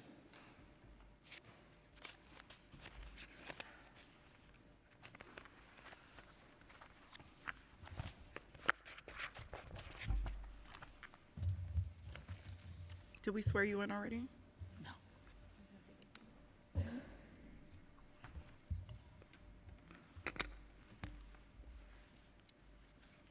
Please raise your right hand. Do you affirm to tell the truth, the whole truth, and nothing but the truth before this committee and respond honestly to council member questions? Yes, I do. Good afternoon. Can you repeat the question, please? My question was, the CBOs reported they have been minimum room to negotiate scopes of work before signing contracts and few options to renegotiate or adjust terms once the contract is active. Can the agency respond to the report findings? Okay, so there are two types of contracts that DYCD works with. We work with the designated city council contracts. Those contracts have the scope pretty much already determined by the council. We work closely with our partners to ensure that they are in line in submitting their contract documents. And we also work to make sure that we give them some time, and we also work to give them some time to negotiate and discuss any changes that may happen between the council and DYCD. I just want to clarify that. As far as our RFP contracts that are awarded through the RFP process, those scopes are pretty much determined already in the scope of work that's in the RFP. So, excuse me.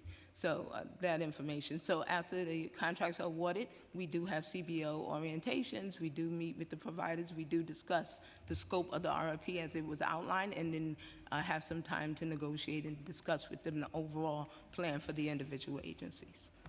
So I hope that answered your question. Somewhat. Oh. It's okay. I have more questions, but Councilmember Lee says she has a question she needs to ask. Oh yeah, no, first of all, I just wanted to echo Chair Stevens. I love the line of questioning around contracts because this is something that she and I talk about all the time as being former providers. And so thank you so much for answering and just being here today with us. Just wanted to switch gears, and forgive me if this was asked already if I missed this part, but just on the preliminary budget changes. In DYCD's $1.6 billion fiscal 27 budget in the preliminary plan is $119.5 million, or 8% more than its fiscal FY26 adopted budget of 1.5. And the largest change impacting the budget in this plan is the Compass RFP, which we were just talking about. Rate funding increase of $300.7 million. And we kind of sort of discussed this already, but OnTract Is it on track, scheduled to be completed? Are you referencing the Compass RFP? Yes. We are working feverishly to make sure that we meet the deadlines associated in it. Right, so hopefully, what is it, August is when the start? Okay. And it's definitely taken time to get to this place. There's a lot of changes advocates had requested, including the rate, services, training, qualifications, programming, providers, et cetera. Can you tell us briefly about how the new RFP meets the current needs of the community? And again, forgive me if this was already discussed, and if it was, let me know.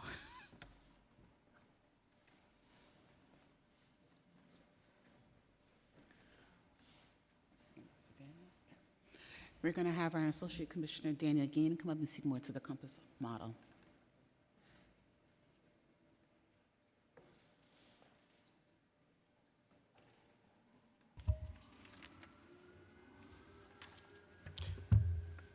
Good afternoon. Good afternoon. So there were a number of changes to the model that was reflected in the RFP. What we looked at was through the stakeholder engagement, through the concept paper, the responses, aside from the funding rate change, we added a social emotional learning curriculum as part of the component, as well as a career-connected activities for grades K through 8. We wanted to ensure that that was an experience that all young people, we've been piloting that through the middle school component throughout Summer Rising. And we wanted to make sure that we kept the holistic model that we've kept for the number of years through this program. Okay, great. And then just moving really quickly to the Chief Savings Officer. What type of target was the CSO given by OMB? Was it the same percentage? That is correct, yes. So the 1.5 and then the 2.5 for FY27, right? That's correct. Okay. And where has the agency found the savings? I know the report is coming this week, and how will it impact the city's, the agency's programs and performances? So we are continuing to review our agency's budget to identify savings. Our goal is to try to minimize or have no impact on services as the mayor has directed. And so we're looking under every cushion and seat to see where we can find any savings that we can find. And we're hopeful that we will and meet the target by this week. Okay, perfect. And definitely want to emphasize, we definitely want to make sure that the services are not cut. So if there's challenges there, obviously to let us know that as well. And when is the agency, it's submitting the proposal to OMB Friday, correct? That's correct. Okay, perfect. Thank you. Thank you, Chair. Thank you. I'm gonna let Councilmember Joseph go because I'm about to talk about Summer Rising, and she has a whole host of questions for Summer Rising because I just can't anymore. But I guess.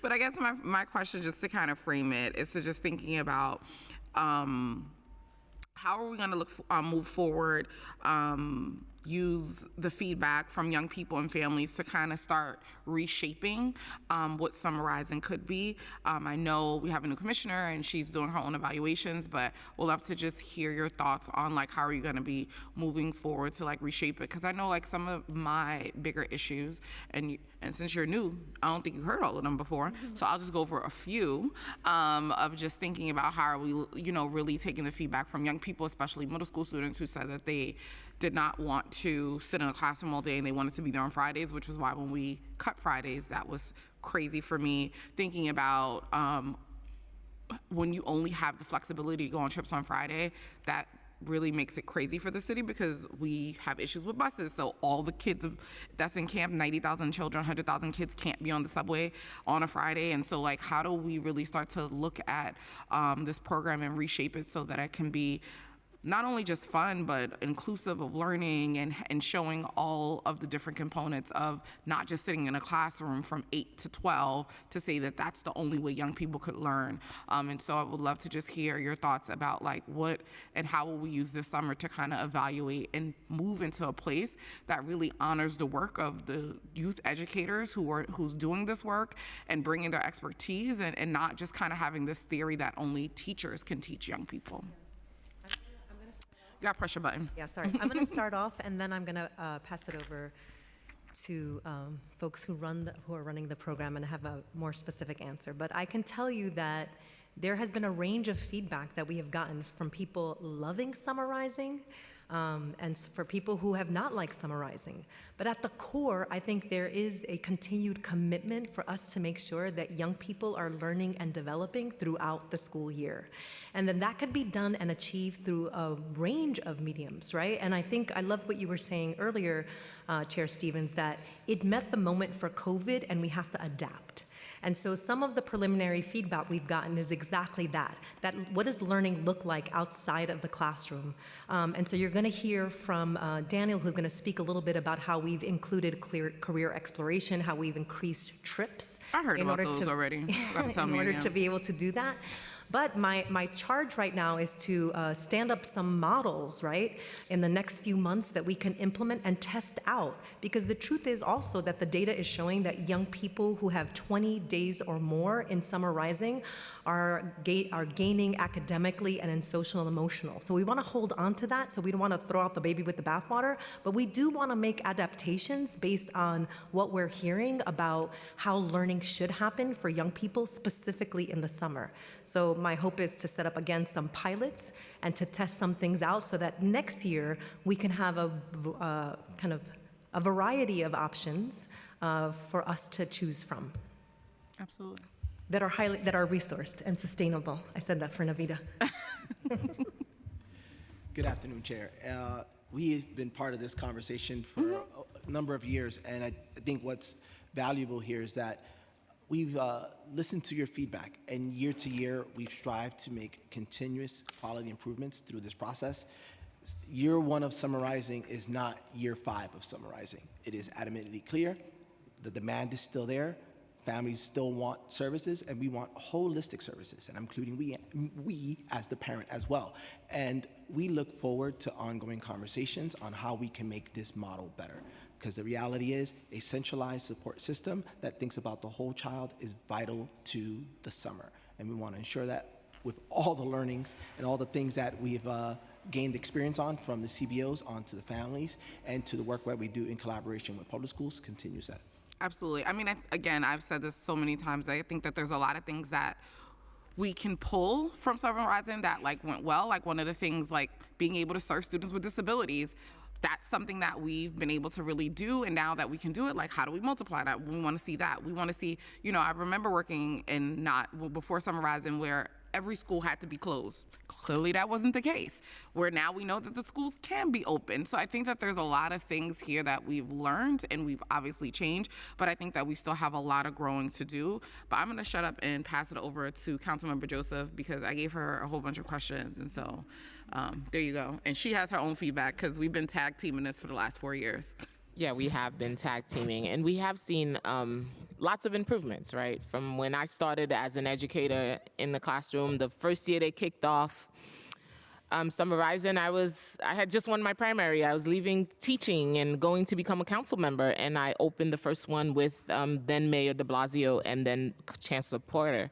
But we've seen a lot of changes, and we've asked for a lot, and you guys have stepped up. So we want to publicly say thank you, especially for me with the foster youth. With the foster youth being included, that was so personal for me, and our students in temporary housing, that was also very personal to me as being an educator on the other side. However, there has been issues when we talked about attendance. So my questions will be along the line of assessment. How do we move forward? How do we tweak and make it better? Adding the social emotional learning was something we were pushing for a very long time, to make it not just a standalone social emotional learning, but part of the curriculum. Right, that is embedded in the curriculum, that it's not a standalone, you do social emotional, you keep moving, it's throughout the whole day to provide that support. So I'm always wearing that educator hat, forever educator hat on, to make sure those things are also implemented. So in the 2027, we know we restored, and that was one thing, once we saw those cuts, Councilman Chair Stevens and I, we were in the streets yelling because we knew that population that was targeted is some of our most vulnerable students we don't want them where they don't want to be. That was it. So that restoration was good. So what metric were used in determining, I'm going to go back. The PMMR indicated a 4th month actual of 113,376 youth grade K-8 attending the program compared to 115,048 for the same time prior year. That's about 1,672 youth, or 1.5% less than the prior year. What's happening in that area? Where are these kids? What are we doing to find them? Or if are they other programs? Do you track them when they're not in the system? You know how you track your students when they leave? Are you tracking them? So thank you for the question. So one thing that makes summer uniquely different from after school is that it's not a mandated program. And I think a key feature and something that we need to discuss in the future about what utilization really means, and most importantly, what that means for families, because we put access first and ensuring that we can get to the most amount of families to have the opportunity to take advantage of this great program. What we have noticed is this, right? Restorations like this are generally informed by participation levels, program utilization, and feedback from families and schools, and providers about the importance of the extended programming. Summarizing continues to be a critical support for working families, and this restoration really reflects that continued demand for these services. We really want to make sure that at an earlier point in time that this service was restored, because it does impact ongoing recruitment efforts and stability for young people. So ensuring early on that this money was available is a huge win for all of us in this sector. And retention, too. So I talked about retention. How do you get the families through the door and we keep them there? What makes the family, such a huge number of families drop off in the program? And how do we get them back? And how often do you look at the students that are on the wait list that you can rapidly fill in that spot when students leave the program? So what's made this revamped version of Summarizing is this centralized process where you have an active wait list. And you're looking at this wait list by the young people that are applying, where they're coming from, if they're a participant that's been a part of the year-long services. So there's a real targeted approach. Another thing is that it's really getting families to participate in those parent orientations. It's making those connections. On the ground, right, what's valuable is that there's that program director that meets that family, that they're learning about the services, what's offered, and then that engagement throughout, the application release, the selection, and that communication all the way to the start of program. If there's some real concerns about their ability to attend, then you have that wait list, right? That targeted approach. And now you can build retention with a new family that's just as interested and has been waiting all this time. And with this model, what's been amazing is that there's families that never gotten a chance to get in the door that now do through this portal in My Schools. I hear that a lot, especially from my district, that families who have applied have never gotten in, or if they're on a wait list, they never hear from anyone. So we want to make sure that this model is also doing outreach in real time as you're looking at the attendance and looking at the whole program and say, hey, we have this amount of seats open here, there. How do we turn around rapidly for those on the wait list? How many of the young people were elementary students, and how many of them were middle school students that attended Summarizing? We can follow up with that. Okay, thank you. That would be helpful. Then you can also look at your data and make your assessments. Summarizing continued to be a well-known program, and numbers did exceed your targeted 100,000 a 4-month actual. What program changes have you made to attract middle school students? We know that's a population we're zeroed in on a lot to make sure they're doing something for the summer and something fun. Well, first and foremost, is ensuring that those hours are available. Right? That's right. A young person feels safe, that they can stay beyond 4 p.m. Monday to Thursday, and that Fridays offer a full day of opportunities. A key component is that expansion of that career connective, exploring futures component, because young people at that age, they're already thinking about the next wave, right? Workforce, becoming an SYEP participant. And this component that now we've streamlined across campus from K to 8 starts that conversation, right? And it actually contextualizes it. They have an opportunity to have in-person experiences, go to visit the Pfizer labs, right? Go to visit all of these different businesses, industries, even in their neighborhoods. And having that, sparking that conversation, that curiosity at the age of, 12 and up, I think is ideal, because it's the pathway that we want to ensure young people go towards. And they have some agency on the planning, so it gives them a little push and an idea that it's not just about being in the classroom, but learning beyond that.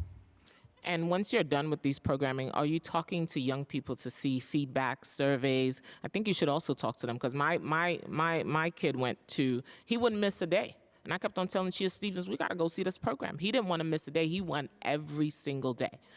And the days is like, make my doctor's appointments on another day, Mom. I don't want to miss another day. And there was an academic component to it. And he was a middle school student. So we should be capturing that data from young people to find out what is it that's capturing your attention, if it's the financial literacy, if it's the career connectiveness, if it's leaving the building, or that support that you probably provide through the social emotional learning. I think their voices are not used enough in making decisions for them, but not with them. What program was launched in 2020? What's the average attendance for elementary and middle school attendees? So attendance in Summer Rising, like I mentioned, is voluntary, and it does vary by age group. And elementary students typically attend more consistently, averaging several days per week across a 7-week program. And middle school attendance is more variable, reflecting older students' schedules and preference. And we can provide the updated averages. Yeah, that would be great. Following the hearing. And I know Chair Stevens touched upon this. Our students with disability, providing transportation to students with disabilities that want to stay longer. How is that going? So that is something that we're working constantly with New York City Public Schools. It does require a lot of coordination centrally and at the site level. So it is vital that folks understand, like, there are some advances that we've made, but we continue to strive to improve that process. Yes, our students with disabilities don't just want to come for the academics, they also want to have fun too. Agreed.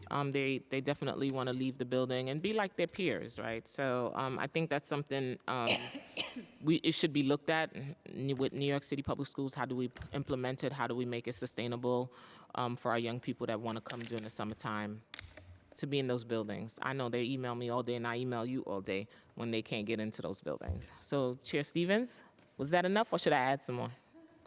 No, I'm good. Thank you so much. Thank you. Okay. So I'm going to jump into beacons and cornerstones and have some questions around that.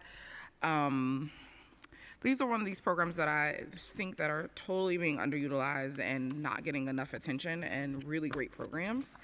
The Beacon Community Centers are showing an increase in participation. The PMMR indicates that the first 4 months of fiscal 2026, Beacon programs served 37,851 youth and 7,394 adults, a 10% increase in the number of youth served, and a 6% increase in the number of adults served when compared to the same period in 2025. This is partially due to the additional hours in programming for Summer Safety Plan. The Beacon participants has increased, but there has not been a change in contract rates that remain stagnant for more than 10 years. Is the agency considering a new RFP that would address the needs of the Beacons and Cornerstone community centers? Chair Stevens, DYC is continuing to currently look at the cost for the Beacon and Cornerstone model. We recognize that they are outdated procurements, and we are currently looking at the program model, thinking about how we want to move going forward and what are the costs to do it. So we are currently in that process. And what does that process consist of? It consists of stakeholder engagement, whether it be inclusive of you or others. Thinking about what is the model going to be, what are we doing, what have we done, what is evaluation saying, and how do we approach it going forward, what funds do we have, and what funds do we need. And so it's a pretty comprehensive process, and we're currently in the midst of it. Do you have a timeline of when a concept paper will be out? No, because as always, you know that given that we are multiple years outside of a procurement, we anticipate there'll be additional funding needed. And so we have to, once we finalize the amount, we'll be in conversations with OMB about what's needed. Just know this will be my continuing ongoing fight to make sure that before I leave that the Cornerstones and Beacons get an RFP because they need it and deserve it. What is the budget for a Beacon Community Center? Beacon budget for FY26 is $69 million, and FY27 it's $67. And you asked for Cornerstone, the total budget? I didn't, but you can give it to me. For Cornerstone? Yeah, you can go for it. Okay. Total Cornerstone budget for 26 is $69 million, and 27 it's $68. How many centers are in each borough, and what borough has the highest program attendance? going to defer to our Assistant Commissioner Wanda Asherle, who will speak more into the program performance and day-to-day operations. Sure. Good afternoon. Our largest, the borough with the most beacon programs is Brooklyn. We have 32 in Brooklyn. And then we have 25 in Queens. Bronx is 16. Manhattan is 15. And Staten Island is 4. Poor Staten And Island. just given the number of sites equals the number of participants that are enrolled. That's interesting, especially in the Bronx where we have so much high need, us being at 16. That's an interesting number. So that must mean when we get the new RFP, we'll have more sites in the Bronx. That's what I'm hearing. I don't know if anybody else heard that. What are the current hours of operation for Beacon Community Centers? We currently, our programs operate a minimum of 42 hours over 6 days, so Monday through Friday plus 1 weekend day. And it's usually in the afternoons, evenings, school holidays, and during the week, they start at the end of the school day. So whenever the school day ends, that's when we start. The PMMR indicates that Cornerstone programs for NYCHA residents enrolled 11,856 summer youth participants in the first 4 months, and a 16% increase over the same period in fiscal 2025. There is an increase in overall participation in community anti-poverty program in the first 4 months of fiscal 2026, and 11% when compared to the same period in fiscal 2025. Has the agency visited the Cornerstone to address those? Has the agency visited Cornerstones to address those needs? If so, what are some of the outcomes from those visits? So we have a team that goes out and does inspections. They conduct multiple visits throughout the year, but beyond the visits, they also do a lot of coaching. So you'll find my team will go out there, do PD, looking at the data. We look at data to inform practice and any changes that the program needs to make. We also, depending on what the area is, we also bring in our TA partners, capacity building if needed. And then we also expose them to various partnership opportunities and services that are being offered through our strategic partnership team. So oftentimes they take advantage of a lot of those opportunities. To provide safe space for community members and youth to spend time, Cornerstones are required to open and staff programming for more hours than they were originally produced. How have providers been compensated for the additional staffing needs? Providers are contracted for the additional service hours, and their budgets are amended accordingly for the extra hours. So they can amend it? Yes. Cornerstone providers are often caught between DYCD and NYCHA when requesting facility repairs, leading to long delays. Does DYCD have a plan to make this process easier and more efficient? If so, why has this not been prioritized? DYCD is taking a proactive and coordinated approach to improving physical conditions at our centers. We launched a centralized tracking ticketing system maybe 2 years ago, where providers submit their tickets. We have a team on our end that conducts visits. As soon as we get a ticket, we assess the situation, and we've contracted out with external vendors to go out to the site and assess the situation and have a timeline to resolve. And this was 2 years ago? About 2 years ago, yeah. No, I know it's new because it wasn't there when I was there, so that's good to hear. But beyond the physical impact on programming and space, delays, repairs also impacted program budgets. By Cornerstone providers share that they have received violations and been fined by New York City Department of Health and the fire department for issues they have already reported to DYCD or other NYCHA. Those violations are based on health safety regulations to keep participants and staff safe. However, inspections by DOH and FDNY do not include communication with DYCD or NYCHA, including a review open for tickets from providers requesting facility repairs. These results in Cornerstone providers assuming responsibility for all violations associated fine, even if they've been actively trying to solve the issues with the city agencies. Why are the Cornerstone providers required to pay fines associated with facility repairs? CBOs work closely with our team to notify us if there's a violation, whether it's FDNY or DOHMH. We have a very close working relationship with the Department of Health, so that if, let's say, we need to triage on the back end, we try to provide support on that perspective. Part of the reason why the violation hits the provider is because they're SAC licensed. So as a SAC licensed holder, they're the ones in violation of whatever the findings are. But we do work closely, and DY-City is working on strengthening the documentation and improve the repair tracking system, and working closely with NYCHA as needed, depending on the severity of the situation. Yeah, I think it's just unfortunate, especially like, obviously everyone wants folks to be safe, but it is true. You know, obviously it is a SAC license and it's the provider, but especially when you don't have control over spacing, it gets really hard and you feel pretty powerless when you are putting in requests and things aren't moving, and then you are then stuck paying the fine. So,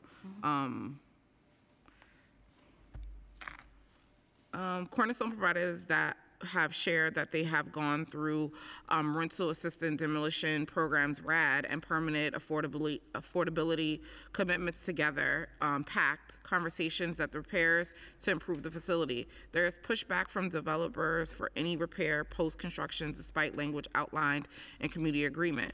What role does DY-CD play in negotiating between providers and developers during the RAD PACT process? And what role does DY-CD play after the RAD PACT conversations are complete, and how does DY-CD support providers in ensuring developers are compliant with facility repairs?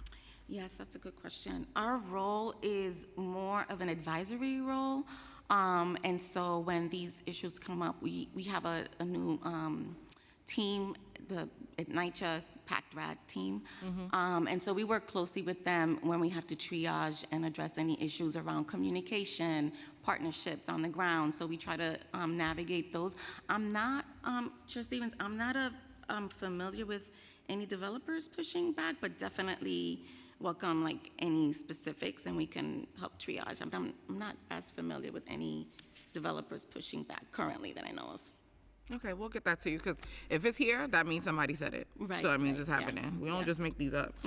But we'll definitely get back to you. And I mean, I guess for me, I've always been curious about even what role are you guys playing when it's all being negotiated beforehand, right? And so even not on the back end, what role do you play when they're negotiating with the developers when they're transitioning to RAD or PAC? Are you guys a part of the conversation, or is NYCHA the one taking the lead? Or are you guys coming in after? NYCHA usually takes the lead, for sure. That's the starting point.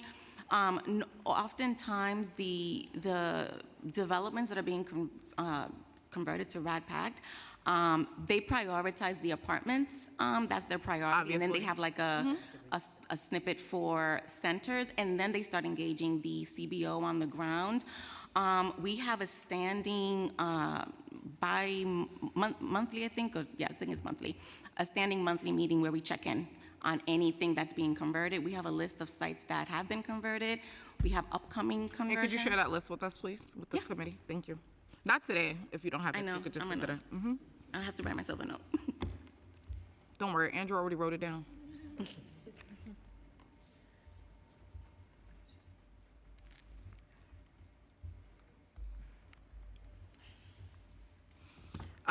New York City, NYCHA's summer program is a 7-day a week from 6 to 10 with limited staff, although required. What is the number of open positions for the Cornerstones? Is there a delay in the hiring process? If so, why? And what is the retention rate? Cornerstones are funded to operate full summer program, beginning at 8 a.m. through evening. They adhere to the SAC ratios. Staffing human services programs has been a challenge, particularly during COVID, but we've seen some improvement. Staff retention rates may vary by CBO provider, but we're not aware of any systematic delays. Can you guys hear me? Yes. Okay. You can't hear me through the mic? You guys hear me through the mic?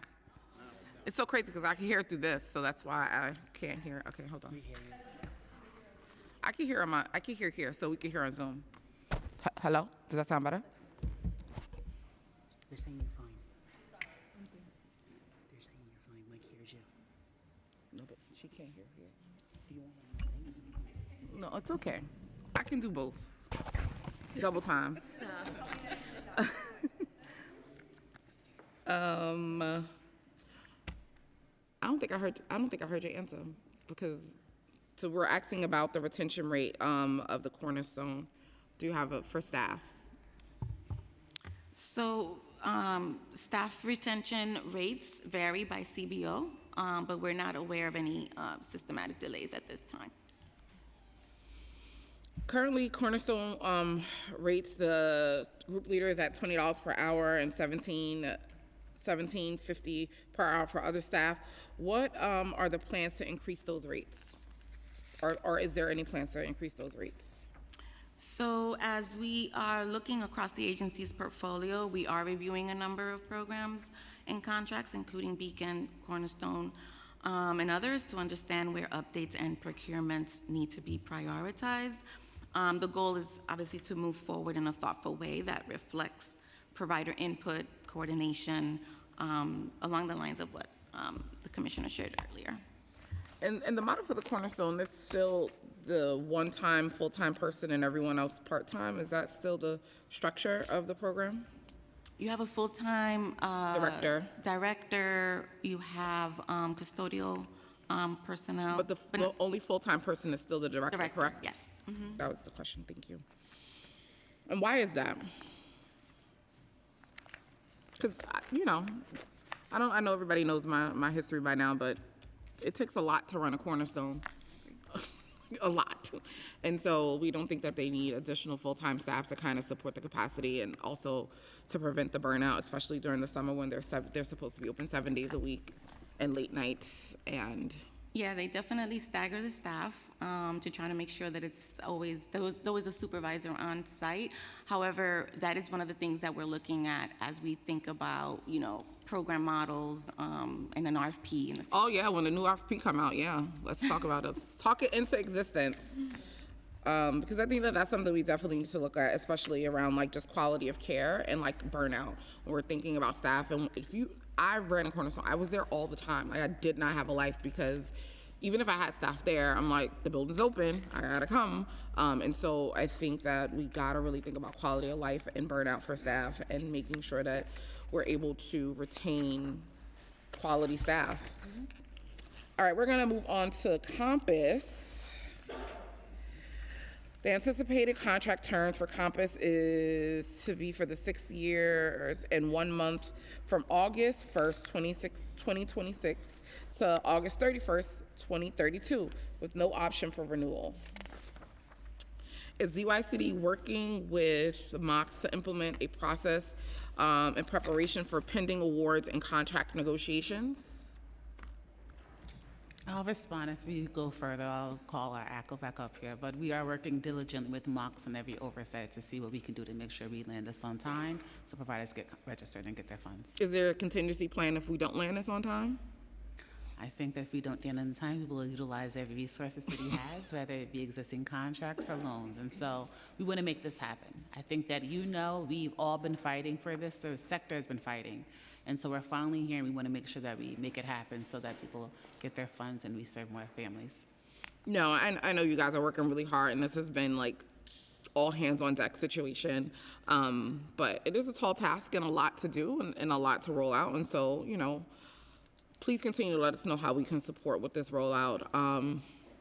There were council awarded funding after school providers that were not in previous Compass RFPs. Are they included in this new Compass RFP? This is an open procurement, so every provider was open to apply if they were interested. Well, I hope you guys pick them up because we ain't picking them up this time. Like, could y'all pick them up, please? Thanks. They've been on our budget for a while now. What is the response rate for the provider submitted submissions to the new Compass RFP? For that, I will defer to our ACO to speak more to the existing RFP, but I want to speak that it's still open, so we cannot, speak too much to it, but I'm going to defer to her for the additional technical questions.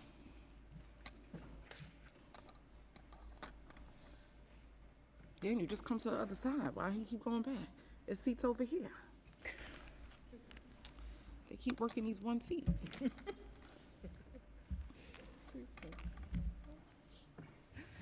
All right, good afternoon. Welcome back. Thank you. Can you repeat the question again, please?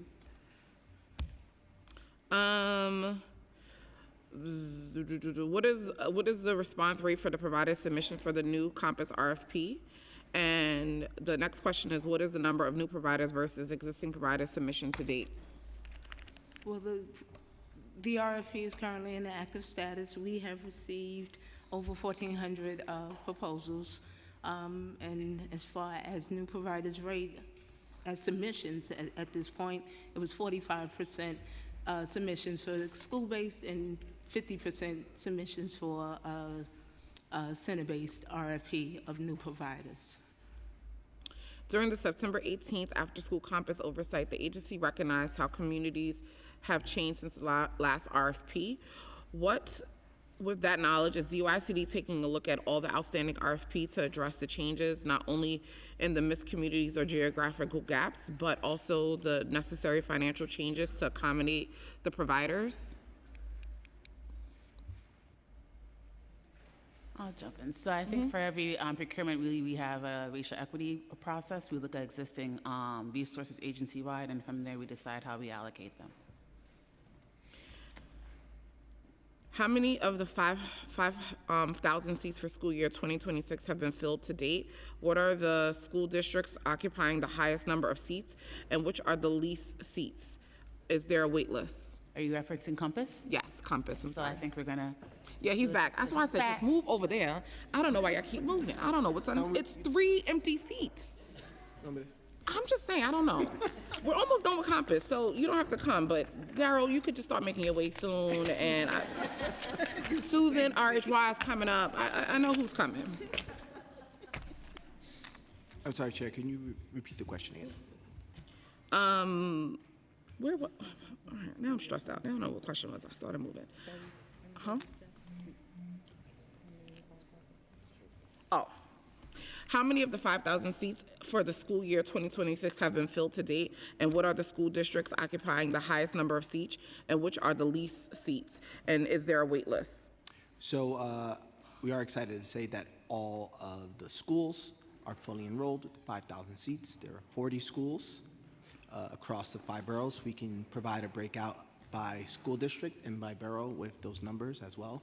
And we know on the ground we'll have to follow up on the waitlist numbers as well.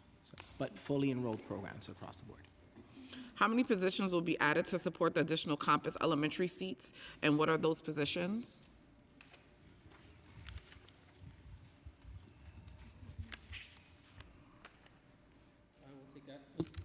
I will take that question. So we were given an additional head count of about 54 new positions to support the Compass expansion. How many of the 5,000 seats have been provided for special needs students, and have any additional accommodations been given to providers? So we'll have to follow up with you on the breakout on the number of special needs youth, but we do coordinate with public schools on any student that is enrolled in our program that will need any additional assistance. Okay. There wasn't designated seats specifically for students with disabilities in this RFP? Like, there wasn't? Because I know that there's a different price per point for students with disabilities. Price per participant, it's a set number. So we don't have a distinguish between students with disabilities and general ed students? No. Okay. That's interesting. Duly noted. We need to note that. The fiscal 2027 preliminary plan shows a decrease of 42 full-time positions for the Compass program for the fiscal 2026 preliminary plan, which is why is there such a significant difference in headcount from prior preliminary plans? And with an overall headcount reduction of 6, has the headcount been realigned to better support the needs of the agency? So as the commissioner had shared, we are currently reassessing where we allocate all of our staff, especially the headcount that was given. But much of the support went to Compass because of the expansion, which is why most of those heads went there. Okay. I'm gonna pass it over to Councilmember Gutierrez. You have a question? Okay, great. Thank you, Chair. Thank you all so much. I just had a couple of questions regarding, sorry, let me just pull it up, my apologies. My district, we have services called the WIC Against Violence, and that's a collaboration in part with DYCD and MOCJ in some instances, and it's Los Sudes, and they do wonderful work with covering Bushwick houses, which was the previous 2 administrations ago, one of the MAP sites, and Borinquen as well, and they actually do a ton of work all over. So I just wanted to check about the support to, I guess there's 2 programs under the WIC Against Violence. Again, it's Bushwick houses, Borinquen houses, Highland houses. I think they even cover a number of other developments in Brooklyn as well as in Queens.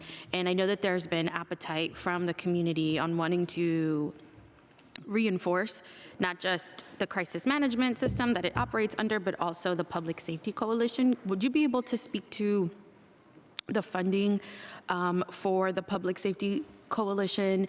Is there any interest in wanting to adequately fund it or just more proportionate funding to that of the crisis management system?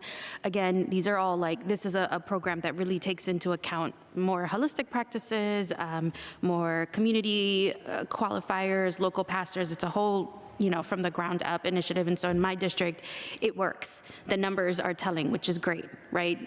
Crime is down, violent crimes are down. Young people are getting mental health services. Young people are getting all sorts of career readiness training, which is awesome. So that's really my main question, because I know the Public Safety Coalition is not necessarily funded citywide, but curious to see in those areas where it's working, would love for you all to highlight it, and if there's any appetite to fully fund it, to really bring it up to the same level so they can continue to do this work and do more of it. Councilmember Gutierrez? Yes. Thank you for that question. And it gives us the opportunity to... I thought you didn't know my name. I was like, it's right here. Sure, I don't want to make a mistake. Oh, you need glasses too, friend. What's going on? Don't be shy. I'm getting old. Look at all the cool girls up here with glasses. You're right. I'm getting old now. I'll probably be cooler with glasses. Our Public Safety Coalition, so we have 2 actually in that Public Safety Coalition bracket that was in the RFP. One is the 67 Precinct Clergy Council, the God Squad, Councilmember Joseph. And the other, of course, is Southside United, the WIC in Bushwick, and they do an amazing job. Amazing. 2 vastly different approaches. The Clergy Council is activating clergy within that precinct and within the neighborhood, and they activate in response to incidents and what's needed, and they're proactive. The WIC in Bushwick is actually a scaled-down version of a Cure Violence site, if you will. That's part of the approach that they do.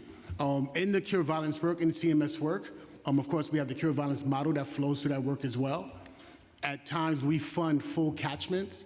In some cases, we fund half catchments. In the case of the WIC, it's more of a hybrid of a half catchment. They're doing an amazing job, as you know, out there. I think when it comes to the increase in funding, we need to look at the state of play of things, the RFPs, future RFPs, and future funding. Okay, so we don't know. Okay, but I'm encouraged to hear your take on it. It is really a valuable program, and I mean the community has really felt like they've seen results like day to night. Bushwick houses had a record number of violent crimes in 2015 through 2017. The MAP program came, the city selected Los Sudes, Southside United, and that work has really been wonderful. And as the member representing that district, to see young people involved in problem solving, to see young people involved in community activism, I think because of this crucial funding has been just beautiful. And I would love to help, would love to have you come, Commissioner. I know you're doing listening tours and site visits, but it's really a wonderful thing led by really hardworking people that are so committed, so committed. And so, of course, I'm always going to go to bat for them so they can get more money to do this work. So would love to keep the conversation going. Thank you, Chair. Councilmember Joseph, welcome back. Thank you. I was just on a commercial break. I'm back now. Welcome. Thank you for the work that God Squad does in my district. It's so important, especially at the point where I lost a young person who was one of my students, and it was God Squad that came and stood with me in the moment when I got the call from the mom. And what's sad about it is the fact that it was mistaken identity. He was 16. He was my 4th grade student. I raised them to go to graduation, not to a funeral. So when they came and stood with me as a mom, one, as a forever educator, it meant a lot. So the work that they do in the 67th precinct is meaningful work, and that's why we support them so much. And Pastor Straker was complaining about a tree I planted in front of the office. So I told him we're gonna pray together about that. So I want to talk about headcount in the 2027 preliminary budget. DYCD supports 715 full-time position, an increase of 74 positions from fiscal 2026 adopted budget. The department fiscal 2026 January actual headcount is 616.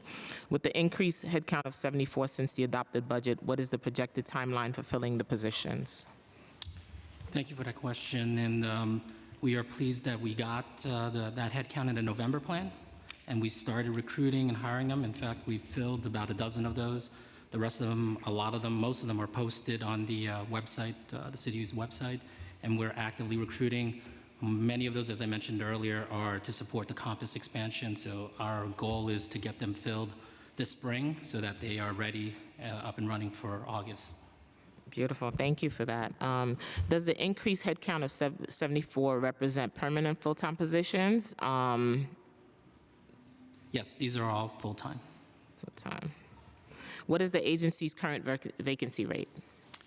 So it's a bit of it's overstated a little bit only because of this addition of the headcount. So it's currently at 15% with the new headcount. What are the open positions for each of the programs that you have? So they're very they span the variety of the need for the agency. A lot of them in our fiscal shop to support some of the payments, the budget reviews, for contracting, and obviously a lot of direct program management. When do you have a timeline to staff up to make sure those positions, those key positions, are filled? So we've started filling a lot of the support functions because the contracting and the budget reviews are going to start up very soon, and then program positions following right after. Thank you. What agency acts to reduce the current vacancy in the preliminary plan? Yes, we know that there is a central request from all agencies to reduce headcount. So what are the specific parameters of the headcount reduction, if any? We're still working with OMB to figure out what the specific impact and details will be for our agency. And will that impact the services that you provide? We are advocating for it to be mitigated so that we don't falter on delivering what we are supposed to be doing. What challenges are the agencies facing in hiring new candidates? I know that's something we hear from agencies a lot. Are you doing outreach? Where are you doing the outreach? Is it grassroots through other agencies? Where? So the biggest challenge, as you are probably aware, was the 2-for-1, which was recently lifted. So we are seeing, we've always seen a lot of candidates apply for our positions. It was just kind of like the 2-for-1 that held us back from making those offers. And how long does it take if someone applies for a position within your agency? How long does it take from applying to hiring? It varies depending on the, I guess, the complexity of the position and the number of people who are applying for those positions. But I would say usually about a month. About a month, 30 days? That's good. In the fiscal 2027 preliminary plan, the administration had lifted the 2-to-1 that you mentioned earlier. What course of action is the agency taking to fill positions now that the rules are no longer applies? I'm sorry, can you repeat that? Sure. I said the 2-to-1, you talked about that model being lifted. Fill one of the every 2 vacant position. What course of action is the agency taking to fill positions now that the rule no longer apply? You're 2-to-1. So we're working closely with OMB on that, and I think that what helps is if we've identified candidates, that's what speeds up the process. And I had a quick follow-up for summarizing. I know. I just wanted to know real quick, in working with students with disabilities, is there any interagency connections or any interagency work that you guys do? Because one of the biggest things I know Chair Stevens and I talk about is the fact that agencies don't talk to each other, which I think they should start talking to each other. So that is a great question. I'm actually excited to talk about the work we've been doing with New York City Public Schools over the past couple of years with their the Office of Disability. I'm going to just say the acronym DIAL because they've changed the names a couple of times. What's been amazing is that, like I said before, year to year, there's been massive improvements in not just the engagement with CBOs, but really thoughtful on trainings. So there has been opportunities for asynchronous and in-person trainings that have been offered in collaboration with DYCD and New York City Public Schools. We've also implemented accommodation plans for a young person that gives an opportunity for a CBO and the teacher to have real-time understanding of the actual young person's needs. You know, it is important to share that with an IEP, that's information that can't be shared to a CBO, and that becomes a significant challenge. And through this accommodation plan, it really speaks to how we can address the young person's needs and ensure that there are services, if needed, for a young person into the afternoon hours. I know at one point you guys had a waiver on the IEP. Is that being shared at least with the para that can then relate to service to the child? Yes. So for those that are able legally to have access to the IEP, that is something that is provisioned to those selected folks. But that accommodation plan is truly what is a document that can be of support for the CBO, because really the CBO working in the afternoon is a key component, because as we mentioned before, we want to make sure that all young people take full advantage of the program. Okay, wonderful. Thank you so much. Okay, I'm back. At an oversight hearing with the Subcommittee on Early Childhood Education, the Deputy Chancellor spoke about a pilot program called School Day Plus, extending 3K to after-school hours from 5 to 6. Have there been any conversations with DOE on what this could look like if there was after-school for our younger 3K students, and has the agency begun assessing the cost for the potential providers? I mean, I think that's a great opportunity. It's something that I'm going to be speaking with the chancellor about, because this idea of a continuous care of services through early childhood through post-secondary is something that we're eager to do under my leadership. Advocates are concerned that 2 schools in the higher needs school district 30 and PS 171 and PS 76 in Queens have an economic need indicator of 93%. And due to the LEAPS reconstructing did not receive additional seats for universal after-school programs. Has this agency been aware of those school districts' concerns? Can the agency explain the process of determining who received the additional seats?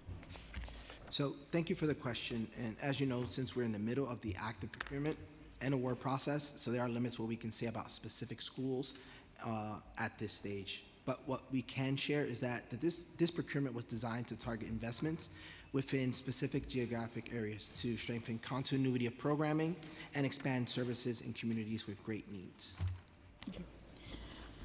What measures has the agency taken to address the mental health and social emotional learning SEL programs in the RFP? What are the qualifications for SEL programs, and what type of trainings will be provided? I know we spent a lot of time talking about this during the RFP process. Yep. So, supporting young people's mental health and social emotional development is a critical part of the model itself. And we incorporated feedback from CBOs and stakeholders that strengthen these programmatic elements. So this is inclusive of clarifying the mental health requirements, making social emotional learning a required content area within the program design itself. And the RFP also aligns the qualification and professional development expectations with the New York State SAC requirements, and it includes training that supports youth with development and social emotional learning. How is the agency measuring the success of the programs? How will they be measuring that? So success is measured by whether additional seats are directed to the highest need schools, and whether the number of high need schools without free after school option decreases, and whether enrollment and attendance pattern demonstrate that families are accessing the new seats. So we also review provider readiness, program quality indicators, and feedback from school leaders and families. How many CBO providers services and training for their attendees, and what is the budget for middle school career readiness program? Could you repeat that first part? Oh, the first question, I'm sorry. I'm starting to merge questions because we run out of time. Yeah, I know. Sorry about that. How many CBOs providers have been training for their trainings for their attendees? How many service providers have been giving trainings for their attendees that they'll be attending? So since we are in the procurement stage, it's a little bit challenging to identify like the new and existing providers that would be providing these trainings, but it is the expectation that all providers will be doing supports on these areas. The new Compass RFP, the rates for Sonic middle school programming were set at $3,900, only a $700 difference from the $3,200 rate set 10 years ago. Does DYCD have a model budget that can show the matrix using to making this decision on how providers will make sure that those rates work with the mandated program requirements? I think we can expand on that. I think that when it comes to the model budget, it's dependent upon the CBO, but we can have conversations about how that is done, about how the costs are determined. Yeah, I mean, I had some legislation that I've been trying to push around, like, I feel like when we put out these RFPs, we should be doing a model budget so programs could see what our thinking is behind it, because sometimes these numbers just don't match. And it's like, how are we supposed to do this? And so I think some providers would appreciate if we could like get an idea of what you're thinking around like salaries and things like that, of like how they're supposed to make it work. So we can take that into consideration for future procurements. Yeah, and not just this, and I've been doing this, I've been talking about this for all of them, and I've been a lot of pushback on it, but I'm gonna start pushing that legislation again. Has there been any additional discussion about bringing back Compass Explorers program?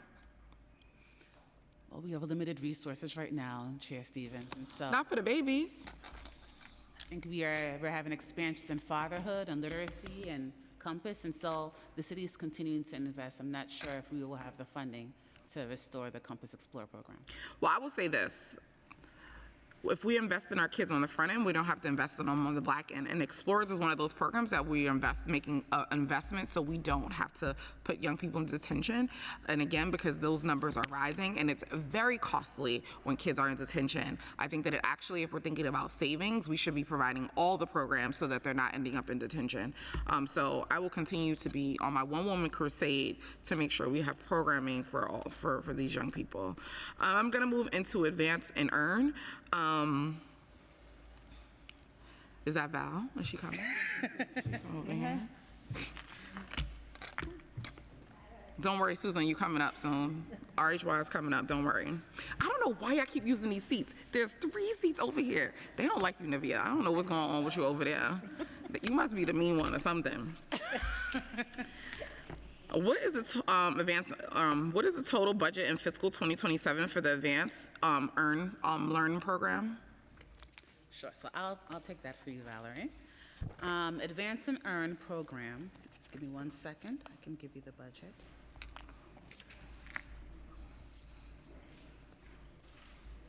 Advance and Earn budget in FY '26 is $22 million and '27, $22 million annually. What are the number of providers in the Advance and Earn program? Thank you for that question. Hello. Nice to see you. Did we swear you in? Did we swear you in? Yes. Okay, great. Yes. And thank you for getting to workforce development. So the Advance and Earn program has 5 community-based organizations who collectively run 7 distinct programs. There's 3 programs in the Bronx and then 1 program in each other borough. Has the agency seen an increase or decrease in the number of young adults attending the Advance and Earn program? And what do those numbers look like? Yes, we have. I know in the past we've discussed about how challenging it is to recruit the OSOW population. We have seen that number increase. This year we're fully enrolled in the Advance and Earn program. We have over 1,300 young people who are. Our first cohort was in September. That cohort completed. It was fully enrolled, and then we just started our second cohort, also fully enrolled. And we are excited. We were able to receive additional resources from ACS, so we've expanded the DOORS program to be able to serve referrals who come from ACS, and so we've been able to increase that number even more. Okay.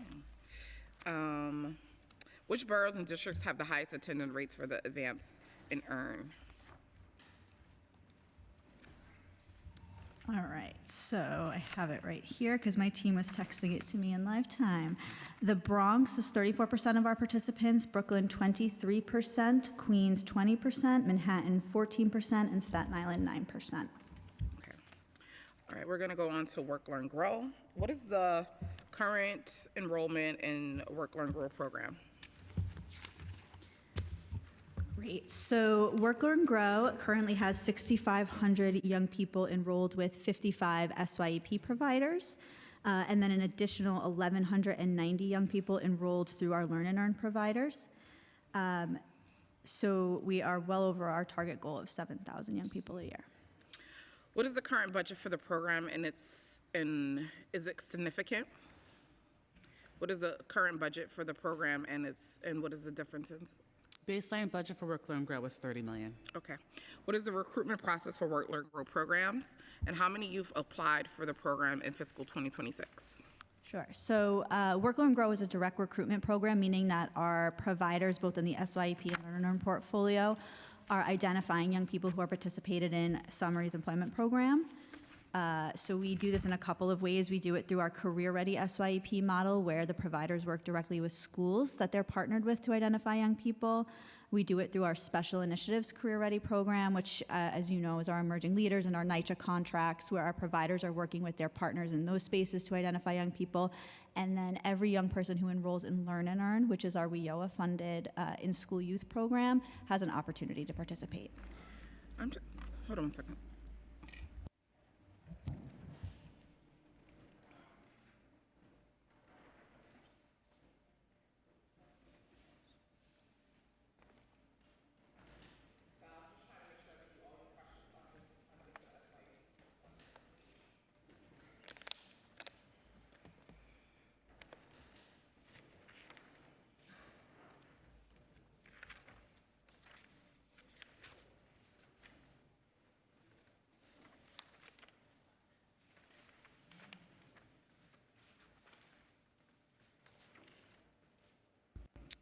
In 2025, the annual report of 100,000 SYEP youth was served for summer 2026 that included partnership with the city agencies and CBOs. How many city agencies participated in the program, and how many CBOs participated in the program?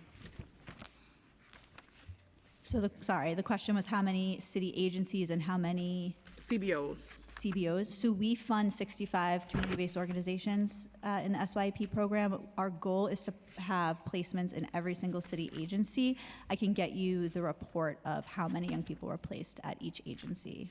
Yes, that'll be really helpful, because that was some of I actually did a bill to support to make sure that that city agencies were actually participating in SYEP, because we found when I came in that a lot of agencies were not participating, to my surprise.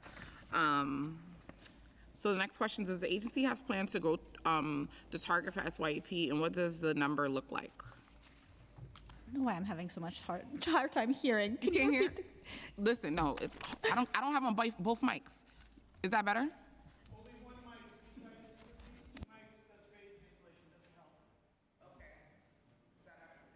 I'll do my best.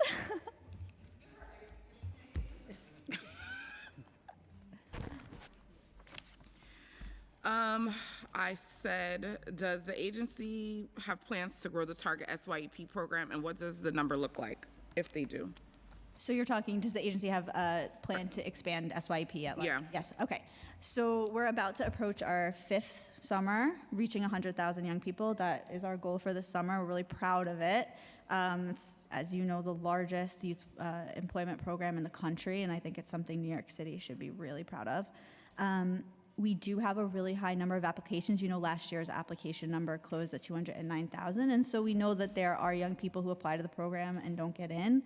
And in a world of limited resources, we think really hard about how we maximize the resources we do have to reach as many of the young people as possible. So not only targeting in the ways of like in NYCHA, in our Emerging Leaders program, but also thinking about how young people who aren't fully engaged in the program, if they don't show up, are we able to use those resources to bring another young person off of the wait list so that we can really make sure we're reaching as many as possible.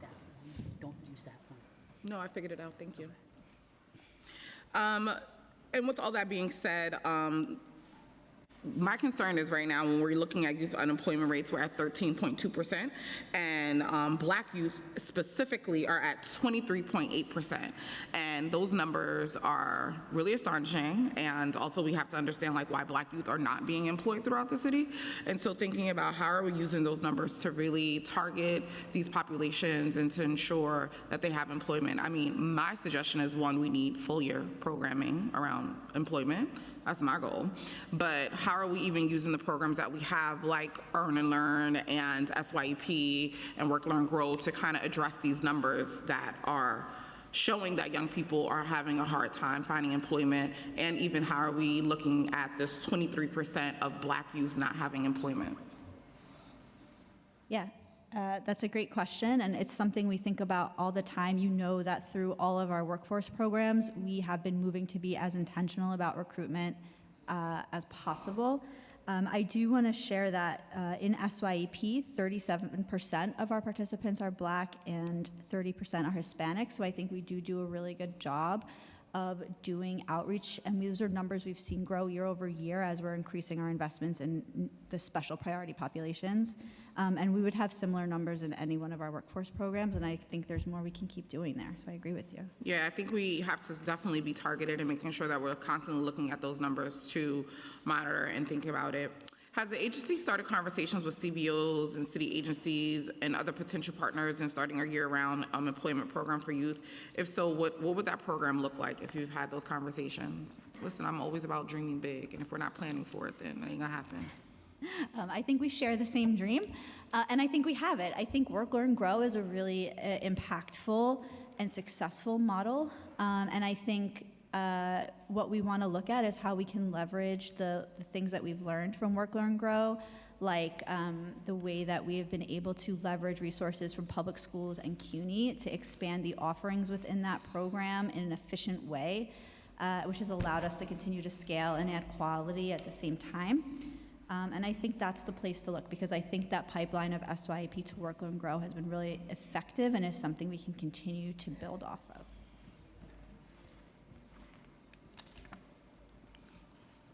Why is there a disconnect in the number of applications and the number of youth with jobs? So there's such a disconnect in how high the numbers are for the applications we're having and the jobs that they have. Can you talk a little bit about that, and like what are we doing to kind of look at that? Yeah, it's a great question. I think a couple of things. I think for me personally, it means that the program has been really successful because we've seen the number of applications grow exponentially year over year. And of course, there's an element of need that is behind that, but there's also an element of word of mouth. And I see this as young people telling their friends that if you need a job or a place to go over the summer, that SYEP is that place. So I'm really proud of that number because I think we've done a really good job making SYEP a popular program for young people, and it's where they come. At the same time, I think we all sit with that really big application number and wonder how are we ever going to reach the need. I don't think the need is the full application number. Every year we have to make multiple offers in order to fill each slot, right? But I do know that there are young people who aren't going to get into the program, and so we are constantly, something I've already started talking to our commissioner about how we're going to think about meeting that need. DYCD testified that they have 2 SYEP evaluations at the middle of the program and 1 at the end. What information does the survey provide? Like, what did it provide for you guys? Yes, so we implement 2 surveys throughout the SYEP program, one towards the beginning of the program and one at the end of the program. The one at the beginning of the program assesses a young person's experience enrolling in the program, their orientation experience, their experience with Hats and Ladders, which is our pre-employment curriculum. That's where our financial literacy curriculum is. And then at the end of the program, we're assessing, were you satisfied with the program? Did you have a good summer? Did you meet a mentor? Did you meet an adult that you learned something from? It's a really substantial, lots of questions. We do it in partnership with our evaluation team here. And I will say my team takes those surveys really seriously because they're direct feedback from young people. Is the surveys provided to all folks who attend SYEP, or is it limited to a select number? And how does the agency take that feedback in and use that to continue to roll out and shape the programs? Yeah, so the survey is offered, any young person who participates in the program is able to take the survey. We do a big email blast, we remind them, we ask our providers to reach out to their young people, so we really try to get as many responses to the survey as possible. And we do take their feedback really seriously. I can give you one direct example. We had heard year over year that one of the concerns with the younger youth model is that it was very virtual. And we started to see in the data and in responses from young people that they wanted more in-person, out-of-their-house activity. And so this year, we have moved to require that 50% of those programs will be in person as a direct response to what we were seeing in that survey data. And especially with the middle school, did they also talk about the $700 stipend that they don't like? Was that some of their feedback as well? Look, I think we believe in that model as a concept, right? We do think that it's really, it is, as a program policy, it makes a lot of sense that a young person's first experience isn't good. Like a 14-year-old shouldn't have the same experience as a 24-year-old. And so we believe in the model.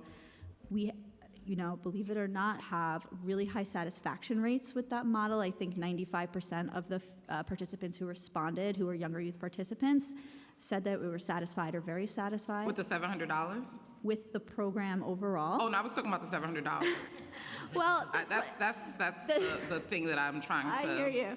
put the thumb on. The $700 is a part of their overall experience, right? And so if you just take a step back and think about how a young person is telling us, DYCD, whether they enjoyed the program or not, we're getting really positive feedback. And we have way more than enough applications to fill those slots. So it's not like we have a lack of young people filling those slots. That said, we are always looking at the models really closely and talking to our partners at OMB about where we see areas for improvement. Yeah, let's start with the $700. Let's see an area of improvement there. Because I think we can laugh about it, but we know that a young person who's 14, 15, how vulnerable they are, and when we offer them $700 and then other folks can offer them $1,000, they're gonna take that. And I think that that is important. And that brings me to the next question. Last year we had a huge scandal around debit cards, and those young people were vulnerable and they sold it because guess what? If I offered you $1,000 for your card and you only gave me $7, I'm like, here you go. So that is a place where we can see in real time that it is not enough. And so they can say they're satisfied with the program, but clearly it's not enough. And so what are we doing to make sure that, to ensure that that doesn't happen this year? And what are next steps just to also secure the safety of young people? Yeah, look, obviously we were extremely concerned and if I can even say devastated about what happened last summer, and we moved immediately. Our priority was first and foremost to protect the participants and then also to protect the integrity of the program, which we hold really dear. And so after we got through the initial kind of crisis of last summer, we've started looking really closely at all of our policies and procedures. That summer, we made many referrals to DOI and NYPD, and we have been following all of their guidance. But we also worked with our payroll vendor to assess all of the controls in place to better understand what they're doing, to work with the banks to make sure that they've put all of the controls that are necessary in place. And, you know, for my team, our responsibility at DYCD is also to ensure that we're monitoring our providers and putting policies in place that they are able to follow, and that we're issuing corrective action plans where we see any vulnerabilities caused by our providers. And so we've been working with our team at DYCD to implement every safe measure that we can to protect the program this year. Thank you. I do know that last summer you guys acted very swiftly and was trying to mitigate the entirety. But you know, I always want us to be thinking about how do we prevent things moving forward, because we just don't want that to happen again. And that is it for you. So thank you so much. We're going to be talking about RHY. So I'm assuming Susan will be coming up. And oh, it's not you anymore. Oh, look at that. Look at this. They're just throwing me out there. Okay, for fiscal 2027, preliminary plans did not include additional funding for RHY programming. Has DYCD had conversations with OMB to fund and right-size those programs? Chair Stevens, we're always in conversations with OMB about right-sizing programs. As you know, we're in a fiscal crisis, and we're trying to figure out how we can identify savings. So we'll continue to have conversations, but we're not there yet. The administration provided baseline funding for $6 million in FY26 preliminary budget for 100 beds for homeless young adults ages 21 to 24 at the rate of $49,000 to $50,000 per bed. The additional beds were a win, so thank you.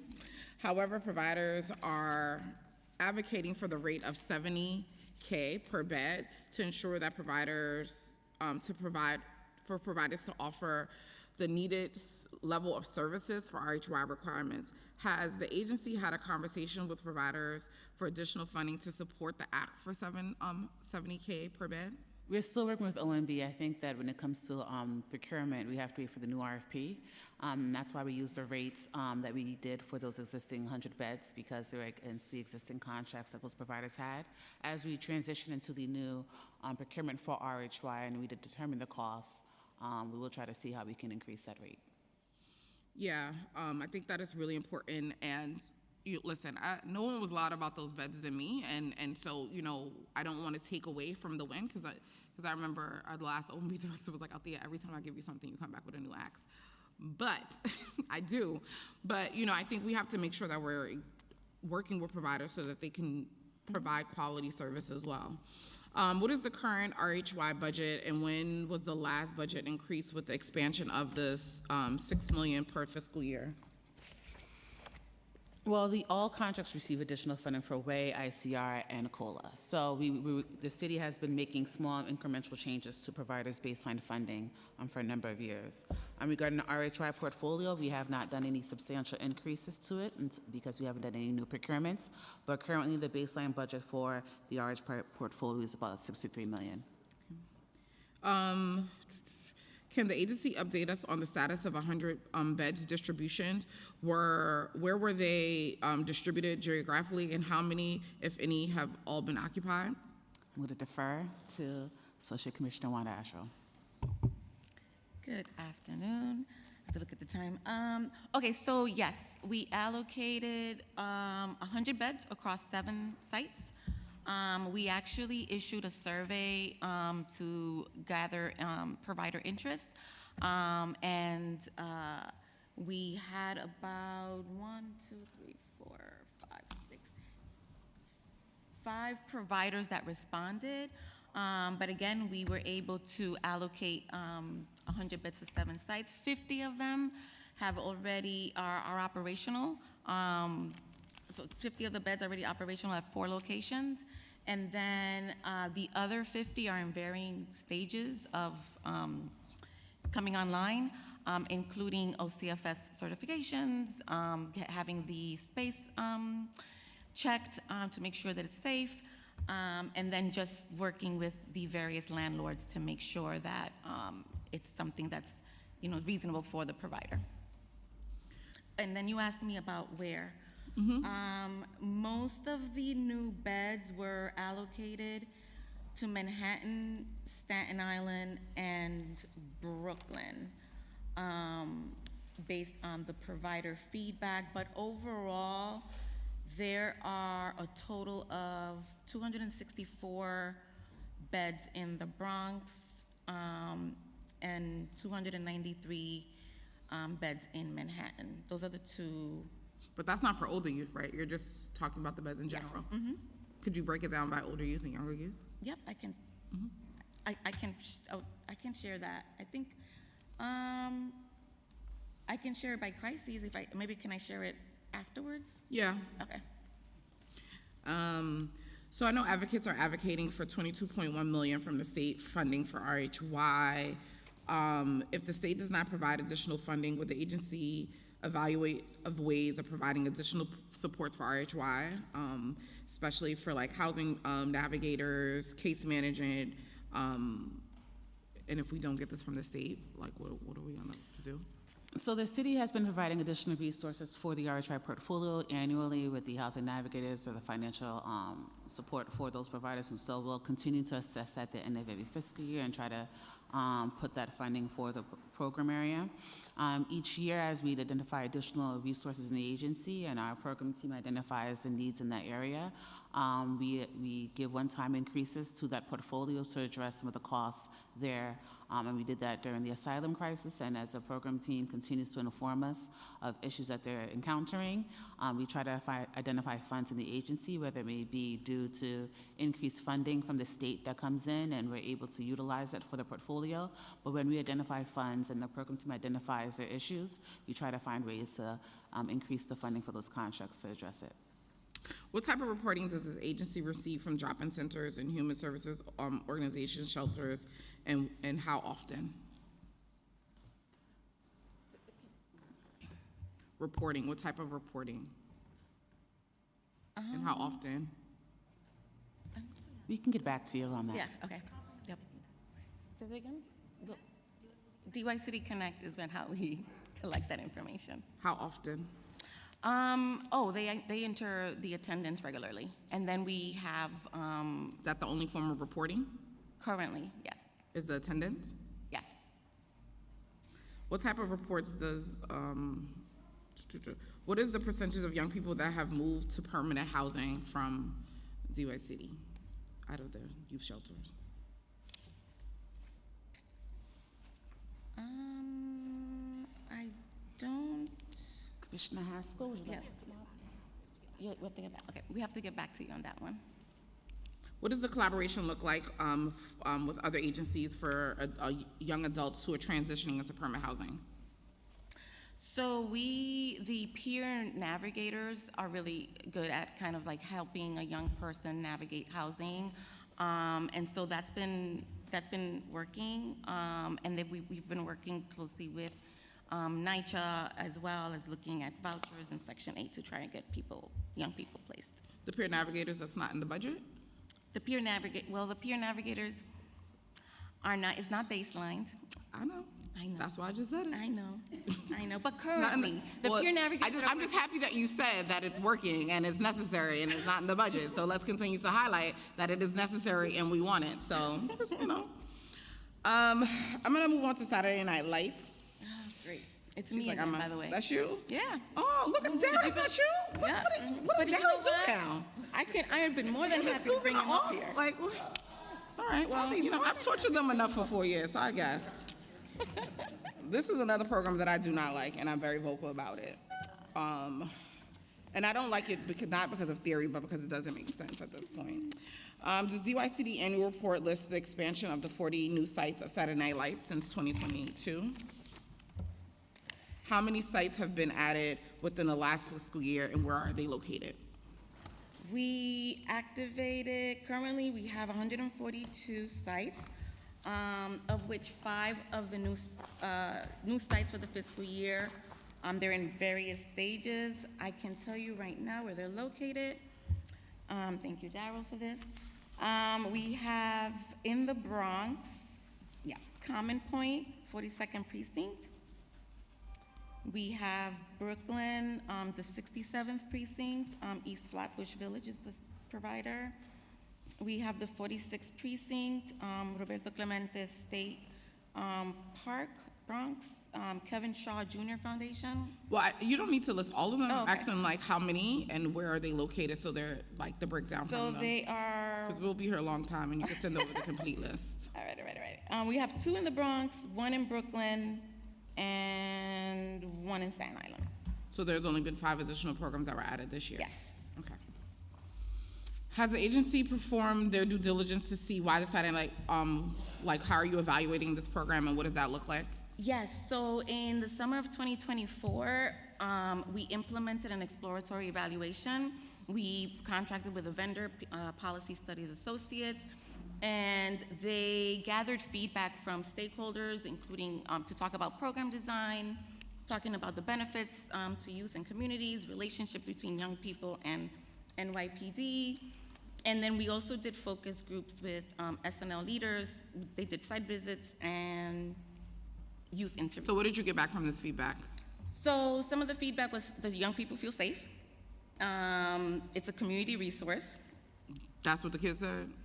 Well, it was a survey, and yeah, that was some of the feedback. And we can share the whole report. Yes, please. And I would also love to know the kids that gave this feedback. All right.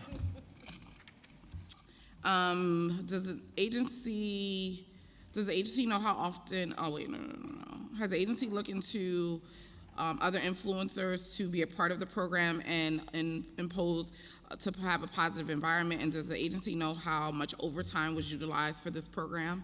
I believe they're asking regarding NYPD, how much overtime was used to support this program. I don't know the answer to the NYPD overtime. But as far as influencers, in the past, we've worked with the Mets, the Brooklyn Nets, Yankees, Major League Baseball, New York Liberty, and citywide SNL in activations throughout the year, including in the summer.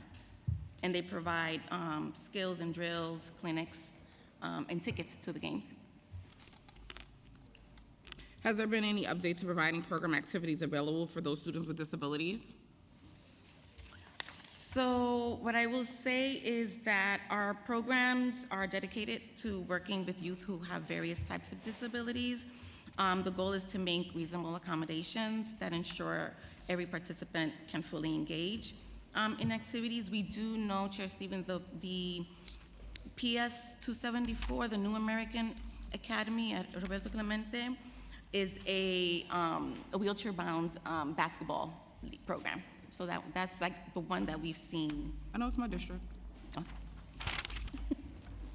All right, I'm gonna talk about adult literacy. And then after that, we're gonna go into ONS and Creed. That's Darryl, by the way. I know. I figured. He must be doing something. So adult literacy, what is the total adult literacy funding added to the preliminary budget in 2027? Welcome, Bobbitt.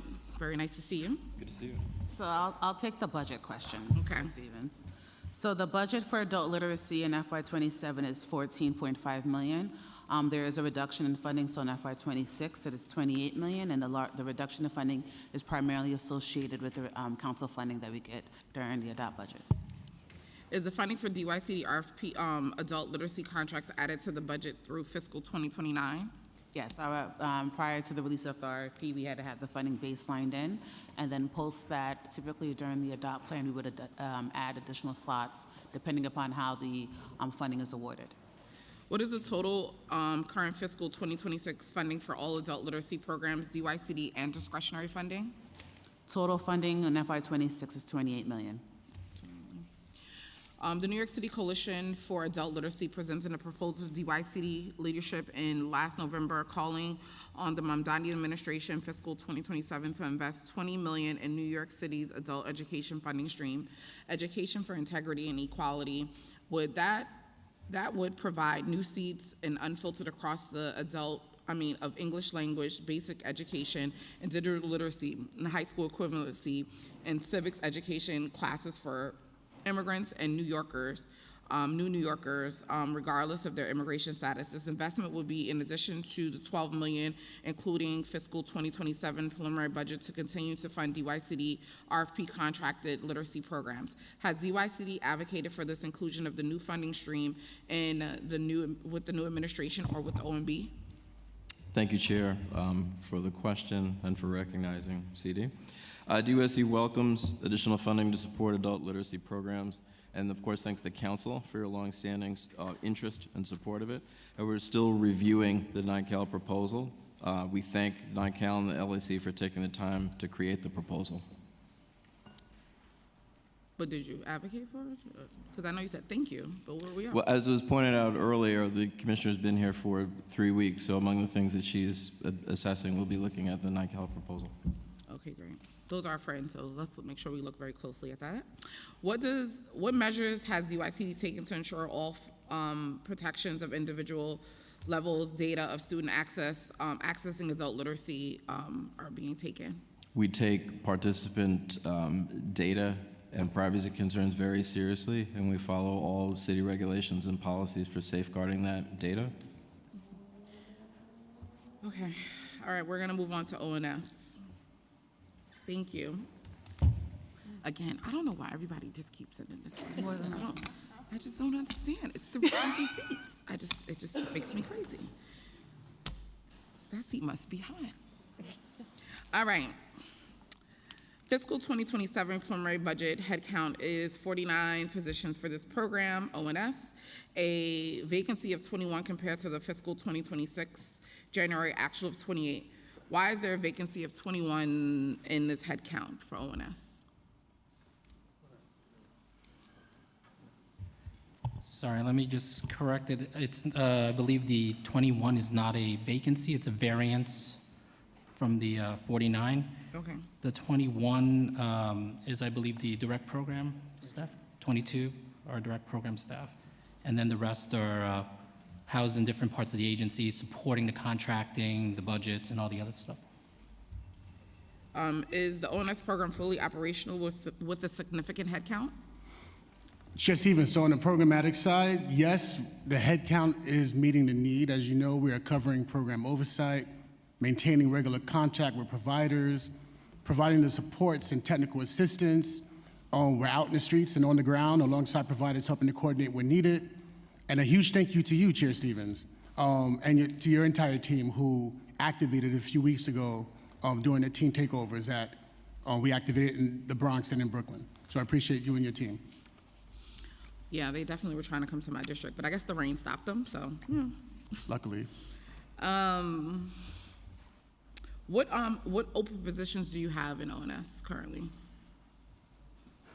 So we have 2 positions in the programmatic side of ONS.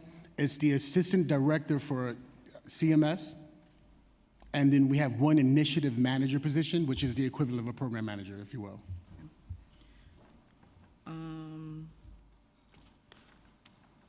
How many agencies are DYCD collaborating on for the Cure Violence program? As part of the crisis management system, we have 18 organizations that also implement that Cure Violence approach. A recent report on the Department of Community Safety mirrors the ONS program.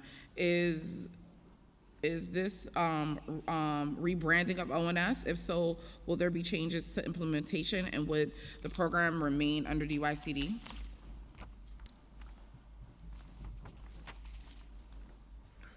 We're still assessing that in partnership with City Hall.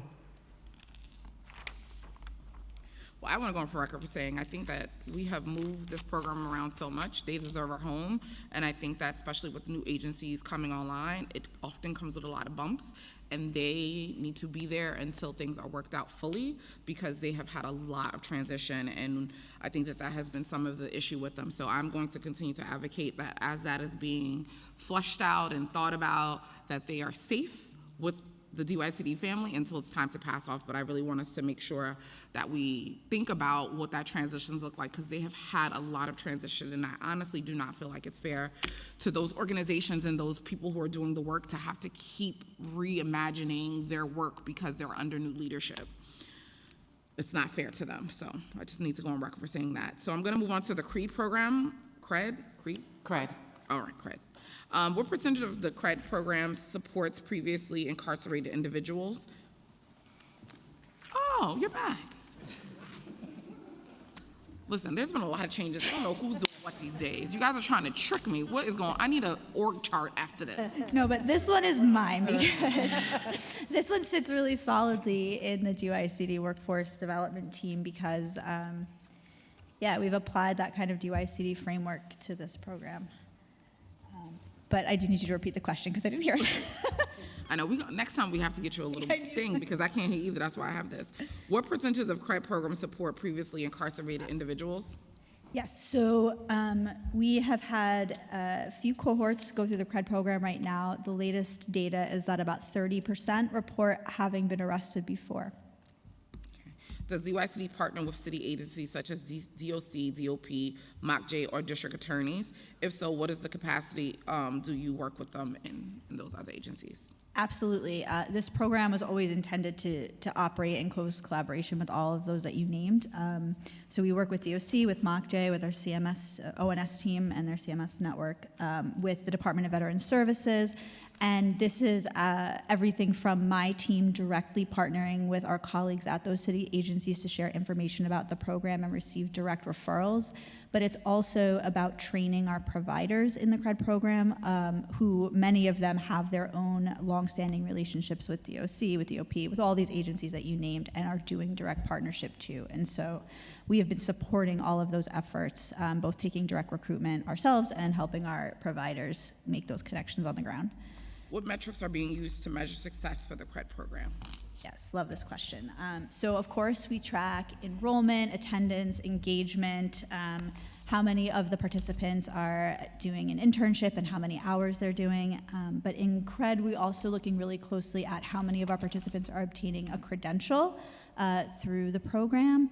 And then we are building out our capacity to be able to track how many are placed in full-time employment, unsubsidized full-time employment, which is the ultimate goal of the program after they exit the program.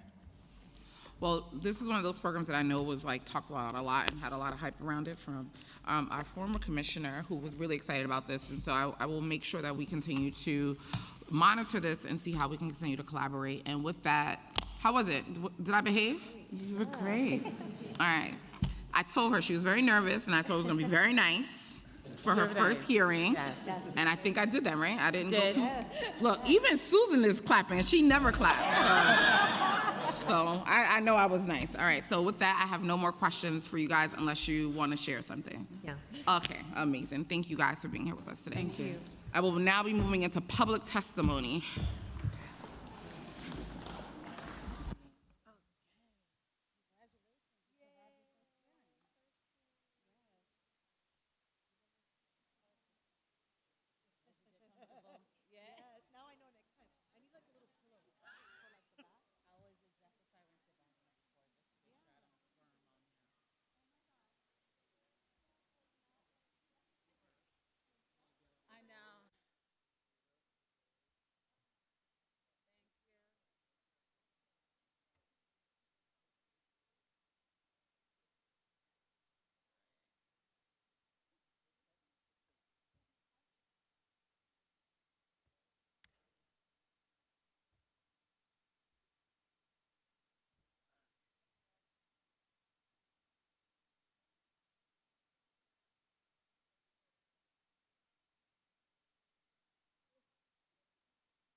I need the.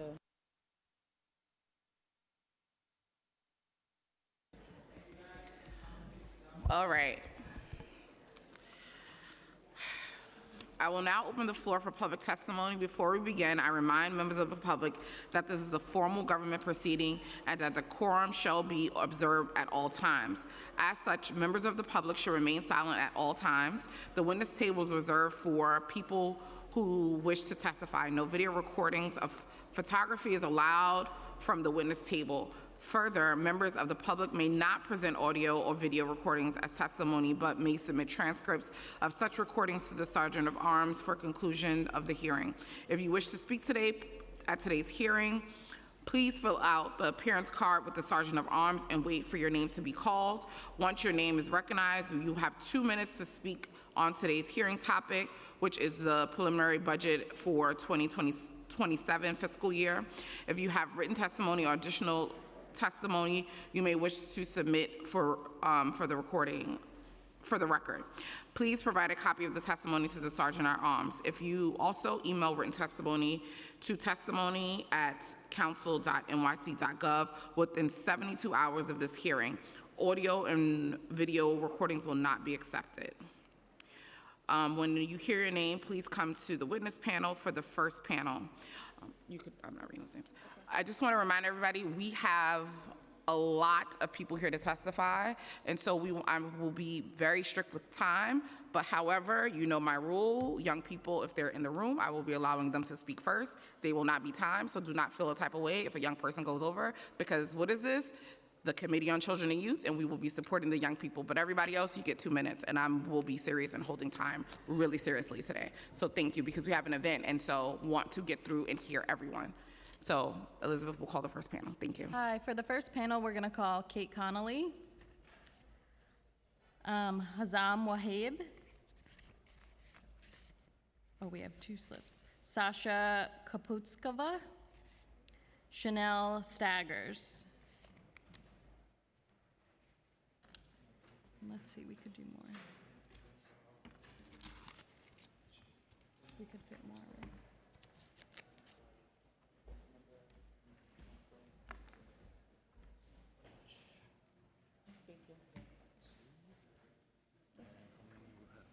Right? Thank you. Thank you. No, it's just us. It's just us. Is that it? You can call more people up. We can have bigger panels. Yeah. I'm also going to call Sebastian Vante and Gregory Brender.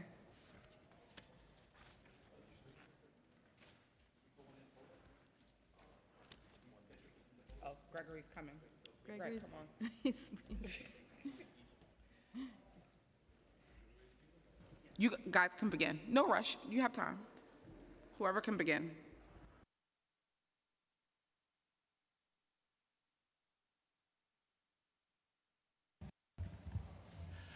Good afternoon, and thank you for the opportunity to testify and for your continual commitment to supporting runaway and homeless youth across New York City. My name is Sebastian Vante, and I serve as the Associate Vice President of the Street Work Project at Safe Horizon, where we work every day with young people navigating homelessness, trafficking, family rejection, and deep systemic barriers.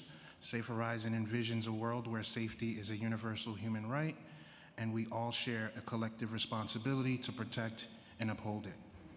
The young people we serve are resilient and full of potential, but the systems meant to support them must be adequately resourced to meet the moment. I will be submitting my full written testimony, but want to emphasize a few points today. First, we urge the Council to restore and expand initiative funding that organizations like Safe Horizon rely on. We are seeking enhancements to the initiative to combat sexual assault, which supports our child advocacy centers, and support for persons involved in the sex trade initiative, which supports street work. We are also requesting continued funding through the LGBTQIA+ Youth Support and Services Initiative, as well as Speakers Initiative funding that supports our work with undocumented and migrant youth seeking our support.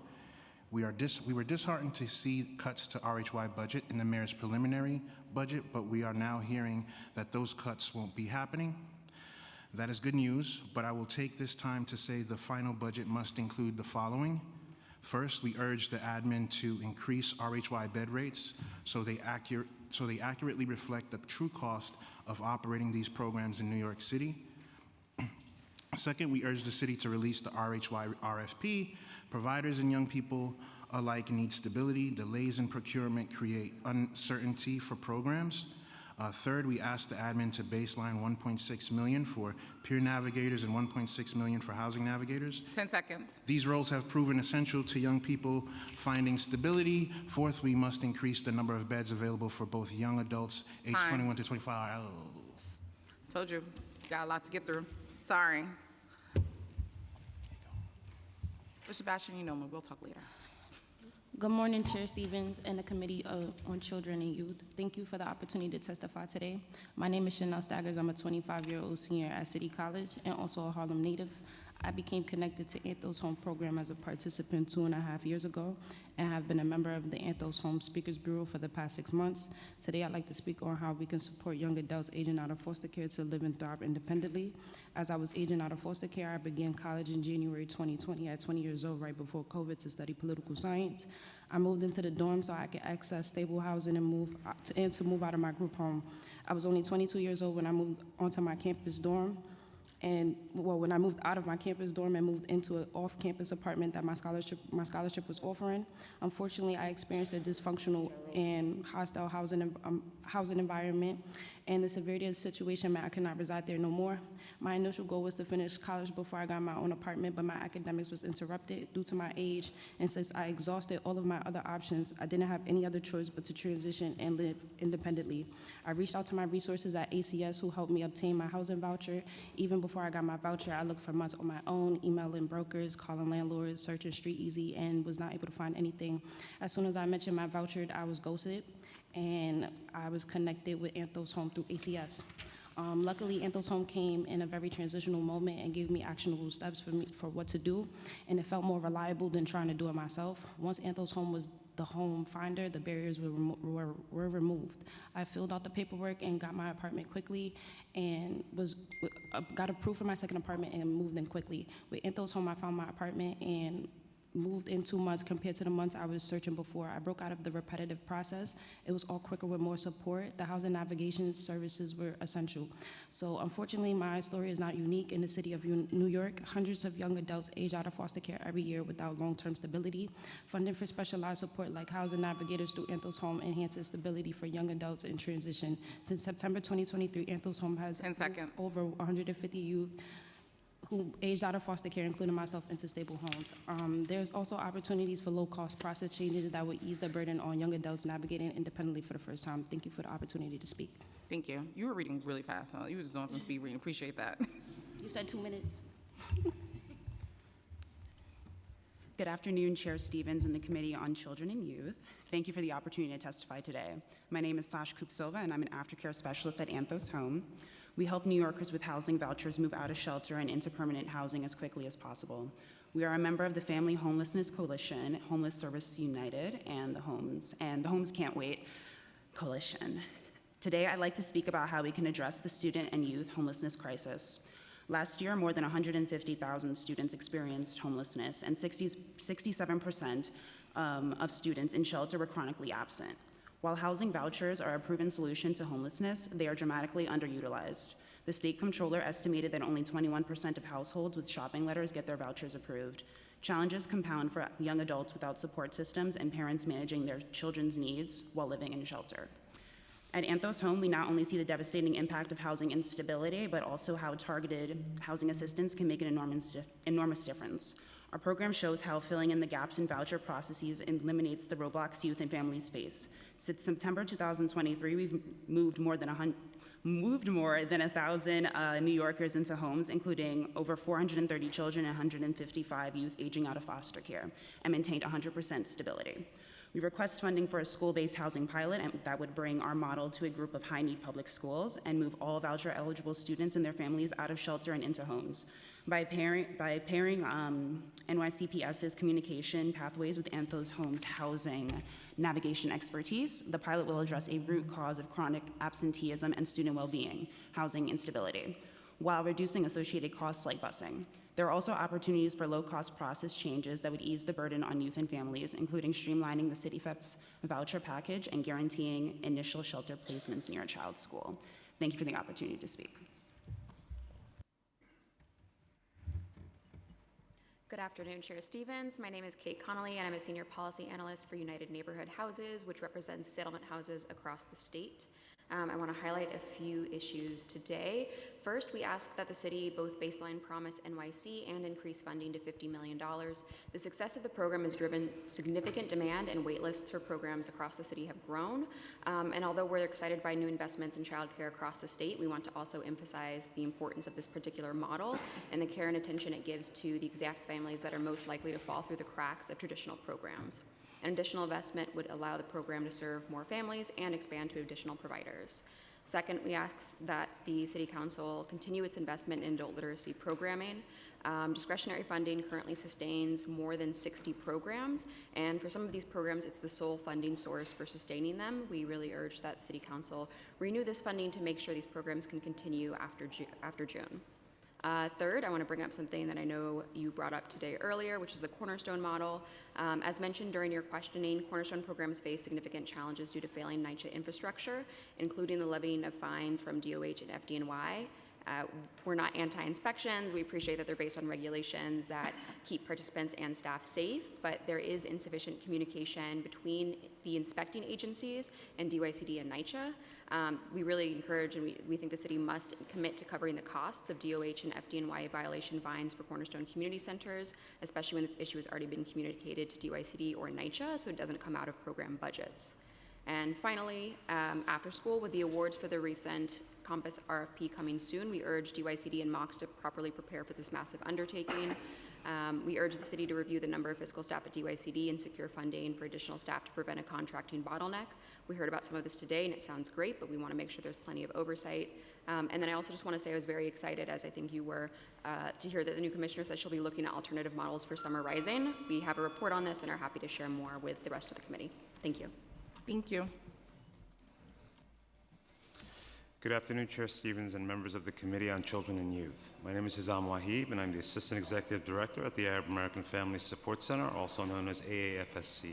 Each year, AAFSC serves roughly 20,000 New Yorkers, and our staff speaks more than 20 languages. Over 70% of our clients were born outside the United States, many from historically underserved communities. Our work focuses on helping families stabilize during challenging times and build the support they need to thrive. Today, I want to highlight 3 initiatives that are critical to supporting immigrant children, youth, and families across New York City. First, AAFSC is proud to be a recipient of City's First Readers funding. Through this initiative, we operate our Caregiver Child Bonding Circle, a linguistically accessible parenting program for caregivers and children ages 0 to 3, offered in Arabic and Bangla. The caregivers were served are primarily low-income Arab and South Asian women, many of whom face barriers such as limited formal education, unemployment, and social isolation. Also critical to our community is our young adult and youth program serving immigrant and refugee youth ages 10 to 24. At a time when many young people in our communities face immigration-related trauma, rise in hate incidents, and the impact of global conflicts, this program provides a safe space for academic support, mentorship, civic engagement, and mental health resources. In 2025 alone, the program served 220 young people. Finally, through our Adult Literacy Forward, AAFSC provides free adult literacy classes for immigrant and refugee learners across the 5 boroughs. And the current climate of heightened anti-immigrant enforcement, these programs also serve as a trusted space where immigrants can access services, resources, and support without fear. To continue meeting the growing demand, we respectfully request $10 million for the city's First Readers Initiative, $70,000 in discretionary funding for AFSC Caregiver Child Bonding Circle, $100,000 for the adult. Thank you. Thank you. Thank you, Chair Stevens, for convening this hearing and for the opportunity to testify. My name is Gregory Brender, and I'm here on behalf of the Daycare Council of New York. We are the membership organization of early care and education providers in New York City, and we're working towards a future where all children have access to high-quality early childhood education, and providers in their workforces have the tools and resources they need to deliver it.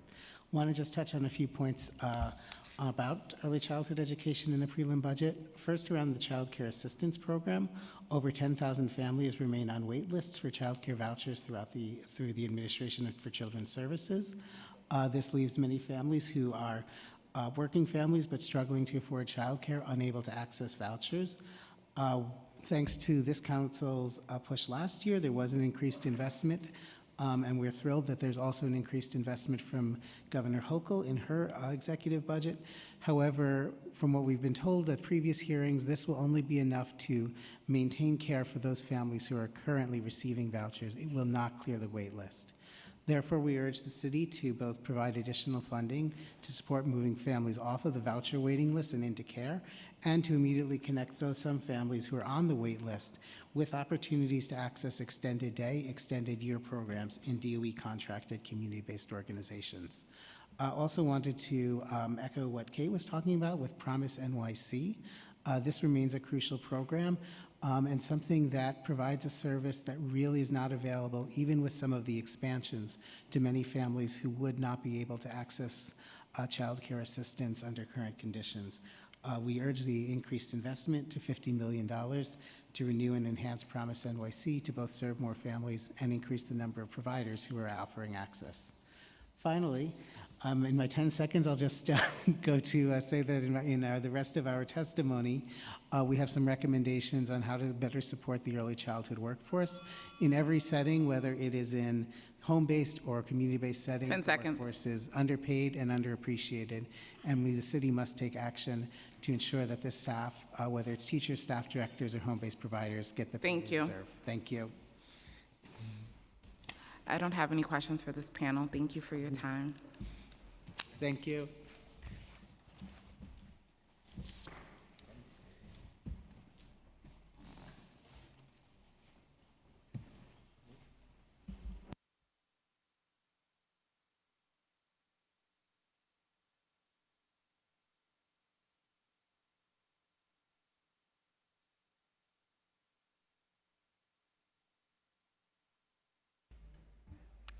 Next panel, we're going to call Lisbeth Delgado,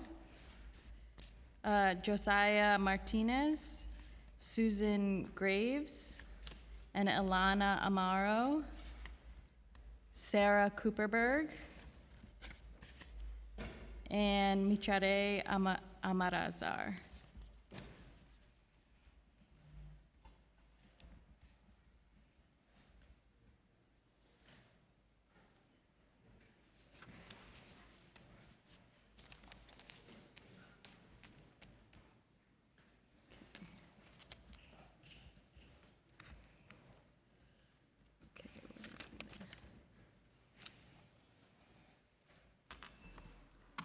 You can get started. Hello? Oh. Hi, my name is Mishri Almanzar. I'm the Youth Book Program Manager at Northern Manhattan Improvement Corporation, short for NIMIC. And I'm here to speak on behalf of the Youth Book Program, which is a high school equivalency and employment readiness training for young adults ages 17 through 24 in New York City, we support young adults who are out of school and out of work. We would like to thank City Council members for their previous support and respectfully request the renewal of our fiscal year 25 $350,000 Youth Build allocation for fiscal year 27. I'm honestly going to let my students lead the way in terms of sharing their experience, their impact, and why this is important. So, great. Yeah. So, go ahead. Good afternoon, everyone. My name is Josiah Martinez. I truly appreciate the opportunity to be here and share part of my journey with you. I joined Youth Build during a time when I knew I needed something different for my life. I wanted more structure, more purpose, and a clearer direction for my future. I was ready to grow, but I also knew I couldn't do it alone. I needed an environment that would challenge me, support me, and hold me accountable. When I made the decision to join Youth Build, I was looking to gain practical skills and work toward real goals. What I didn't realize at the time was how much it would shape me as a person. The program pushed me to step outside of my comfort zone. It taught me discipline, showing up on time, staying consistent, and putting in effort even on days when motivation wasn't there. Something that I've done during this cohort was obtaining my GED. I competed in the soapbox speech competition, which I am still competing in, received 2 certifications, such as a customer service and Microsoft certification. Also, I volunteered for a food pantry at NIMIC and even dressed up as Santa for families served there around Christmas time. One of the most powerful parts of this experience has been the sense of community. Being surrounded by people who are striving to improve their lives creates a different kind of energy. You start to push yourself harder because you see others doing the same. You learn the value of teamwork, communication, and supporting one another. Youth Build has influenced my mindset in a major way. I've gained confidence in my abilities, strengthened my work ethic, and learned to see challenges as opportunities for growth instead of setbacks. I now approach my goals with more focus and determination. I believe in my potential in a way that I may not have before. I'm incredibly grateful for this experience, for the mentors and peers who supported me, and for the lessons that will stay with me long after the program. Youth Build hasn't just prepared me for a job, it's helped me prepare for life. Thank you for giving me a chance to share my story. Good afternoon, my name is Jada Glover. Thank you, committee. I am a current student at NIMIC Youth Build. Before NIMIC, I had no structure. Now that I have worked with NIMIC, I have seen drastic changes in me personally. Youth Build is a great program for the youth, and I encourage you all to keep funding the program so that I can continue to grow and others too.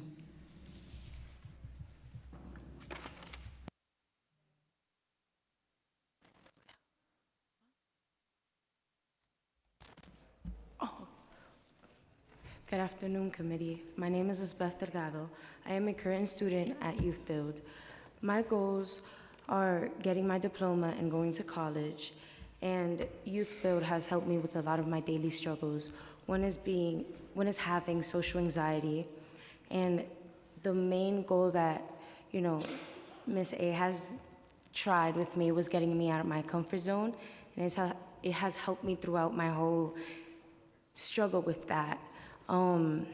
Another is giving me motivation to finish school, and they just keep pushing me to be a better version of myself on the daily. So.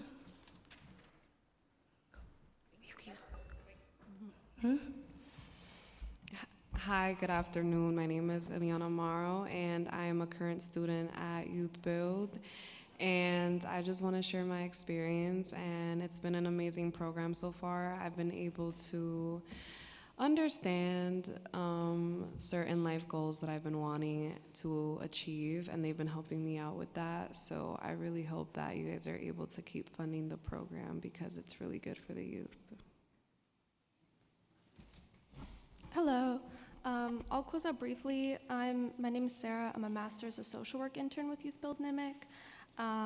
I've had the opportunity to work with a number of these exceptional youth joining us today through their paths, and some have experience in foster care, are facing housing instability, overcoming mental health issues, and all meeting complex financial and caregiving demands, but with small class sizes, case management, consistent check-ins, access to counseling, and social emotional learning. Youth Build is holistic, where it offers a space where young people can bring their full selves to the table, the support to process and navigate challenges, the community to push them out of their comfort zones, and provide reassurance and the autonomy for candidates to decide what they want to work on and work towards. So I won't take up too much of your time, but we ask for your continued support in recognition of the type of support that this type of work can bring in young people's lives. Thank you. Thank you so much. Well, I'm a huge supporter of Youth Build, and thank you guys for joining us today, and I hope that wasn't too much for you guys. Appreciate you. I have no questions for this panel.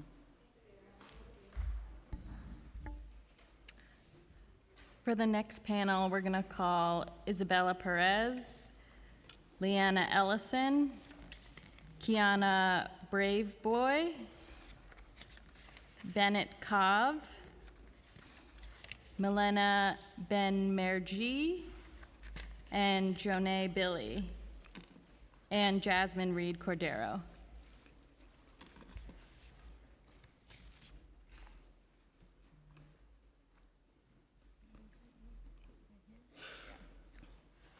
Okay, so those folks that are here, we're gonna call some more folks then. Yes, can you give me a minute? So these people, Aren't they not here? they're not here? So let's add more people to the panel. Okay.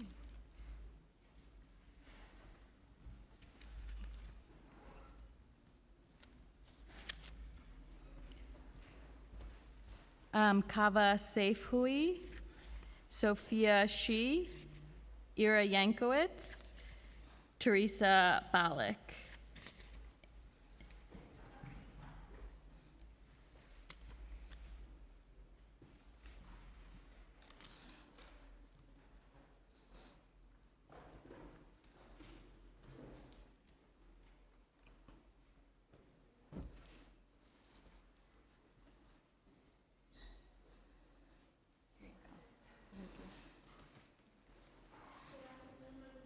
You have to press the button. So sorry. No, you're totally fine. Good afternoon, members of the committee. My name is Kiana Braithboy, and I am a proud member of the Lower East Side.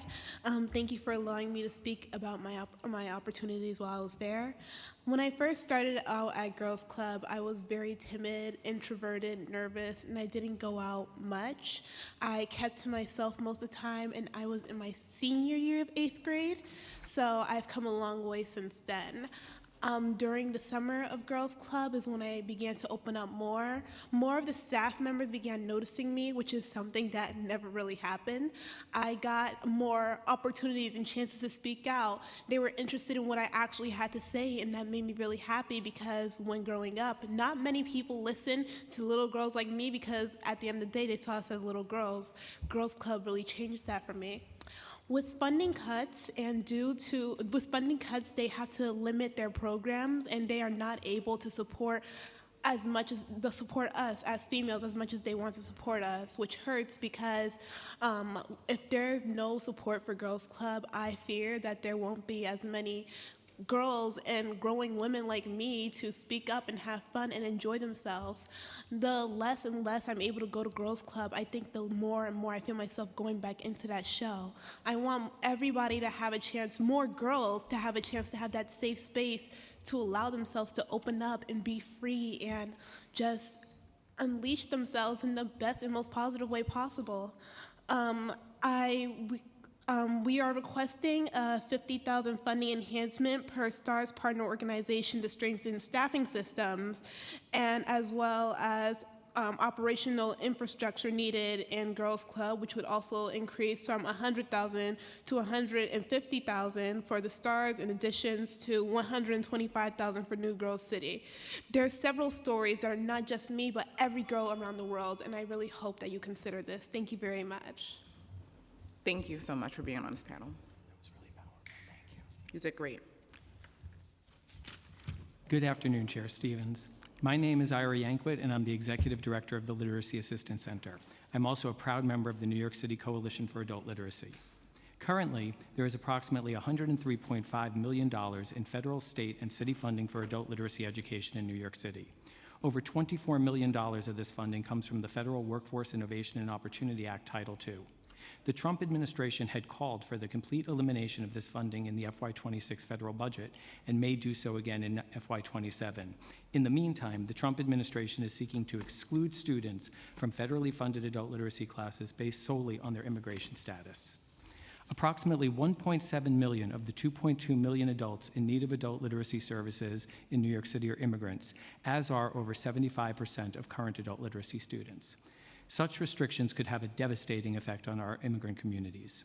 In response, and as you noted earlier, NYCAL is calling on the mayor to invest $20 million in a new city adult education funding stream, Education for Integration and Equity, that would provide new seats and unfettered access to English language, basic education, digital literacy, high school equivalency, and civics education classes for immigrant New Yorkers regardless of their status. This investment would be in addition to the $12 million included in the FY27 preliminary budget to continue to fund DYCD RFP contracted adult literacy programs. NYCAL is also calling on the City Council to increase council discretionary funding for adult literacy education from $14.5 million to $18 million and to consolidate the two current council discretionary initiatives for adult literacy under Adult Literacy Forward. City Council discretionary adult literacy funding has become vital to the 63 CBOs, CUNY colleges, and library programs that receive it. Increasing the funding by $3.5 million would enable these programs and potentially others to serve 1,000 more adults in need.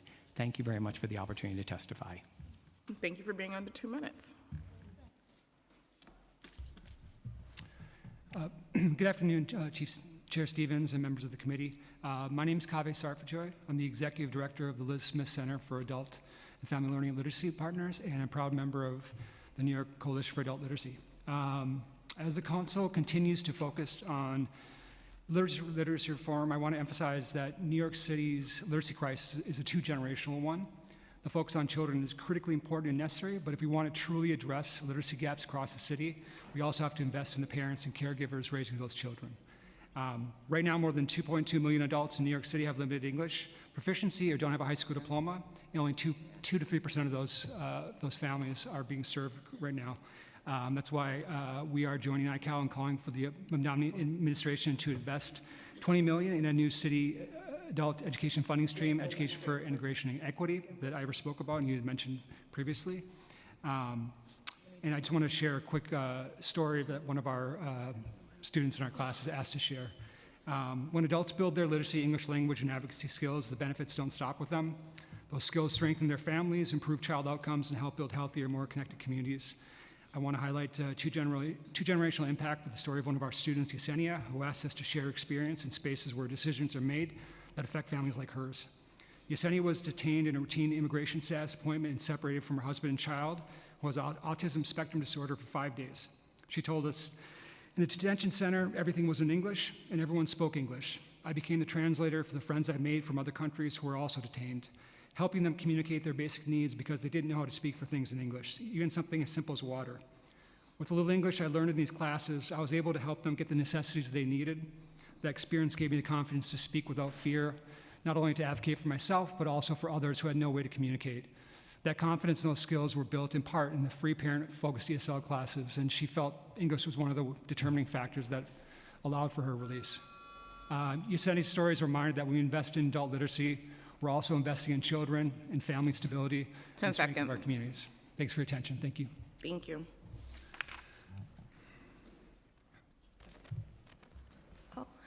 Good afternoon, Chair Stevens and members of the committee. My name is Sophia Shi, and I am a program coordinator here at Korean Community Services in Metropolitan New York, Inc., KCS. As a nonprofit, our organization has been providing a multitude of services to underserved communities across New York City for over 53 years. In addition, KCS is also a proud member of NICAL. At KCS, we have seen firsthand the importance and positive impact of adult literacy classes in our community. Recently, I spoke with a student who had been attending our ESL classes for over a year. Her initial goals was to improve her vocabulary and grow more confident in speaking with her community members. She is now pursuing a career in translation with hopes to travel around the country. We've continuously seen students go above and beyond their initial goals, whether it's in their careers, education, or personal aspirations. Our adult literacy services have expanded over the years to meet increasing demand. However, like others, our resources are limited. NICAL is calling on the City Council to increase council discretionary funding for adult literacy education from $14.5 million to $18 million, and to consolidate the two current council discretionary initiatives for adult literacy and under adult literacy privilege. Our City Council discretionary adult literacy funding is indispensable for over 60 programs in their communities across New York City. As the demand for adult literacy rises, current funding leaves thousands of New Yorkers in need. An additional $3.5 million in funding would help these programs bridge the gap. It is crucial to demonstrate to our community members that their interests have not been ignored by increasing fundings for these essential programs. Thank you for your attention and consideration. Thank you. Good afternoon, Chair Stevens and members of the committee. My name is Teresa Bake, and I'm the Director of Education at KCS. As my colleague Sophia just mentioned, KCS is a proud member of NICAL. For over 20 years, KCS has provided adult literacy classes through city funding. Each year, the steady increase in both our student body and the number of classes offered stands as a testament to the success of our ESOL program and the ongoing need for adult literacy services in our communities. To best accommodate our students' busy schedules, we operate in-person and virtual classes Monday through Saturday with flexible morning, afternoon, and evening classes. The impact of these classes cannot be overstated. Our students are driven by a desire to engage deeply with their communities and neighborhoods, communicate effectively with family members, advocate for their children, particularly within the education system, ensuring they can stand up for their rights as parents, foster independence, reducing their reliance on others for daily tasks, give back through volunteering and civic participation. Your continuous support has been the catalyst for these transformations, allowing our students to lead truly empowered lives. And as everyone has mentioned, we're asking for the similar increases for NICAL. City Council discretionary adult literacy funding is vital not only to KCS and the communities we serve, but to over 60 programs across New York City. Consolidating all City Council adult literacy funding and programs under Adult Literacy Forward would streamline the system. I have seen firsthand the transformative impact of adult literacy education on our communities. It is time to show our students we have their backs, not just with words, but with a necessary increase in funding. Thank you for your attention. Thank you. I don't have any questions for this panel. Thank you for your time. Next panel, please. Gerald Kimbrough, Eddie Vaughn, Gregory Ellis, Jeanette Bocanegra, Alex Griffith, Messiah Ramikissoon.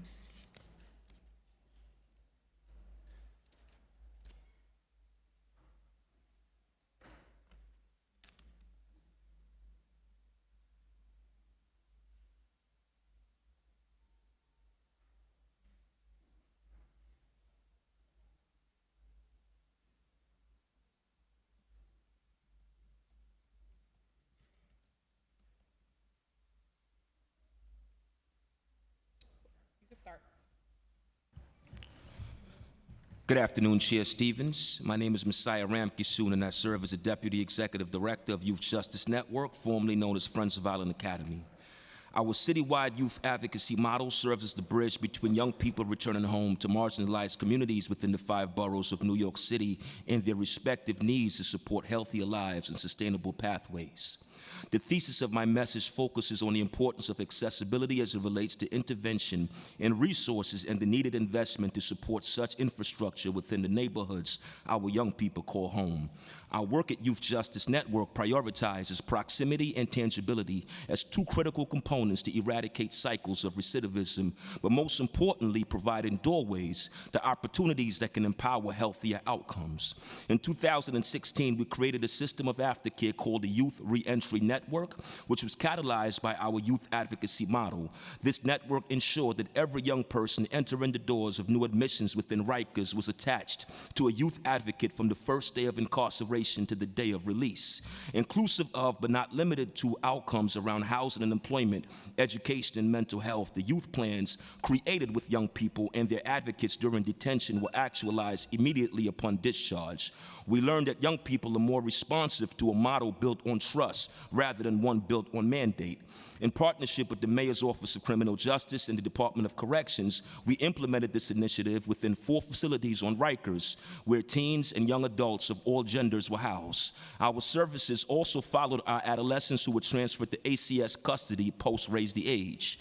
However, due to an unexpected yet impactful COVID budget cuts, we were coerced into a 70% layoff of staff. I must also add that due to the pandemic, the jails shut their doors to all service providers, removing this lifeline of support from our young people. We knew this was the worst time for youth coming from inequitable conditions and communities to be disconnected from the urgent support systems that ensured their wellness. This is when we created Shifting Gears, a mobile resource center which drives into a different borough each day of the week. We've seen impact with this bus with over 65% enrollment in all 5 boroughs and young people having accessibility with the resources meeting them on the blocks of their neighborhood. Thank you. Good afternoon, Council. My name is Gregory Ellis. I'm a Youth Development Coordinator for Youth Represent, and today I was asked to speak here. And my biggest thing was asking myself, if we are serious about this work, how do we keep our young people safe and reduce gun violence in these neighborhoods? I've been doing this work for over 10 years now, and I run across a lot of programs that are not being funded, such as Youth Represent. We are not being funded by the city, and we advocate for bills. We are also trying to help these youth with SEL, which is social emotional learning, and we do programs every night with these youth. We give them a safe place to stay and talk and have their fun there, but at the same time, these nonprofits and our organizations is not being funded by the city. So we are asking to be funded by the city. Thank you. Thank you. Thank you for being under 2 minutes. Good afternoon, Chair Stevens and essential members of the Community of Child and Youth. My name is Gerald Kimbrough. I'm Associate Director of Community Safety of Bronx Community Justice Center, which is part of the Center for Justice and Innovation. The Bronx Community Justice Center is one of the center's 35 project sites and serves as a hub for the public safety, youth opportunities, and neighborhood investment in the South Bronx. Through violence prevention, youth development, and workforce initiatives, we tackle root causes of violence while expanding opportunities for young people and their families. We are asking for an investment to help scale our programming so that the Bronx could have a fully scaled community justice center. Further, the center also operates Save Our Streets, which is SOS, the crime management system in the South Bronx, Crown Heights, and Bedford-Stuyvesant. Also, through the RISE program, we also address the intimate partnership in violence and gun violence by helping young people build healthy relationships and solutions. Thank you. Thank you. Look at this panel. Appreciate it. Thank you. Thank you, Speaker Menon, Chair Stevens, and members of the Committee on Children and Youth for the opportunity to testify today. My name is Alex Griffith. I'm the Senior Director of Programs and Core Partnerships at Exalt Youth. Exalt serves court-involved youth ages 15 through 19 year-round. Many of the young people that we work with are chronically disengaged from school, overaged, and unaccredited, and in some cases, reading at the 4th grade reading level. These are young people who too often have been written off. At Exalt, we take a different approach through a model that combines skill-building classes, paid internships earning $18 to $20 an hour, and a strong alumni network. We help young people build the skills, confidence, and the real-world experience they need to move forward in life. And the results are clear, Committee. 95% of Exalt alumni do not recidivate. 98% are on track to graduate by the age of 20. And 100% of our graduates leave Exalt more employable and ready for the world of work. These outcomes represent real savings for our city and state. The estimated annual cost to incarcerate a young person, as we know, $266,000 to as high as $892,000 per year. By comparison, Exalt's model is 18 to 60 times less expensive, while producing far better outcomes for young people in our communities. Exalt is also a proud member of the ATI Coalition and the Mayor's Office of Criminal Justice ATI portfolio. Alongside our partners across the city, we are urging the administration to restore and expand funding for ATI and reentry services in MOCJ by $24.6 million, above the preliminary budget. The ATI and Reentry Coalition is also requesting an additional $2.4 million from the City Council to support these initiatives.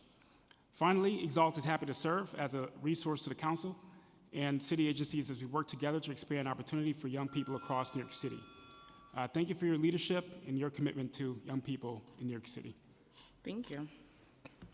I was giggling because I used to work with Gerald Kimbrough for a lot of years, and he called me Chair Stevens. So now I want him to address me as Chair Stevens moving forward.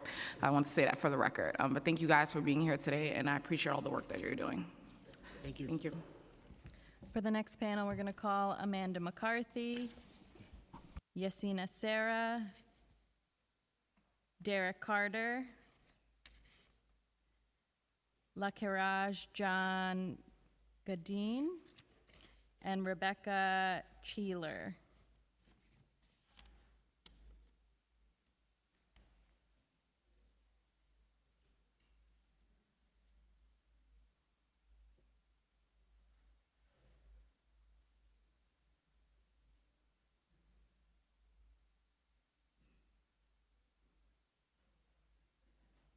You get started.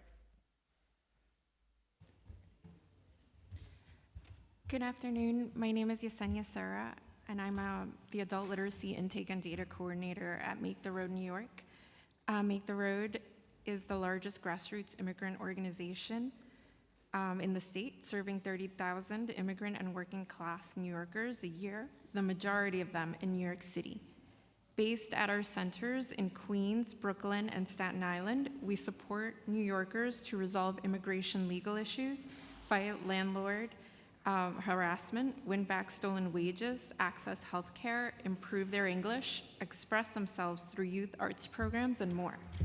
Thank you, Chair Stevens and the City Council for your support of our legal, health, adult education, and youth arts services, and thank you to DYCD for partnering with us. Make the Road's English and civics classes support adult immigrants to navigate everyday life and achieve their goals by obtaining better jobs, gaining work authorization and citizenship, enforcing workplace rights, and helping their children in school. These New Yorkers need the city's support more than ever, especially given the federal administration's attacks and the dramatic cuts it has threatened to funding that the city relies on for adult literacy. We request that the council renew $449,637 for Make the Road under the Adult Literacy Forward initiative, to expand the initiative to $18 million and consolidate all council discretionary funding under Adult Literacy Forward. Funds from Adult Literacy Forward enhance our English and citizenship classes for adults with integrated Know Your Rights education to empower community members to navigate daily life with confidence and security.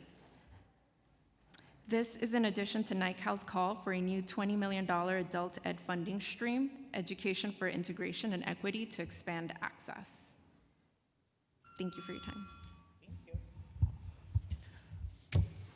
Good afternoon, and thank you for giving me the chance to speak. My name is Lake Raj. I'm here to share how Forestdale Strong Fathers program changed my life and family. Before I came to Forestdale, I was angry, frustrated, and lost. I did not have custody or visitation with my child. I did not know who to turn to. The court and friends recommended Strong Fathers program, and I joined even though I didn't want to be there at first.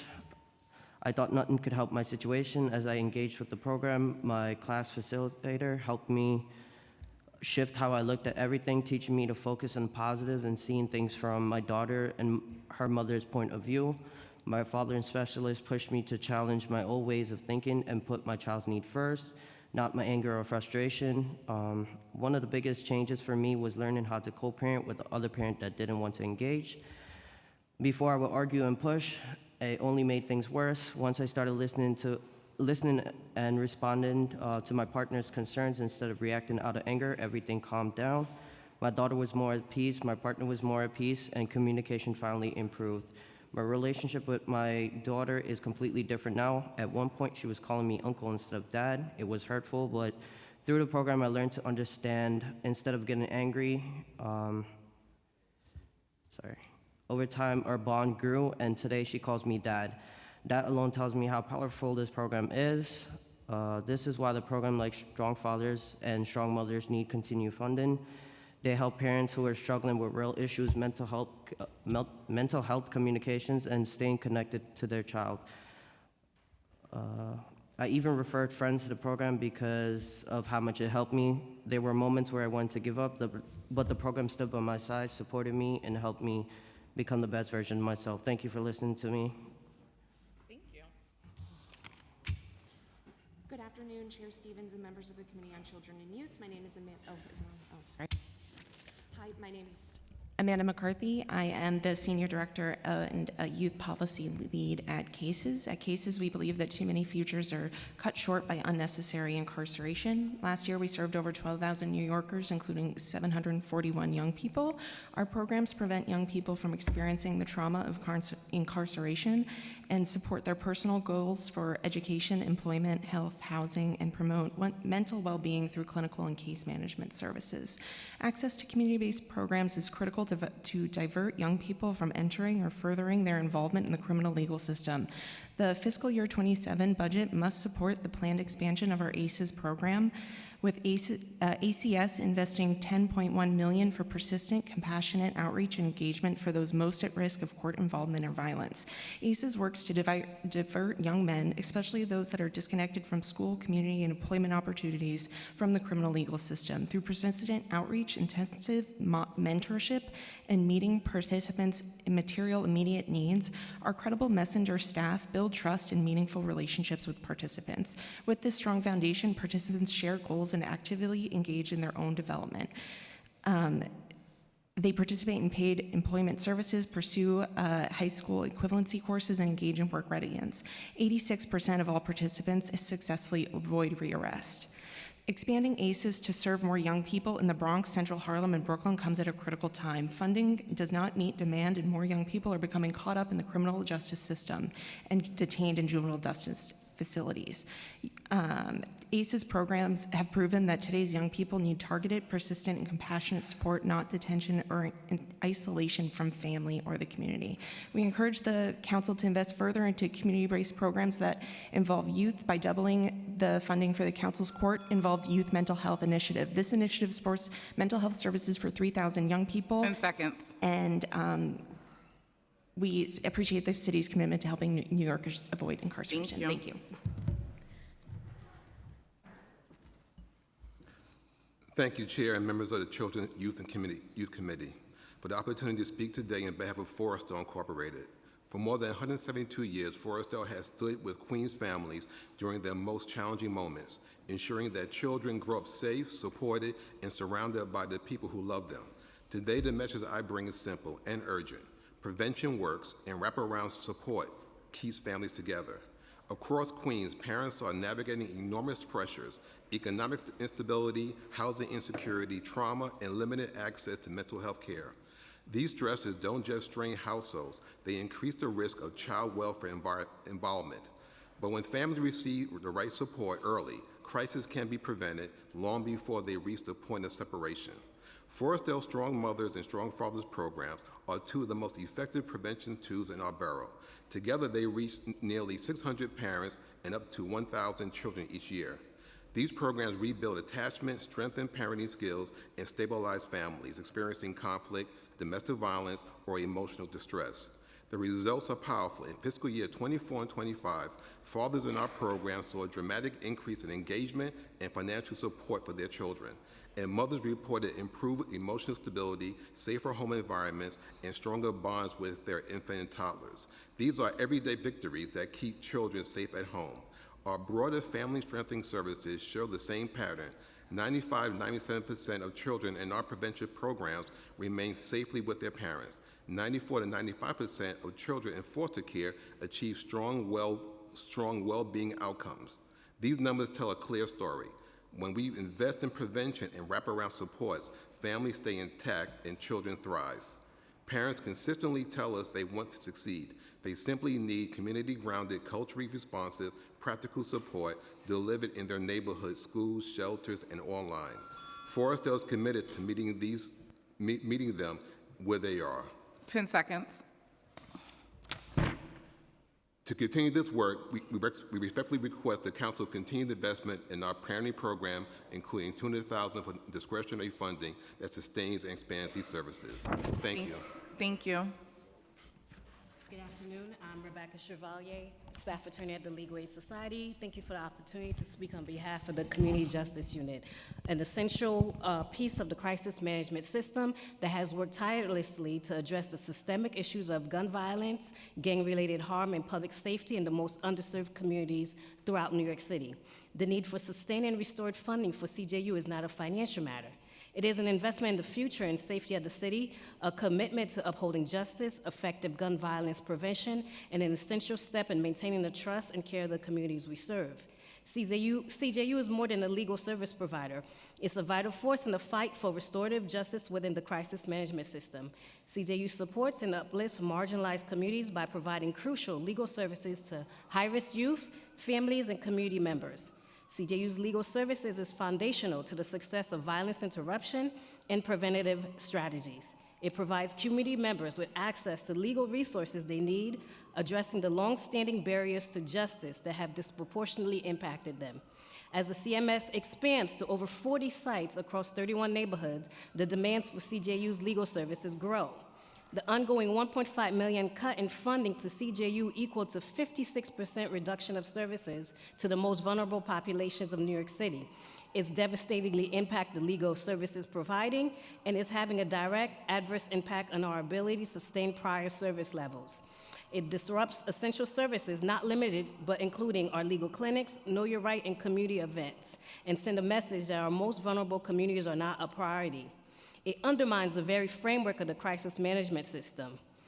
Data from the New York City Council data team supports and demonstrates the tangible success of the Cure Violence model with an 18.1 reduction in shooting in the first year and sustained reduction in subsequent years.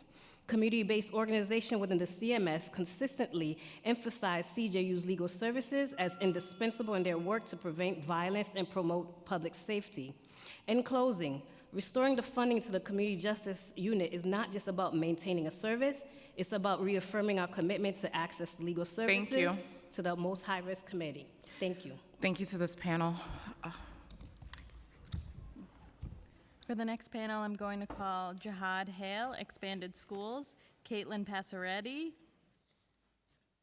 Galloway, Joshua Castillo, Trenton Price, May DePiero,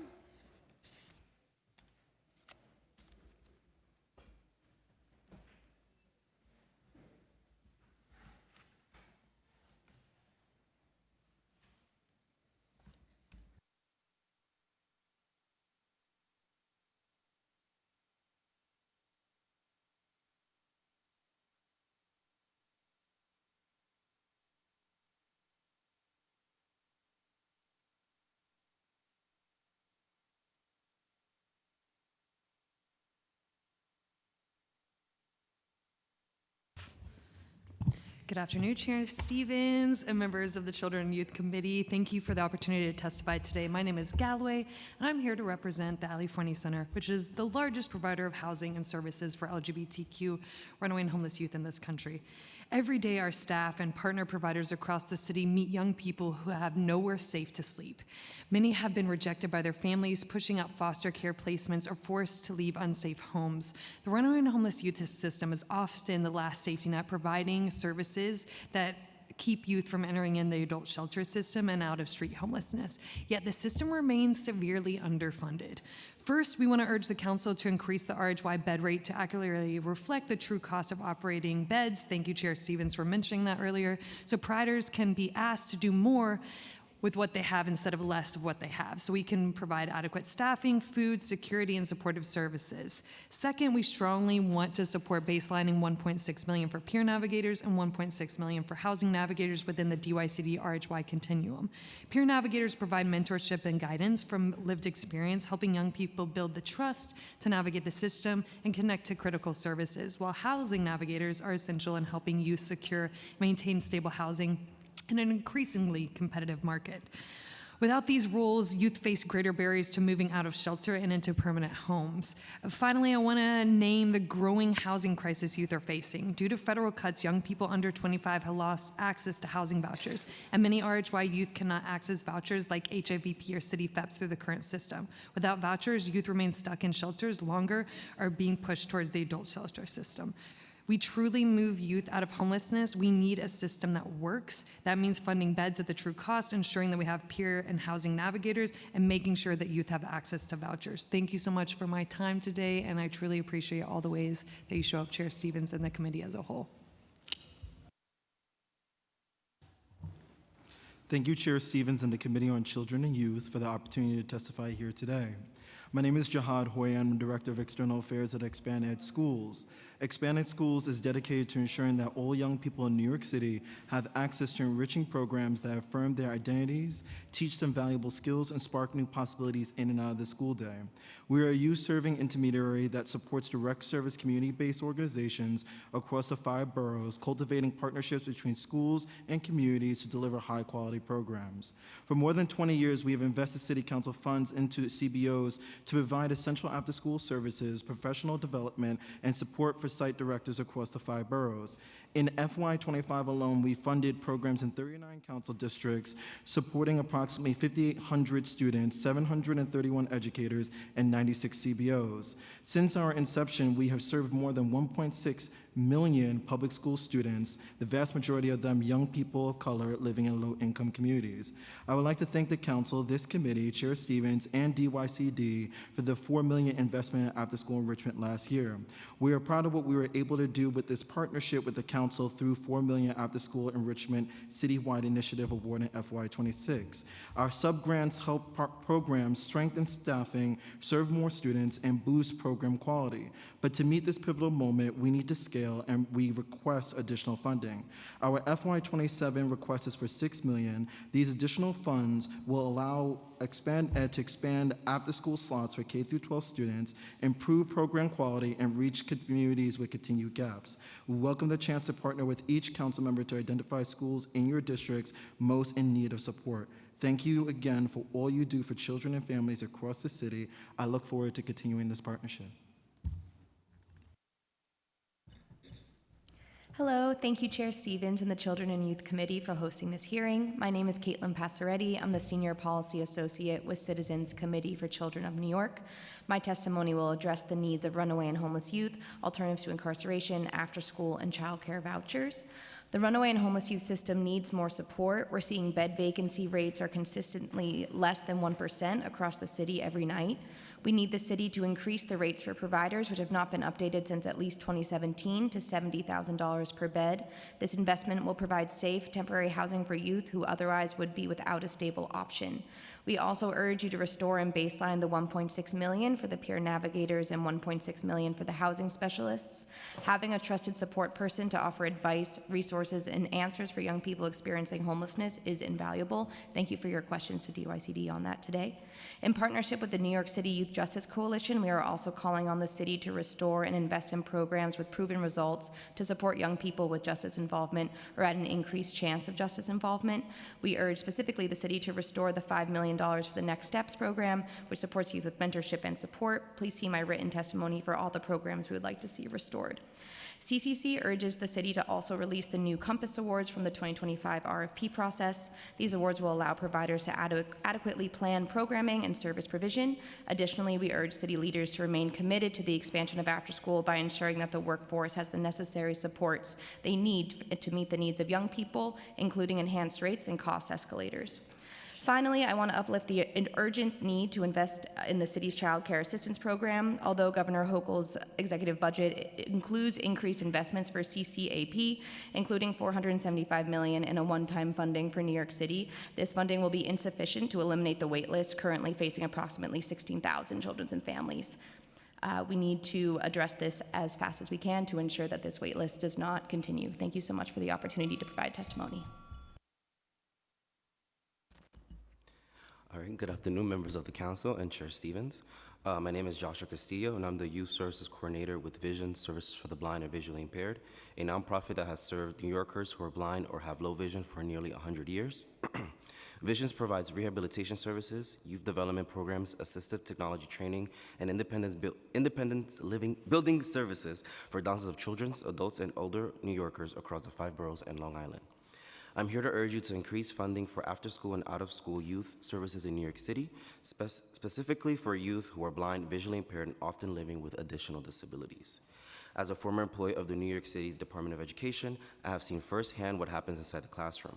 Teachers are dedicated, related service providers work tirelessly, and schools are doing the best they can with the time and resources they have. But the reality is this: the school day is focused on academic standards. The typical school day is assigned to meet academic benchmarks. It is not structured to fully address the complex, layered needs of students who must simultaneously master academics, adaptive technology, orientation and mobility, independent living skills, social communication, and career readiness. A visually impaired student may need to learn how to navigate public transportation safely. They may need intensive instruction in assistive technology just to complete homework. They may need structured opportunities to build social confidence in a world that is often not designed with them in mind. That's where an organization like Visions plays a critical role. Through after-school and out-of-school programming, we provide young people with hands-on training in mobility, assistive technology, independent living skills, and career exploration. We help students practice the real-life skills that allow them to travel independently, prepare meals, manage finances, and advocate for accommodations. Vision rehab services such as assistive technology, instruction, and independent living skills must be recognized as essential educational supports. All right. Increased funding for after-school and out-of-school services is not a charity. It is a workforce development. It is community safety. It is public health. It is a commitment to ensure that disability does not determine destiny. I respectfully ask this council to prioritize expanded funding for after-school and out-of-school programming and to support policies that ensure vision rehabilitation services are fully integrated into the educational supports available to students with visual impairments. Thank you. Thank you.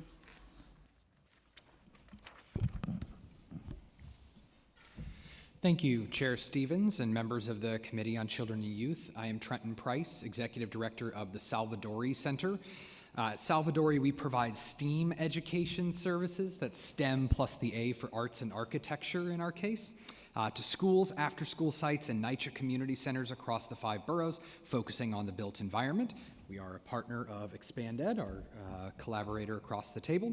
For context, last year, Salvadori taught over 12,000 students in 178 different sites. We are grateful to have the support of the council through multiple CASA and digital inclusion and literacy grants, as well as after-school enrichment, and the Speakers Initiative at numerous NYCHA sites across the city. As a longtime partner of NYCHA for almost 2 decades, we see firsthand the need for robust out-of-school time programming for children and youth. In our programs, young people clamor for the opportunity to build and work together and design challenges that will impact their communities. These real-life challenges engage their brains, they foster collaboration, and they make connections to career pathways that the students may not have considered. With so many pressing priorities for residents of NYCHA, we know that programming for children and youth can sometimes feel like less of a priority. But to the contrary, investing in pathways for children and youth is one of the most critical things we can do to support our success and the success of future generations. I want to thank the council for their investment in the futures of our youth and encourage you to continue to deepen that support of out-of-school time programming for young people in NYCHA and shelters who need it most. Please continue to support Salvadori's Speaker Initiative funding request to ensure those out-of-school time opportunities are available for our most vulnerable children and youth. Moreover, we ask the council to expand the Digital Inclusion and Literacy Initiative funding, which has been flat for a number of years despite the growing need from youth in school. Thank you.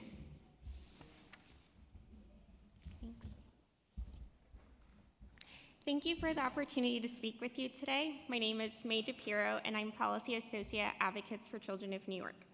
We are asking the city to invest $3 million to provide interim transportation for students in foster care awaiting for bus service to begin. When a student is placed in foster care, they are already facing countless disruptions, uncertainty, and trauma. They should not also have to worry about whether they can stay in the school where their teachers and classmates already know their name, or how they will get to that school. The city has a legal obligation to provide transportation to students in foster care so they can stay at their original school. However, it can take weeks or even months for New York City public schools to arrange bus service. The city does offer prepaid rideshare when there is no bus available, but only after students have already waited at least 10 school days. Even once it's offered, rideshare is not always feasible, as an adult must accompany the student, a task that is often impossible for foster parents with jobs or other children in the home who attend schools in totally different communities. Consequently, many students in foster care miss school or are forced to transfer schools, even though it's not in their best interest to do so. In fact, last school year, 55% of students in foster care were chronically absent, meaning they missed at least 1 out of every 10 school days, and 1 in 5 transferred schools at least once during the school year. There are solutions, from contracting with car services already operating in New York City that use vetted drivers and don't require additional chaperones, to using ACS vehicles that include escorts. But these, of course, require resources. The city must do more to ensure that students in foster care have uninterrupted access to school at a critical moment in their lives, and invest $3 million to provide interim transportation for students in foster care awaiting bus service.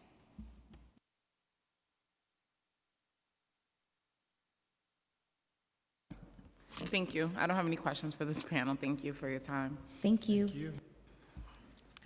We're going to call this panel again: Jonay Billy, Barnett Carr, Kiana Braveboy, Milena Ben Merchwai.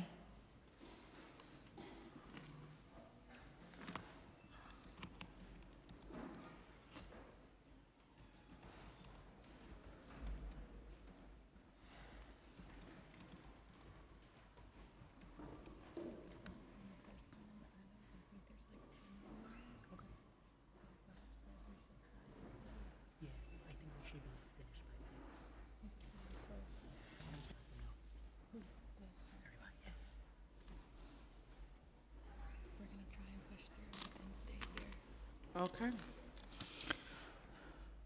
Oh, wait, you already went already. You don't have to go again. Huh?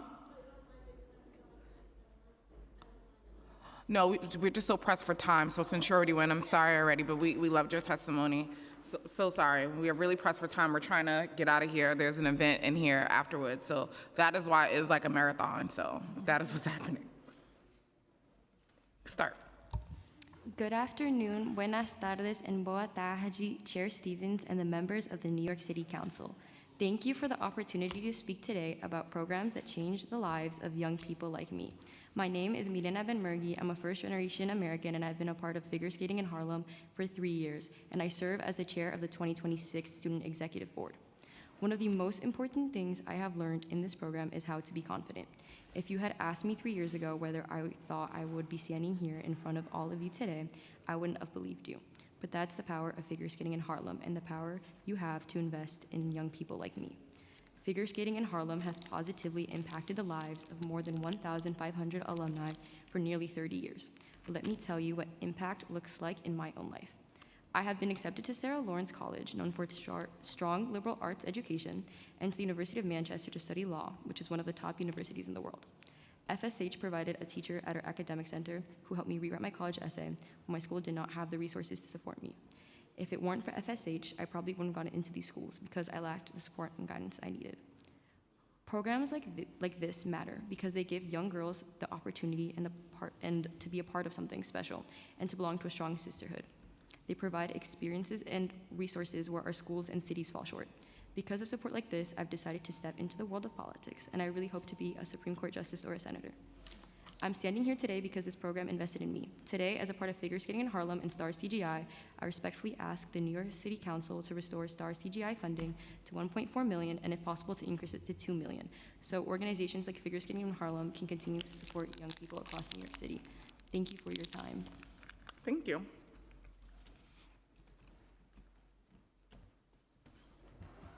Good afternoon, Chair Stevens, esteemed committee members. My name is Jonay Billy, and I'm here in a dual role, serving as the Senior Director of Strategic Partnerships and External Affairs at PowerPlay, as well as the Strategic Lead for STAR CGI.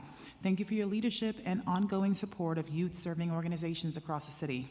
Over the past 28 years, PowerPlay has helped thousands of girls access sports and leadership development programs, giving them the confidence and skills to see themselves as leaders in their communities.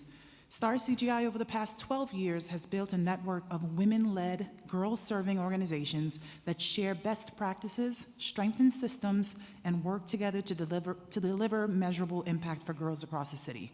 Here's the reality we face. Nonprofits are being asked to do more than ever, meeting higher expectations, compliance requirements, and growing community needs without the resources or capacity to match those demands.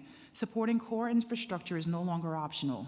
It is essential if we want to continue delivering high-quality programs responsibly. With that in mind, we are requesting a $50,000 funding enhancement per partner organization to strengthen staffing, systems, and operational infrastructure. This would increase the initiative's total budget from $1.4 million to $1.9 million, with PowerPlay's share increasing from $500,000 to $550,000. This request is focused on capacity building, not expanding programs. Demand for our services continue to grow, but administrative, operational, and staffing resources have not. Without this support, deepening services further would stretch our resources and compromise long-term impact. This request reflects a simple truth. Expectations have increased, but capacity has not. By supporting capacity building, the City Council can help stabilize essential community organizations, protect the quality of services for girls and families, and strengthen the nonprofit sector so it can continue meeting the growing needs of the city. Thank you for your time. Thank you. Hello, my name is Barney Kaur, and I'm a student here with the Sadie Nash Leadership Project. Thank you for giving me the chance to speak today about how important nonprofits are for supporting young girls and gender-expansive youth, and why it's so important that they receive more funding. I've personally seen how nonprofits can make a real-life difference. For example, working alongside young women in community programs has showed me how nonprofits create safe spaces that spark real change and inspire people to speak up. It has also pushed me to get more involved with myself and use my voice to stand up for what is right. I encourage you to consider increasing funding to youth-serving nonprofits such as the Sadie Nash Leadership Program and STAR's citywide Girls Initiative. When we invest in programs for young people, we are investing for the futures of our communities. Nonprofits like the Sadie Nash Leadership Project create safe spaces, provide mentorship, and connect youth to resources that help us grow as leaders. With more funding, these programs can reach even more young people and continue making a real impact. Thank you for listening and supporting youth in our communities. Thank you so much. We'll call the next panel. Piali Basak, Asta Mehta, Mark Papish, Naila Natarajan.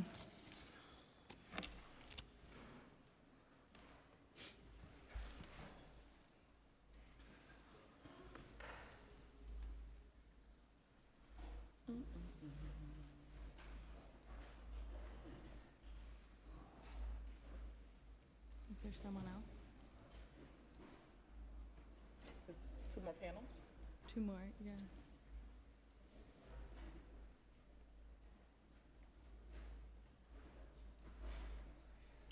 What was the problem?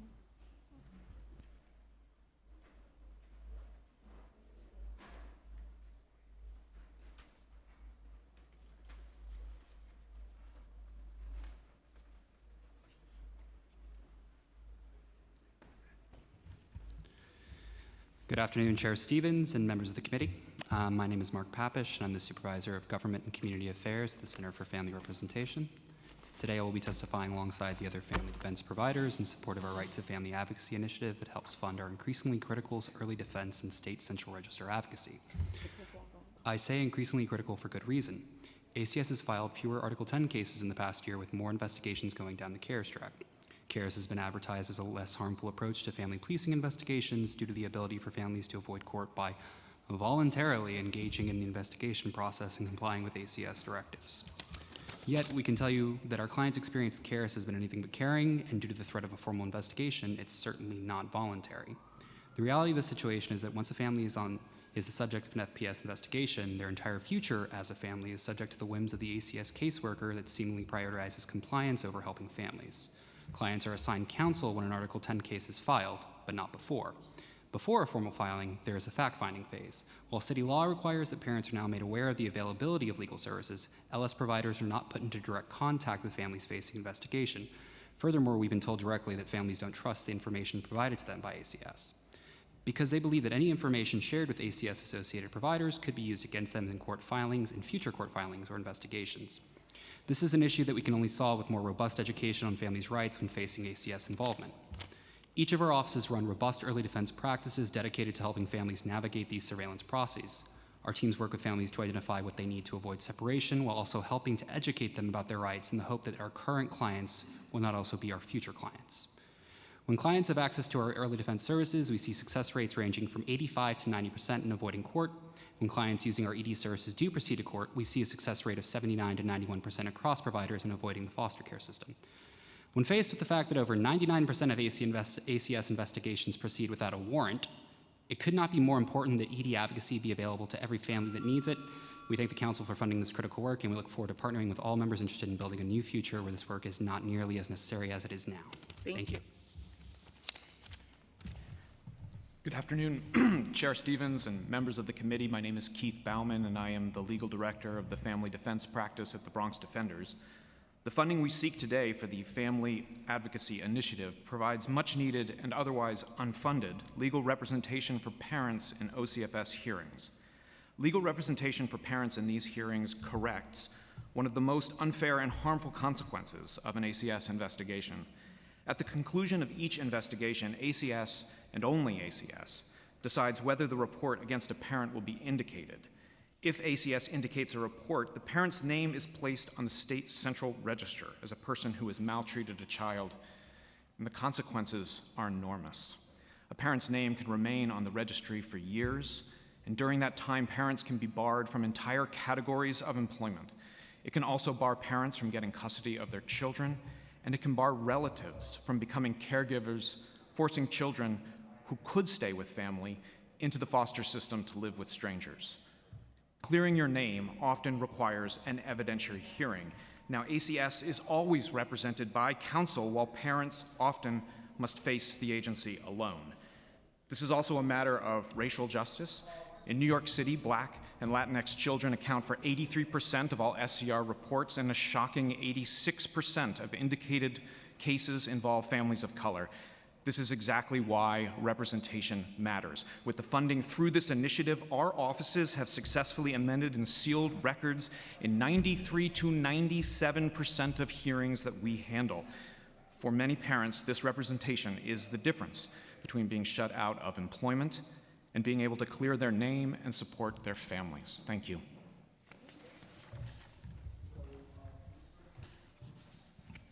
Good afternoon. My name is Nila Natarajan, and I'm the Director of Family Defense Policy at Brooklyn Defender Services. Thank you, Chair Stevens, and to the committee for your ongoing commitment to the Right to Family Advocacy Project.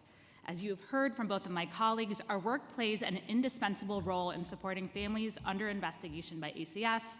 We reduce the harms of confusing and traumatic investigations, inform families of and protect their rights, and assist families to clear their records to have every opportunity to secure employment and financially provide for their families. Over the past 7 years, our work has successfully prevented thousands of families from being prosecuted in family court and from suffering the immense trauma of family separation, as well as reducing the consequences of investigations. Although the Council has recognized the importance of this work for our city's most marginalized families, the program's funding has remained flat since 2019. As you are well aware, in that time, the cost of operating in New York City has increased dramatically due to record high inflation and increasing healthcare costs. Indeed, in the face of rising costs in salaries, rent, utilities, supplies, and benefits, 7 years without any increase in funding amounts to a funding cut. Flat funding prevents us from offering competitive salaries that keep pace with the city's rising cost of living, leading to higher turnover of experienced employees, the lawyers, social workers, and support staff that families rely on to provide high-quality advocacy. During that same time, there's also been a growing movement to ensure families are aware of their right to counsel, and the City Council passed Local Law 29 requiring ACS to provide our contact information to parents under investigation, increasing the demand for our support. And we are dedicated to meet that need, and that is why we are here today asking the Council to fully fund the Right to Family Advocacy Project with a $3.4 million allocation for fiscal year 27. This $3.4 million allocation is a critical investment in family stability. Thank you. Good afternoon. My name is Piali Basic, and I'm the Managing Director of the Neighborhood Defender Services of Harlem. ACS's own data shows that they separate Black and brown children from their parents and place children in foster care system at rates hugely disproportionate to their presence in the total population of New York City's children. In the current system of mandated reporting, well-meaning but ill-informed service providers make reports, creating a stop-and-frisk dynamic that allows ACS to conduct intrusive investigations, the vast majority of which are unfounded, and to coerce families into so-called voluntary surveillance programs like CARES without any evidence that the system actually prevents or reduces harm to children. What harms children is being separated from their families. What harms children is entering the foster care system for any amount of time, which guarantees higher delinquency rates, lower lifetime earnings, and increased likelihood of criminal legal system involvement as a young person and as an adult. The vast majority of families do not need ACS involvement. They need direct material support to improve the conditions of their lives. Just as our public defender colleagues in criminal court serve as an essential counterbalance to the massive power of the criminal legal system, we provide essential representation and due process protections as public defenders. Funding from the City Council has facilitated our essential work, as my colleagues have said, to mitigate the harms of the foster system, but we believe there are additional steps that we can collectively take to further support New York families. City Council should prioritize providing material support to New York City's most vulnerable families over funding more family policing. One important initiative that could be accomplished is the Office of Family Wellbeing, a hub for parent support that was conceived by New York City parents in partnership with the Mayor's Office. This office would represent a new approach to supporting New York City families, one that meets them in their communities in response to their actual needs. This city's most vulnerable families deserve access to resources that is not dependent on prosecution in court, and also attorneys whose work is resourced as government agencies who represent ACS. We urge the Council to support this, support the Office of Family Wellbeing. Good afternoon, Chair Stevens and members of the Children and Youth Committee. My name is Asta Mehta, and I'm testifying on behalf of Common Justice, a New York City-wide organization that operates an alternative to incarceration program for serious violence and provides community-based services for young people impacted by violence and the criminal legal system.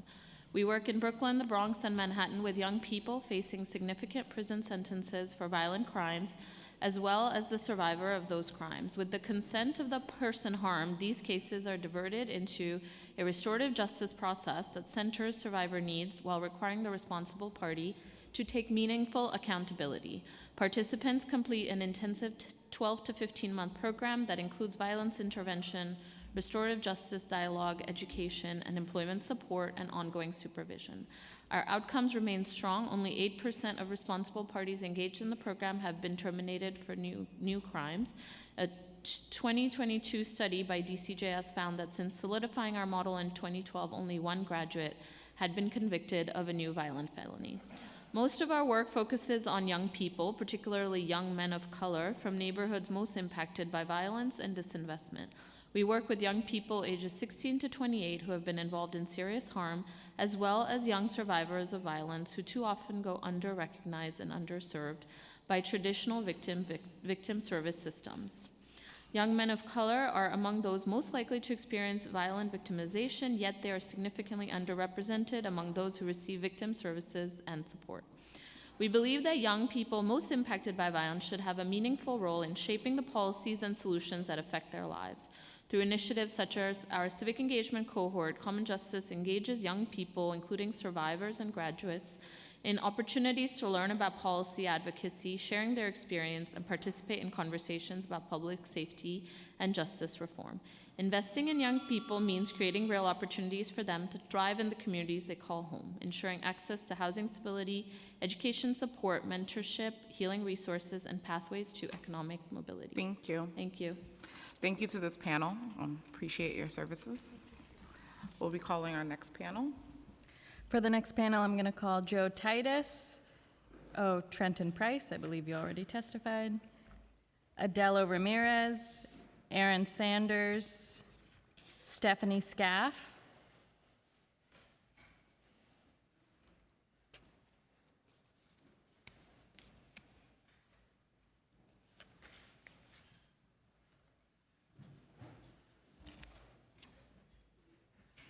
The last panel. One more.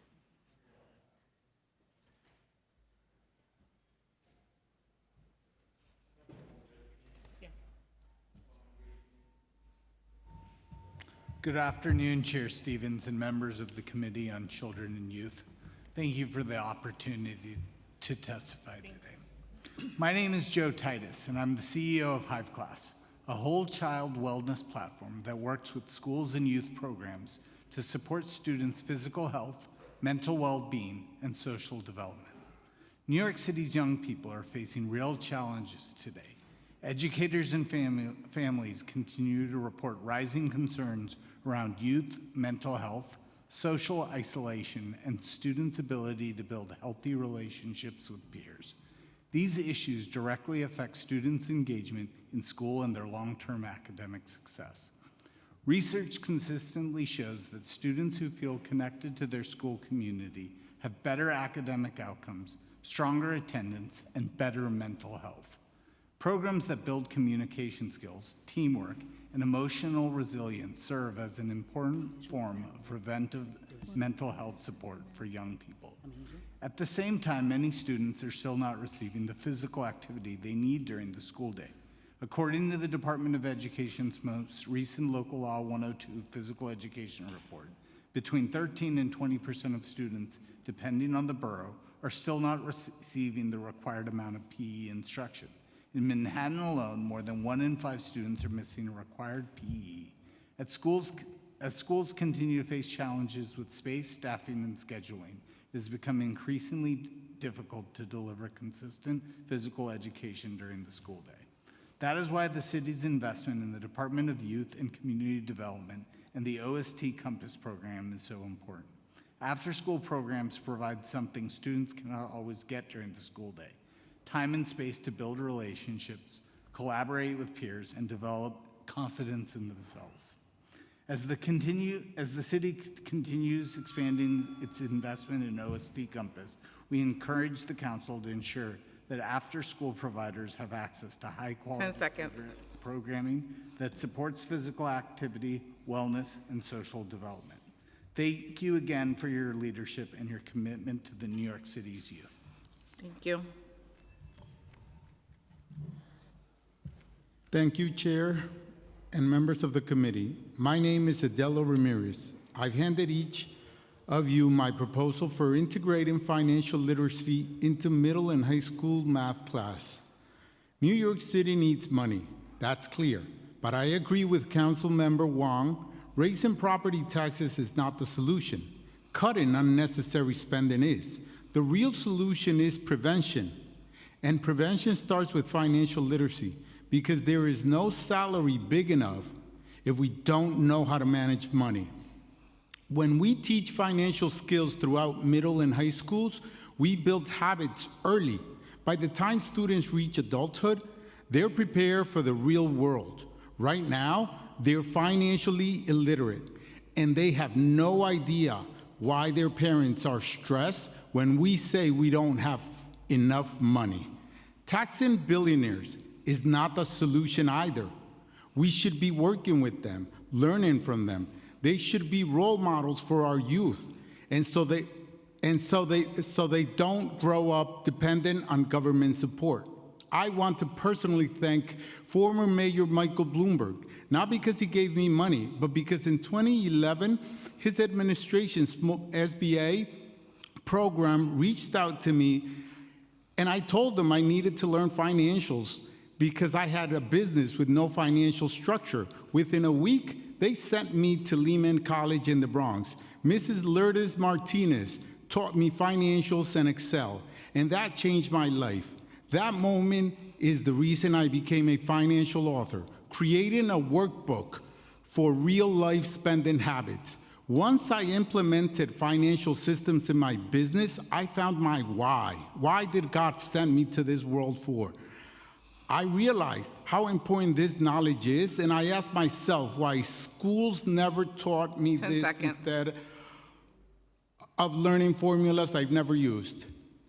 I am also going to reach out to Oprah to encourage her to implement my book into her South African school. Thank you. Thank you, Chair Stevens and the Committee on Children and Youth for holding this hearing and giving us an opportunity to testify. My name is Stephanie Scaff, and I'm the Executive Director of Playground NYC, an organization dedicated to transforming the city through play. We support children's self-directed play at our adventure playground, The Yard, located on Governor's Island, and through school and community-based programs in neighborhoods throughout the city. We're here today because children's play is central to a good childhood, and we believe that opportunities for self-directed play, where children guide their own experiences and make their own choices, are too few in our city. Public schools are often lacking in open space for play, making recess unavailable or unrealistic for many children. Traffic has made neighborhood play too dangerous. Traditional playgrounds and open space are plentiful in some neighborhoods and non-existent in others. Children's mental health is affected by the lack of opportunities to slow down and play freely. We believe, and we see it firsthand through our programs at the Yard and in the public school system, which serves around 11,000 children each year, that when children have the opportunity to play freely with minimal adult intervention, they have joyful, imaginative, surprising, and challenging experiences that shape how they learn, how they feel about themselves, and how they socialize with others. To quote an elementary school student in one of our recess programs in the South Bronx after his first outdoor recess, that was epic. As an organization, we're trying to ensure that children's play is treated as a right rather than a privilege, as an uncompromising and essential aspect of a healthy childhood. The Committee on Children and Youth could support this work by advocating for improvements in recess environments for public school children, encouraging schoolyards to remain open to the public in the evenings and on the weekends, supporting open streets as a way for children to play safely in their neighborhoods, and investing in resources that educate the public about the value of play. Together, we could give New York City's children opportunities for amazing play every day. Thank you. Thank you, Chair Stevens, for convening this preliminary hearing and for the opportunity to provide testimony. My name is Aaron Sanders, and I'm the Deputy Director of Government and Community Relations at Grand Street Settlement. Grand Street is a 110-year-old multi-service settlement house, and we serve over 18,000 New Yorkers with vital early childhood, youth, and older adult programs. Grand Street's youth programs encourage young people to follow their passions and guide them to become civically engaged and successful citizens. Our youth programs support nearly 7,000 youth with high-quality programs. Today, we're asking the city to strengthen and preserve youth programmings and commit to funding. Specifically, we're asking for the following: restoring and baselining $31 million for DOE's Learning to Work program, and ensuring that future FY27 after-school contracts include cost of living adjustments and cost escalators over the life of a contract to ensure a stable after-school system and that after-school staff are paid fairly. Funding from DYCD supports many of our youth education programs at Grand Street. We offer after-school programming as a part of the Compass Network. 3,000 hours of hands-on learning and experience for after-school youth are provided through Grand Street, and we average a 70% teen participation rate at our 13 Cornerstone programs, which either meets or exceed enrollment goals. In addition to our partnership with DYCD and NYCHA at our Cornerstones, we offer out-of-school learning opportunities for youth through our community partnerships. As a member of the International Clubhouse Network, we provide science, technology, engineering and arts, mathematics, commonly referred to as STEAM, opportunities for youth at the Best Buy Teen Tech Center. Our makerspaces for teens approximately ages 13 to 19 to explore potential careers in the STEAM sector. Last fall, Grand Street's Best Buy Teen Tech Center member was selected to custom design cleats for Chicago's Bear quarterback, Caleb Williams. The decisions made today in this hearing will immediately impact working families, and we thank you, Chair Stevens, for your leadership on the issue. Thank you so much. Thank you to this panel. Our last in-person panel will be Samina Gareva, Deborah Sue Lorenzen, Emma McCann, and Donnie White.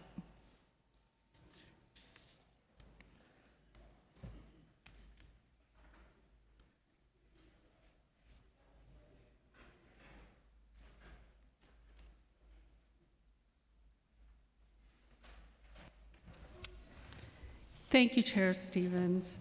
My name is Deborah Sue Lorenzen, and I am the Director of Youth and Education for St. Nick's Alliance, a settlement house and lead youth service provider in North Brooklyn.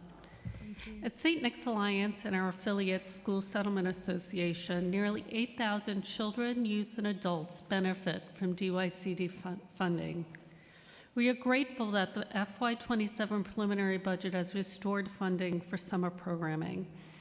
Yet Summer Rising's operational challenges continue, and a variety of summer program models other than Summer Rising are desired.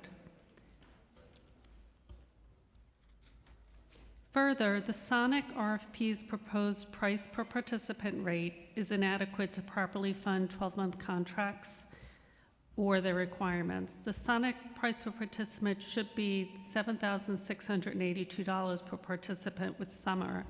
Staff are hired year-round, not for 10 months, and the contract needs to reflect this reality. St. Nick's Alliance operates Sumner Cornerstone Community Center. Cornerstone programs face many challenges, including a 10-year-old contract that is now grossly underfunded. But they also have serious infrastructural issues. For example, at Sumner Community Center in the last couple of years, we faced a collapsed ceiling, raw sewage coming up from the floor, broken fire systems, malfunctioning doors, flooding, HVAC issues, and et cetera, et cetera.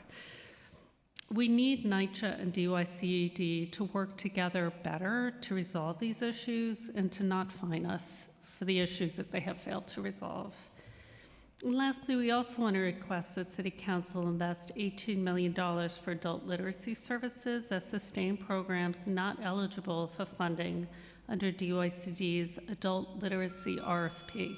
Thank you. Good evening. Press the button. Good evening, Chair Stevens. Thank you for the opportunity to testify before you today on the critical need for continued and enhanced funding for programs that support children and youth across our city. My name is Pony White, and I am the Senior Prevention Coordinator at the New York City Alliance Against Sexual Assault, and I oversee the Project DOT program. Project DOT is a youth-focused sexual violence prevention and leadership program developed by the New York City Alliance, the Alliance. Our mission is to prevent sexual violence and reduce the harm it causes through education, prevention programming, and the pursuit of legal and policy change. Project DOT is a key pillar of this mission and is funded by the City Council through the Young Women's Initiative. We are currently asking for an enhancement from our $100,000 budget to $125,000 to expand our program's reach. Project DOT is designed to address the unique challenges faced by young people from gender, racial, and ethnically marginalized communities in New York City. Launched in 2014, DOT has served as a vital resource for young people who often face systemic barriers to access comprehensive sexual violence prevention, education, and leadership opportunities. In the past year, we served over 200 young people. Some of the youth we served were first generation. Some youth were young people who had been a part of the carceral system, LGBTQIA+ youth, and so on. At Project DOT, through culturally responsive programming, we empower young people to take active roles in preventing violence in their school lives, in their communities, and in their personal lives, while developing leadership skills that prepare them for their future. So currently, Project DOT is funded, as I shared, at $100,000 through the Young Women's Initiative. We're hoping that this expansion will help us increase funding to allow us to serve more young people across all 5 boroughs by expanding partnership with community-based organizations and schools, enhance our curriculum to address emerging needs, including digital safety, healthy relationships, and consent education, and provide stipends for youth participants, ensuring accessibility for those who might not otherwise be able to engage in leadership development opportunities. And I'm joined by one of our young people who's a part of our current Young Women's Initiative cohort, so I'd like for her to share more about her experience. Thank you. Dear Council member, thank you for the opportunity to testify before you. My name is Samina Ganieva, and I am a sophomore at New Tree High School and a participant of the Project DOT, Young Women's Initiative cohort. I joined Project DOT this year after first hearing about the program through my school. I joined Project DOT because I care about preventing sexual abuse and assault. Growing up in Kazakhstan, I was often told harmful ideas about relationships as early as elementary school. I remember hearing adults say, if he beats you, that means he loves you. I want to challenge these harmful ideas and be part of creating change. Hearing that type of narrative and beliefs from older generations often reinforced harmful stereotypes that blame victims for the abuse that they experience and silence young people like myself from speaking out against sexual violence. So far, Project DOT has helped me better understand social identities, inequality, and build sexual violence awareness. We are seeking an enhancement of $125,000 to expand our program's reach and impact. Without adequate funding, prevention programs that center our voices and experiences remain under-resourced, leaving many without the tools that they need to protect themselves and their peers. Investing in Project DOT is an investment in safety, leadership, and future of New York City's youth. We urge the City Council to prioritize youth-centered violence prevention initiatives by increasing Project DOT's funding. This investment will ensure that more young people, particularly those most at risk, receive the education and support they need to thrive. Thank you for your time. Thank you. Good afternoon. Thank you, Chair Stevens and members of the committee for this opportunity. My name is Emma McCon, and I am the social work intern for policy and advocacy at Girls for Gender Equity, or GGE. As a small Black, queer, and immigrant-led nonprofit doing critical racial, gender, and sexuality justice work in the context of today's hostile world, the funding we receive is imperative to the development and growth of the Black girls and gender-expansive youth of color we serve across New York City. We request continued support from the City Council for our fiscal year 27 youth programming so that GGE may continue to address the needs of young people across all 5 boroughs during this critical period. In the face of a severe budget deficit, we launched the Alliance on Gender Equity, or AGE, and are requesting $300,000 in the form of a new City Council initiative to sustain our work. AGE is a youth-led space for political education, civic engagement, leadership development, and community building. In November 2025, we held a town hall with over 70 young people from all 5 boroughs. We heard from them in 6 priority areas with issues coming up that are of direct interest to this committee, specifically a demand for more youth advisory boards and representation in government. AGE turned those grievances and recommendations into a list of demands and created the Schoolgirls Demand Campaign launched this month. With that $300,000 to support the AGE initiative, we hope to continue equipping youth to fight for a New York City that is resilient against harmful national forces working against them. We are also requesting $350,000 towards our Young Women's Advisory Council program funded by Young Women's Leadership Development Initiative for political education and empowerment, $200,000 towards our Sisters in Strength Survivor program funded by the Domestic Violence and Empowerment Initiative to support young survivors, $100,000 towards the Sports Training and Role Models for Success initiative to promote the physical, mental, social, and emotional well-being of youth ages 12 to 24, and $250,000 in ATI funding to continue our youth organizing work surrounding racial disparities in disciplinary actions and school policies and promotion of restorative and healing justice measures and alternatives to incarceration. We hope you consider supporting us in these endeavors. Thank you. Thank you.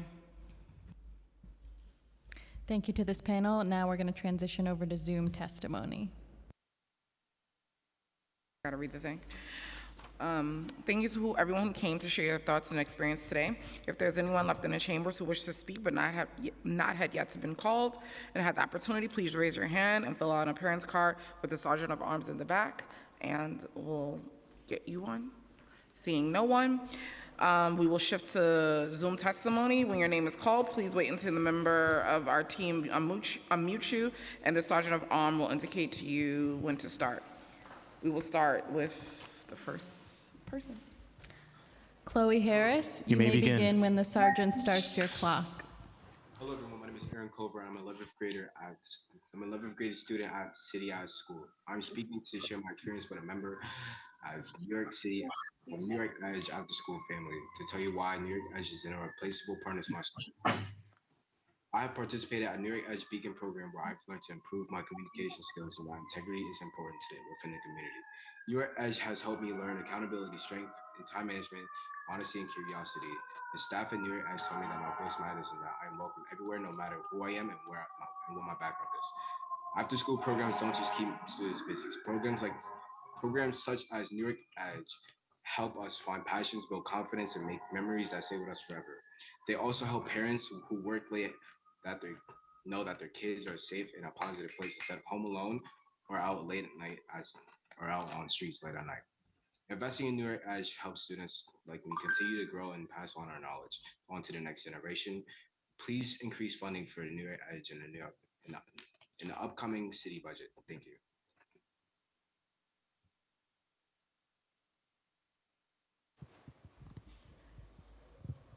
The folks testifying on behalf of New York Edge, you all are listed under the same name. So I'm going to read off the folks who registered. So Akila Ben, if you could raise your hand so that way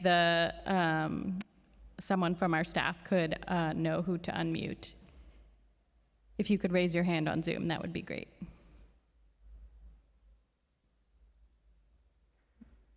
No? She's not here. Okay, Bernice Gacuno, if you could raise your hand.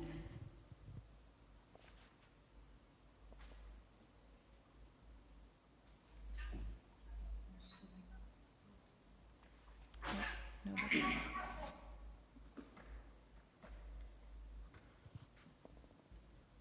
Aaron Culver. You may begin. Hi, Aaron was just unmuted. He just spoke. Good to know. Okay, Destiny Celestine, is she online and can she raise her hand?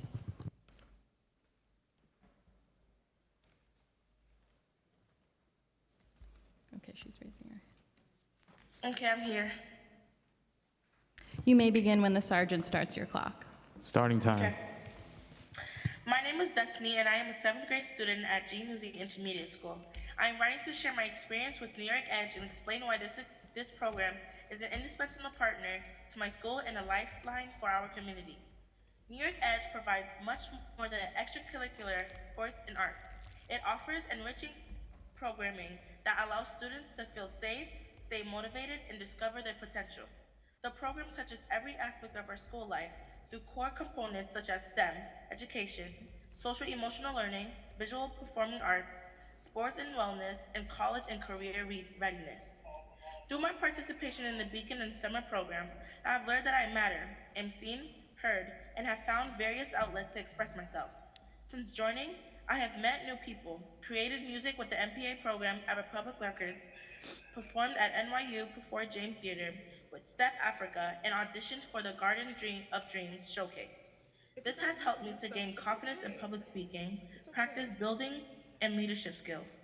Through the Girls Lead Mentorship Program, I have also gained essential life skills, including financial literacy, branding, and money management. Most importantly, dance has allowed me to express my emotions and appreciate my own hard work. The staff had become an important part of my life, encouraging me to excel in both and out of the classroom. After-school programs do more than keep students busy. They help us find our passions and build lasting confidence. They also help provide working parents with the peace of mind that their children are safe in a positive environment.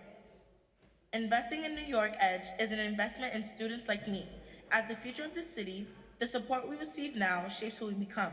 I respectfully ask that you increase funding for our New York Edge in the upcoming city budget. Thank you for your time and support. Thank you. Elijah Batson, can you please raise your hand so the sergeant so someone from our staff can unmute you?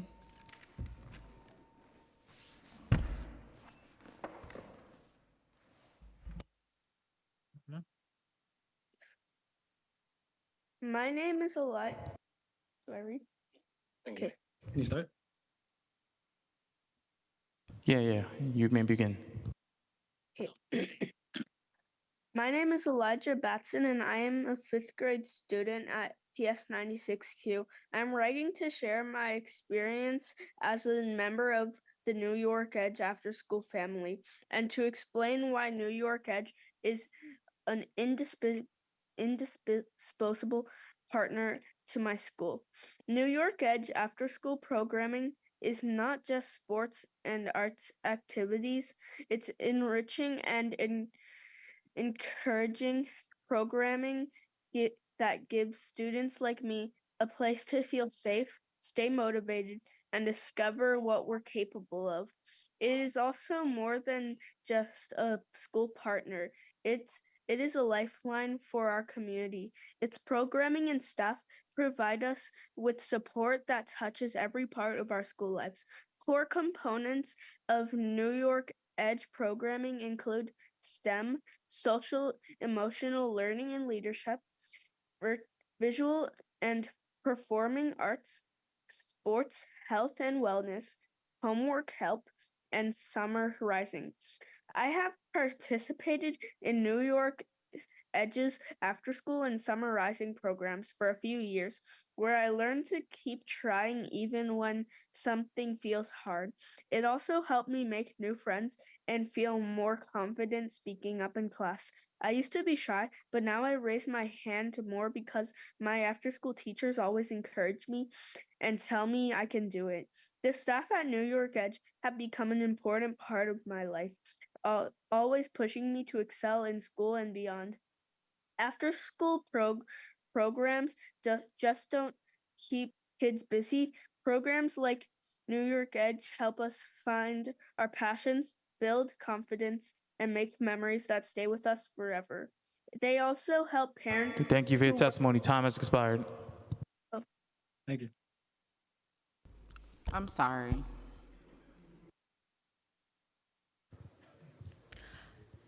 Will the remaining folks testifying on behalf of New York Edge who are registered under the name Elijah Batson, if you could all raise your hand, and then someone from our staff will unmute you one at a time so that you can all speak for 2 minutes. So if you haven't spoken yet and you're here on behalf of New York Edge, please raise your hand using Zoom, using the Zoom raise hand function, and someone from our staff will unmute you when it's your turn.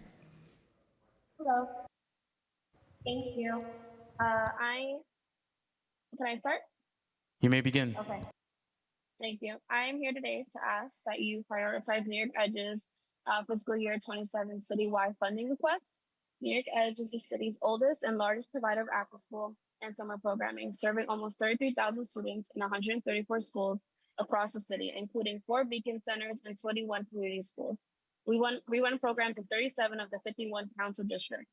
This year, we are seeking $1.5 million under the council's after-school enrichment initiative and $250,000 under the council's social and emotional support to students initiative. For over 3 decades, the New York City Council has been a vital partner in helping us fulfill our mission. Through the years, council citywide funding has enabled us to enrich and expand existing programming and to develop and implement unique and engaging new programs. Since 2020, we have tripled in size and have significantly increased the number of students served. Our council citywide funding, however, has remained flat at $1 million. New York Edge, its students and families are extremely grateful for the council's past support. The time has come, however, where increased funding is vitally needed. Council discretionary contracts are not eligible for COLA increases. This is making it increasingly difficult for New York Edge to attract and maintain quality staff and to continue to offer the wide array of STEM, SEL, visual and performing arts, sports, health and wellness, and college and career readiness programs that we are known for. Increased funding will enable us to be providing youth throughout the city with the edge they need to succeed. Your support and advocacy on our behalf is requested. Thank you.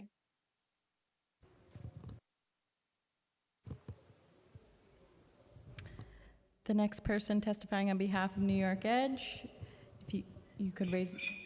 You may begin.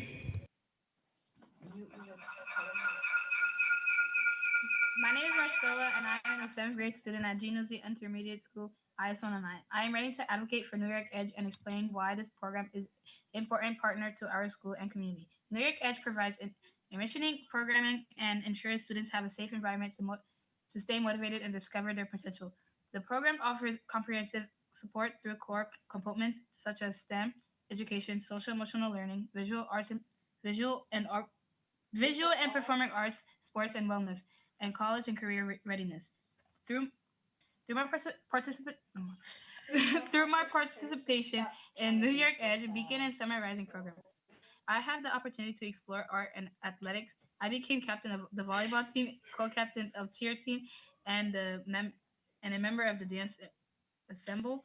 The new generation, these opportunities are not offered during the regular school day. Furthermore, the math tutoring I received significantly improved my algebra grades and overall self-confidence. The supportive staff advocate consistently encouraged me to improve and not and knowing they care truly matter to me. Beyond student engagement, these programs offer working parents peace of mind by providing a consistently positive environment for their children. Investing in New York Edges is a direct investment in the young people who represent the future of the city. I respectfully request that you increase funding for New York Edge in the upcoming city budget. Thank you for your time and for your continued support of New York students. Thank you. Will the next person testifying on behalf of New York Edge please raise their hand and you'll be unmuted? You may begin.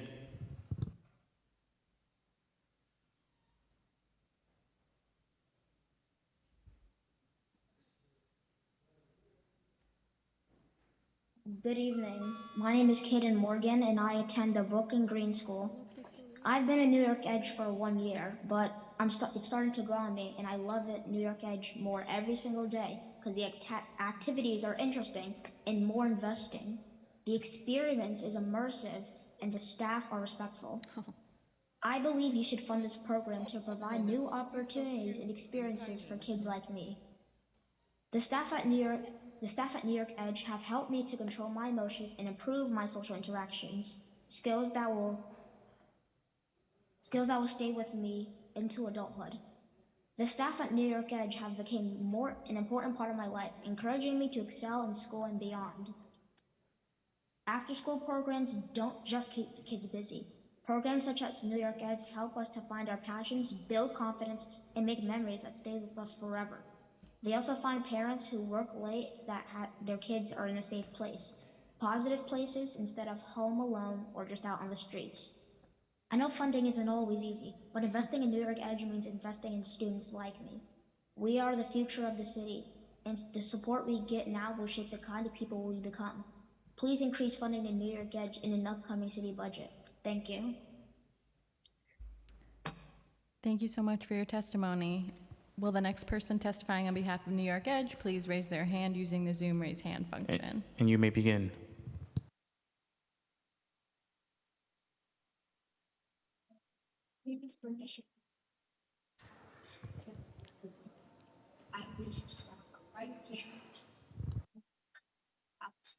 We can't hear you, darling. Your connection isn't good.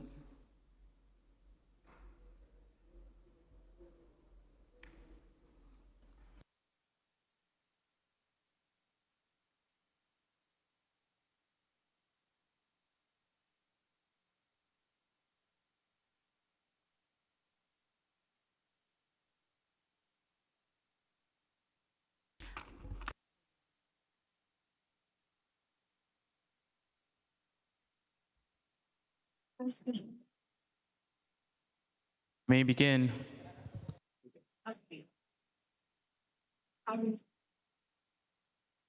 Hi, my name is Bernicia P. I'm ready to share my experience in September. It's not just a partner to like anything at this program. It's not just sports, arts, and culture,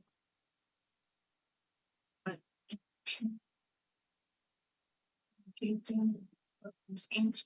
and I getting students like stay motivated and still overcome. It's more than just a sport. It's a way of it's programming and stuff.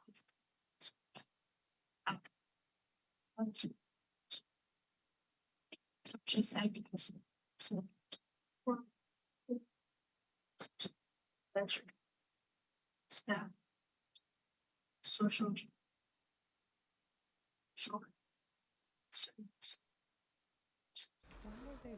Hi, darling. We really can't hear you. You're going in and out. Your service isn't connected. Like, I can't hear you at all.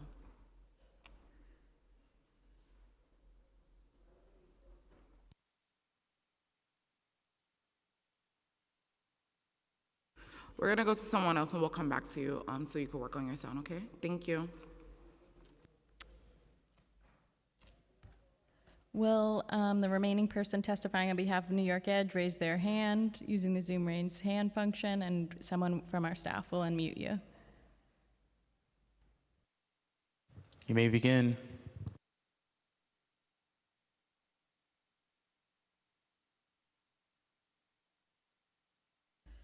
Okay, seeing no hands, we're going to move to Dr. Sophine Charles. You may begin when the sergeant starts your clock. Starting time.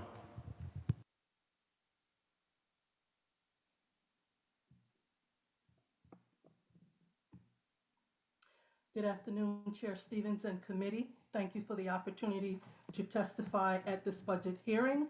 I'm Dr. Sophine Charles, Associate Executive Director at the Council of Family and Child Caring Agencies. We represent more than 100 child welfare programs across the state, all of the foster care agencies in New York City. I present a few budget priorities. One is workforce. New York City contracted agencies continue to face significant challenges, high staff turnover, lack of pay parity for an undercompensated workforce.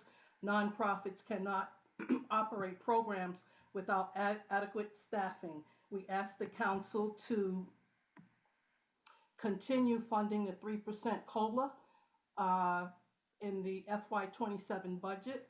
We ask the council to pass wage equity legislation, Intro 452 of 2026, which would align nonprofit, government, human service job titles and raise salaries for nonprofit workers. We, I'm sorry, procurement and contracts is another issue, and we appreciate the council's $5 billion investment in advance payments. Sorry, this was a nice temporary fix. Unfortunately, during the recruitment phase, advances providers were plunged back into deficit and cash flow problems remain. The city remains behind in paying for these services, and we ask the council to reform New York City's procurement system, urging the council to expedite all overdue contract payments. On the community-based prevention side, the successful reduction in foster care payments in New York City is primarily Thank you for your testimony. Time has expired. Next, we have Sierra Kraft. You may begin when the sergeant starts your clock. Starting time. Hi, good afternoon, Chair Stevens and members of the committee. Thank you for the opportunity to testify. My name is Sierra Kraft, and I'm the Executive Director of the iCare Coalition, a network of legal service providers dedicated to offering free legal representation to immigrant children and youth facing deportation in New York City. Every year, roughly 5,000 unaccompanied immigrant children arrive in New York and are forced to navigate one of the most complex legal systems in our country, often without a lawyer. Last year, the council made a critical investment in legal services for immigrant youth, and that investment has already been life-changing. It has allowed providers to expand capacity, reduce our shared wait lists, and reach more young people who would otherwise have been forced to face court during one of the most vulnerable moments of their lives. But conditions are rapidly worsening, and they're being treated as enforcement priorities by this administration. Children's cases are getting fast-tracked even when they don't have an attorney. They're being asked to defend themselves in proceedings so complex that even trained lawyers struggle to navigate them. And at the same time, we're seeing youth apprehended within our communities, and sponsors and guardians are increasingly afraid to come forward for fear of detention or deportation themselves. We recently encountered a 14-year-old girl who was picked up in Texas and transported away from her family to a shelter in Brooklyn. She had already appeared in immigration court 5 times without a lawyer. At her third hearing, the judge took pleadings directly from her and told her if she did not apply for legal relief, she would be deported. No child should ever be placed in that position. And when children have a lawyer, their chances of securing protection rise to nearly 90%. So today, iCare respectfully requests the council to sustain and expand two critical initiatives: the Unaccompanied Minors and Families Initiative, which supports 8 organizations serving more than 2,000 children and families with direct representation and coordinated services, and the Special Immigrant Juvenile Status Initiatives, which was new last year, but helps youth who have experienced parental Thank you for your testimony. abuse Time has and expired. abandonment. Thank you so much. Thank you. Peter Basica, you may now, you may give your testimony when the sergeant starts your clock. Starting time. Good afternoon, Chair and members of the committee. My name is Pete Basica. I am the founder and chairman of 360 Smarter Care. Our current mental health system is built on providing services to our youth when they begin to show signs that they are troubled. It is too little, too late for too many. CDC data shows that 40% of the students report persistent depression, sadness, or hopelessness, and 20% have exhibited suicidal ideation. Children in foster care are at even greater risk for attachment disorder and PTSD. This is common knowledge to professionals in the space, and I'm sure to members of this committee. The shortages of qualified professionals to help our youth create long wait times. Unfortunately, the need for these services is growing faster than we produce more qualified mental health professionals. The solution is prevention through behavioral education. Assigning more work to teachers who are already overwhelmed is not a solution. New York must invest in preventative behavioral, emotional, and mental health education delivered through scalable digital tools that reach our youth early, consistently, across every school and community. The 360 Smarter Self program is a digital prevention platform that helps young people develop the resilience and mental strength necessary to navigate our complex society. Smarter Self can support New York's youth evenings, weekends, and the 180 days a year they are not in school. As you consider the fiscal year 2027 budget, I urge you to consider the need to immediately begin with education and prevention, in addition to the efforts that come, unfortunately, all too often, too little, too late. Thank you for your time. Thank you for your testimony. Kevin McEwen, you may begin when the sergeant starts your clock. Starting time.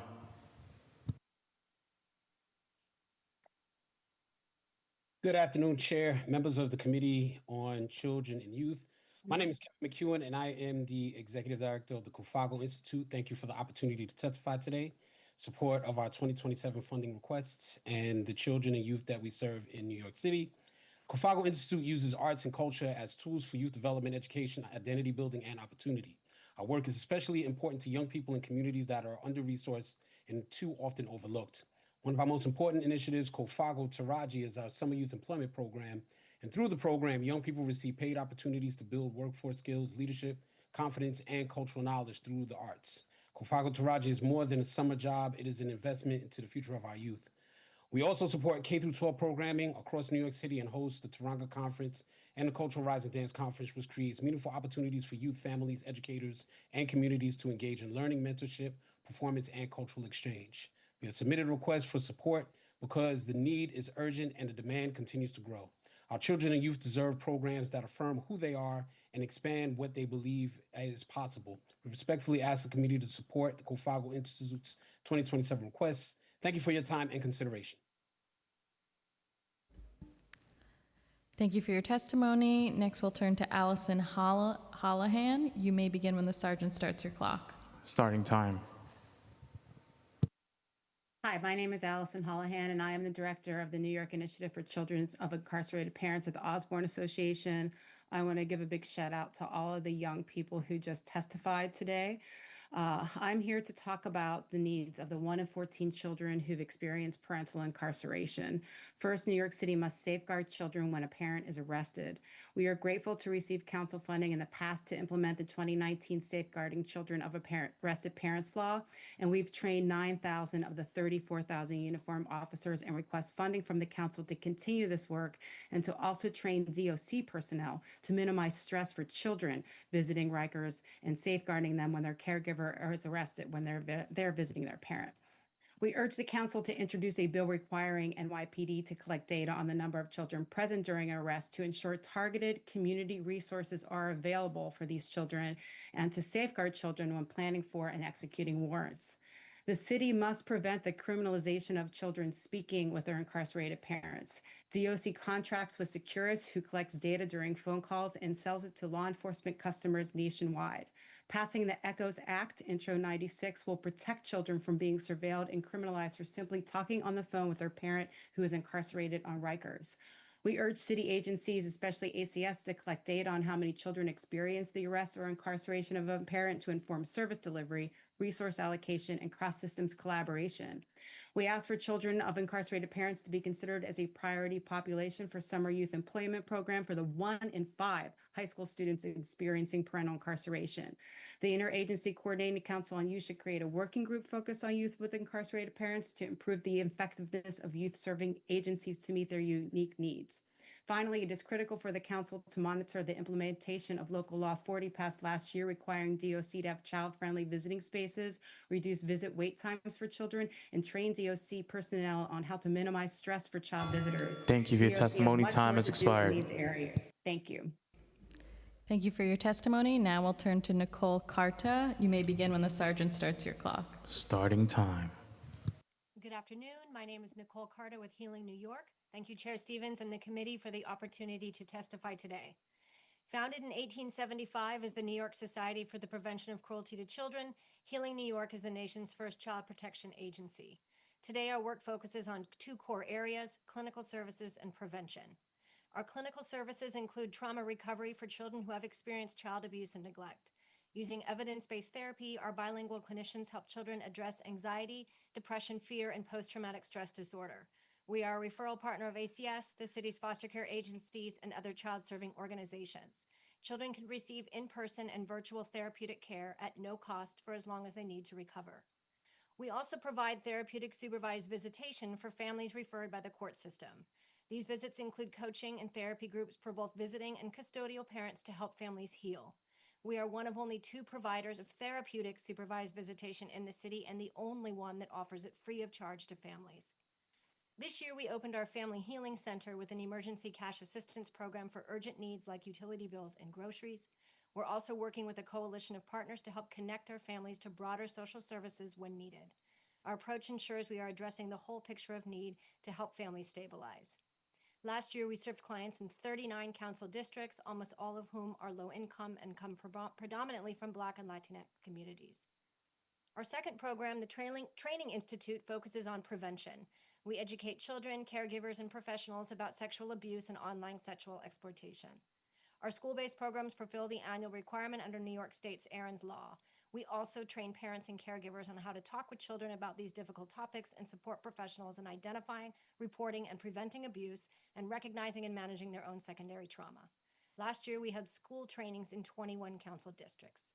We currently have a waitlist for our programs. Council funding would allow Healing New York to hire additional therapists and expand our capacity. Thank you for your testimony. Time has expired. Thank you. Saitan Saiko, you may begin when the sergeant starts your clock. Starting time. Okay. Good afternoon, Chair and members of the committee. My name is Satan Sako, entrepreneur and founder, currently developing initiatives through TBS Charity Incorporated and TBS Youth Rise Housing Development Funding Corporation.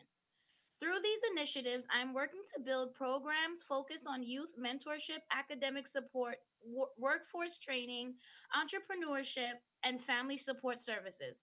I'm here today to advocate for stronger preventative services that help families remain together before crises occur.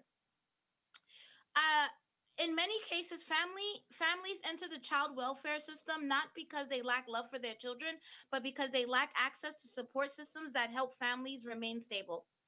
I encourage the city to expand preventative services such as at-home nanny support vouchers for families in crisis, emergency drop-in childcare centers, not like the children's center because that's like a jail for children. After school programs with academic support and mentorship, parenting education and family counseling services, access to forensic evaluations in serious child welfare cases. I also respectfully ask the City Council to consider funding TBS Charity Incorporated so we can help deliver these services and support families in our communities. Thank you for the opportunity to testify. And yeah, that's it. Thank you. Now we'll turn to Annie Minguez. You may begin when the sergeant starts your clock. Starting time. Thank you, Chair Stevens and members of the Children and Youth Committee. My name is Annie Minguez. I am the Vice President of Government and Community Relations at Good Shepherd Services.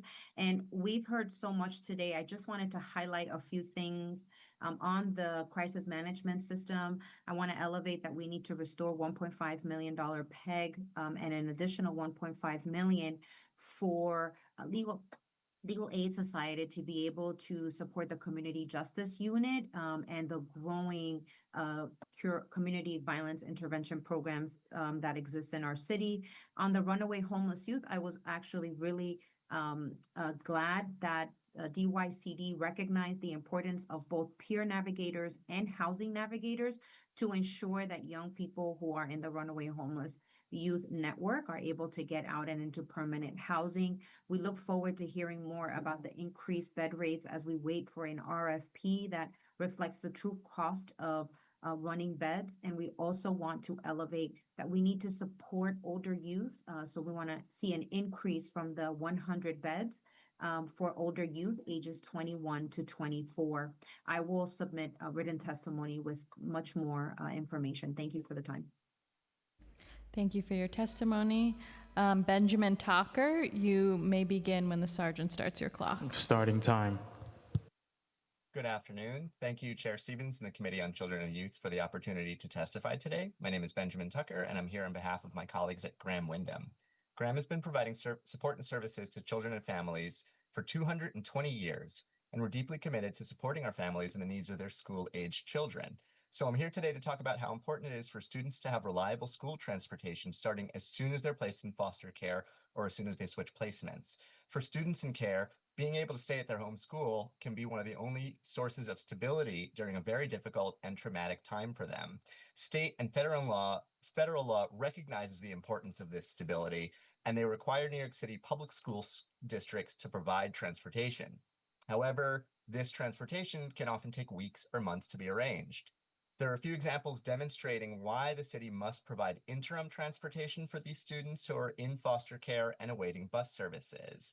We have foster parents who are facing repercussions at work because they are escorting students to and from school. There are agency staff who are kept from doing other more important work because they're spending up to 4 hours or more every day securing the transportation for these students.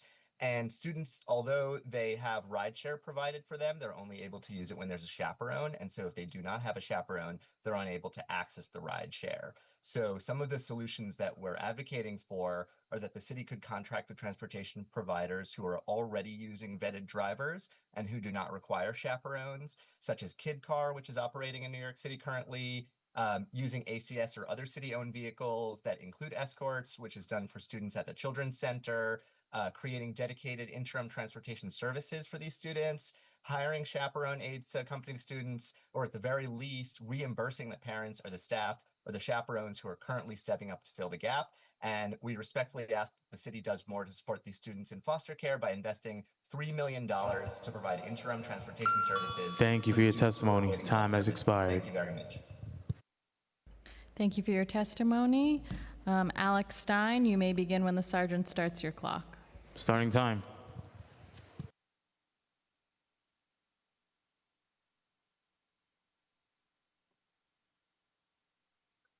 Assalamu alaikum. I would like to say I've noticed a lot of the people in this meeting are African American, Black, and you'll notice none of them are Muslim because Muslims do not neglect our children. Please make sure you stay on topic. We like to marry them. So the social services of the budget going to all of these African Americans. I know you like abortion so much. Why don't you create some sort of abortion incentive so these kids don't have to go to prison or go to jail? You can see there's a trend when it comes to the race of these kids, and I feel so bad, but it seems like you guys, if you like to kill babies in the womb, why don't you do that to these babies so they don't have to grow up with their parents? Please stay on topic. Thank you. But I'm saying the budget, I don't know why my tax dollars have to go. I have Islam family. We have multiple kids. Why does my tax money have to go to these kids with their parents and their baby mamas having so many babies with no baby daddy support? I don't understand. New York City, Mamdani, they don't neglect their kids. Yes, they marry their kids, but they don't neglect them. So that's why I'm frustrated. Please stay on topic around the budget hearing today. What I'm talking about is why is our budget being allocated for that? We should have Sharia law. These kids, none of these kids are doing Sharia law. I don't see no budget to teach kids to support Sharia law. And you need to put a mask over some of these kids. They should be covering their face. It's haram. It's disgusting. A lot of haram stuff. 10 seconds. And I voted for Mamdani so that we can help the Muslim Brotherhood. And I just see you helping lots of black children. And I like black children, but Time. I like Muslim children more. Thank you for your testimony. Your time has expired. Seeing no one else on Zoom, I'll turn it over to the chair to close out the hearing. I adjourn this meeting. Thank you.